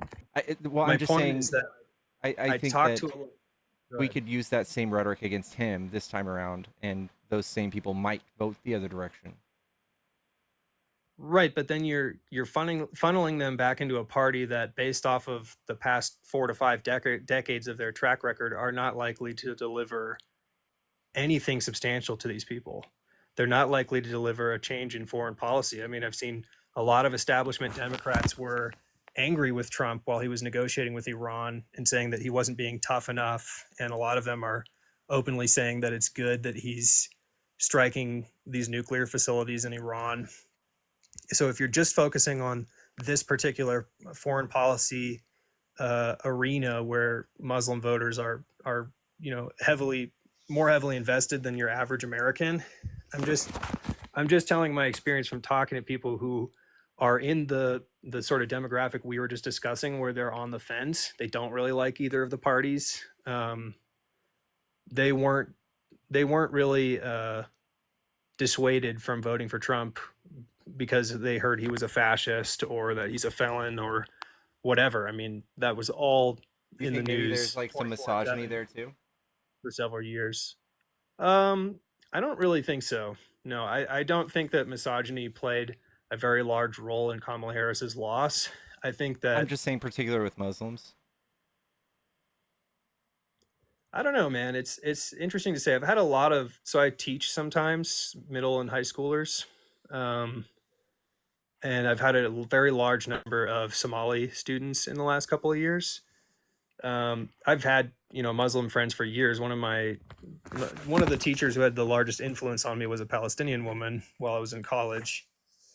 But just getting to see more up close, like how it is, raising their children and stuff in the last few years. I don't know that I would say there's a way, especially amongst Muslims who live in the United States, right? Like Muslims who live in the United States are not, by and large, super hardcore on like Sharia law in the home, putting down their daughters. I mean, they were openly encouraging their daughters to come and take my program because their brothers had a good time in it. And it's like all outdoors and, not really what you would expect are the gender norms for a Muslim girl. So I wouldn't really say that played I don't know. a large role in their voting decision if my students' families are any indicator. While I respect your outlook on it, I think it's horrible to put like a stereotype on a certain type of person or religion. But I think that even the Christian like outlook on women today is problematic. And for us to pretend that like first generation people from Iran or from other Muslim countries might not hold those same conservative ideas towards women, I think is unlikely. I think it's probably there. It's got, even if they don't outright say it or show it, there's got to be some sort of bias there for some of them. I don't know, man. I don't know about serving in office in Iran. I think that I'm not sure if women are even legally allowed to do that in Iran. But if I'm not mistaken, Iran is like first or top 5 in the world for highest level of attainment of education for women. And they have all sorts of very serious professions that play an You can't even enormous leave role the in that. country without your husband's permission. I'm not sure about that. I true. wouldn't be shocked, but I've met Iranian women in the United States who left of their own accord without their husband. I don't think that it's They either impossible. need their husband's authority or the authority of someone in the government. All right, I mean, I'll grant you that. I'm not gonna look it up right now or call your sources on it. I just don't think it's necessarily on the money with regards to what we're talking about. I brought up 2 demographics that I spoke with over and over again on the phone for a couple of weeks, right in the run up to this election. There was no shortage in online media or legacy media of statements about Trump being a fascist and unprecedented bad man, unqualified, you name it. It just didn't seem to sway multiple different demographics of your kind of typical white American independent voter or Muslim voters in the largest Muslim stronghold in the country, which is Dearborn, Michigan, in an important battleground state. So I'm saying that not only is that argument not persuasive, but I don't think it's appropriate to dismiss these people's reservations about the Democratic Party as willing to forgive, really open lies, breaking of promises, crushing of unions, destroying other countries, as Democratic supporters are. If they're real independents, saying that the Democrats are 1,000 times better than Trump is not going to sway them if they know if they know any recent history. Yeah, I don't know. I also feel like you are pretty harsh in scrutinizing the actions of Democrats and sacrificing progress for perfection. Like I told you last time, I feel like you're very smart, and I feel like you're very, very informed. But I also feel like it's a very hard sell for you to say that we're not going to appeal to people without appealing to moderates, and that is going to have to include doing the same old, going back to I guess the status quo and what the Democrat Party is about and what they did the last administration. I think is what a lot of people would do anything to go back to, as opposed to what's going on now. Yeah, I know it's kind of late. Would you give me one more thing to bring up? I wanted to talk to you about it the other day, but I didn't have time to call in when I was listening to one of your streams. I wanted to talk about I think I started to mention it when you asked me who's my favorite politician, and I mentioned Ralph Nader. Yeah. And it has nothing to do with his association with the Green Party. It has a lot more to do with my understanding of how change happens. And so I wonder, like, what's your take on, like, how have major progressive changes in the United States history actually happened? Like, who made that happen? That's a good question. I also, admittedly, I'm very new into politics. So when you say stuff like Ralph Nader, I immediately was like, okay, I got to go look up Ralph Nader. So yeah, a lot of this stuff I have been able to get away with in just literally fact checking and saying, okay, well, a lot of this stuff that's coming from the right is just on its face false, provably wrong, and demonstrably harmful. So for me to have a great spiel on something like that would be hard to say. That's fair. I will say, like, with a figure like Trump and the ecosystem around him, it is pretty reliable to look into things through, like, fact checkers or through legacy media, because a lot of it is just so easy to slap down that those are reliable sources in those cases. But when it comes to, like, foreign policy across multiple administrations, or labor relations in the United States, or race relations in the United States across decades, I don't think that legacy media is typically a very good source for that, and you have to actually go to historians. But I guess I would just say, like, the New Deal of the 1930s and 40s, the original workplace protections like the 8-hour workday, no child labor, basic workplace safety, minimum wage, and then things like OSHA, the Clean Air and Water Acts, the Environmental Protection Act, all of these things came, and also abolition of slavery, all of these things came from movements outside of dominant parties in the United States. There were an abolitionist party, and there was a whole lot of Italian and Jewish anarchists arriving in the United States in the mid-19th century who supported abolition. And eventually it gained enough steam that the Republican Party took it up to integrate them into their party or risk losing credibility.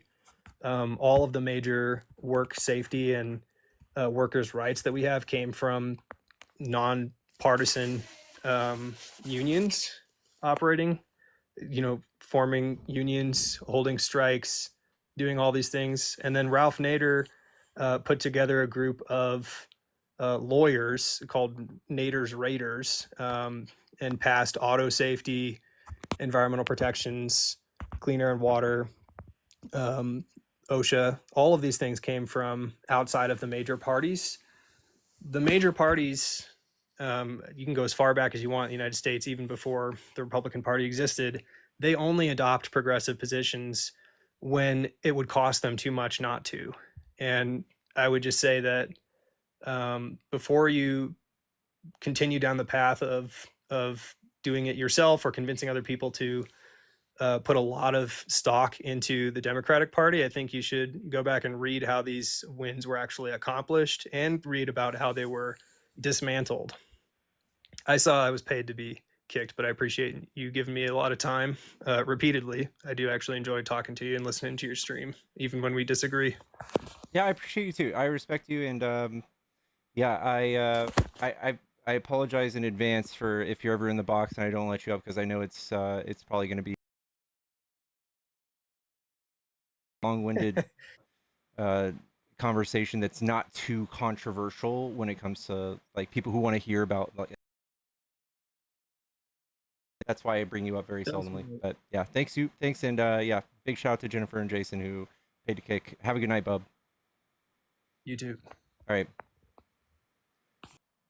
Bum bum bum bum bum bum bum bum bum. Chat. It's going to be gaming time. Erica, I see you.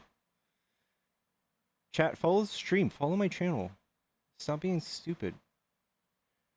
My YouTube must be broken. It says that 0 people thumbed up my stream.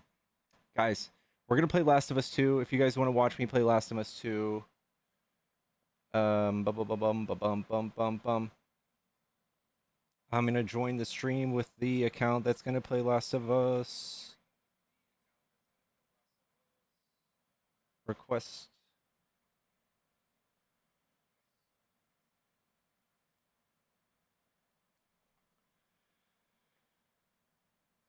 Oh man. What a night. It shows 161. Thank you, sweet Rose. I was on YouTube. It was glitchy. Self-raid. Let me see. Is Tommy live right now? Hold on. Give me just a second, y'all. I'm so sorry.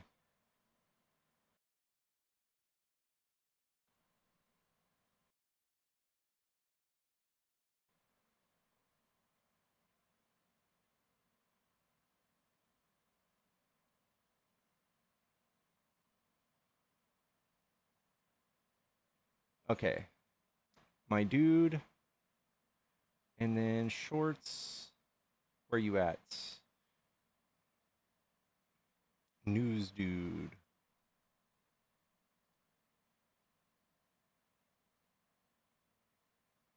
I don't think he's live right now. Does anyone see Tommy? Is Tommy live?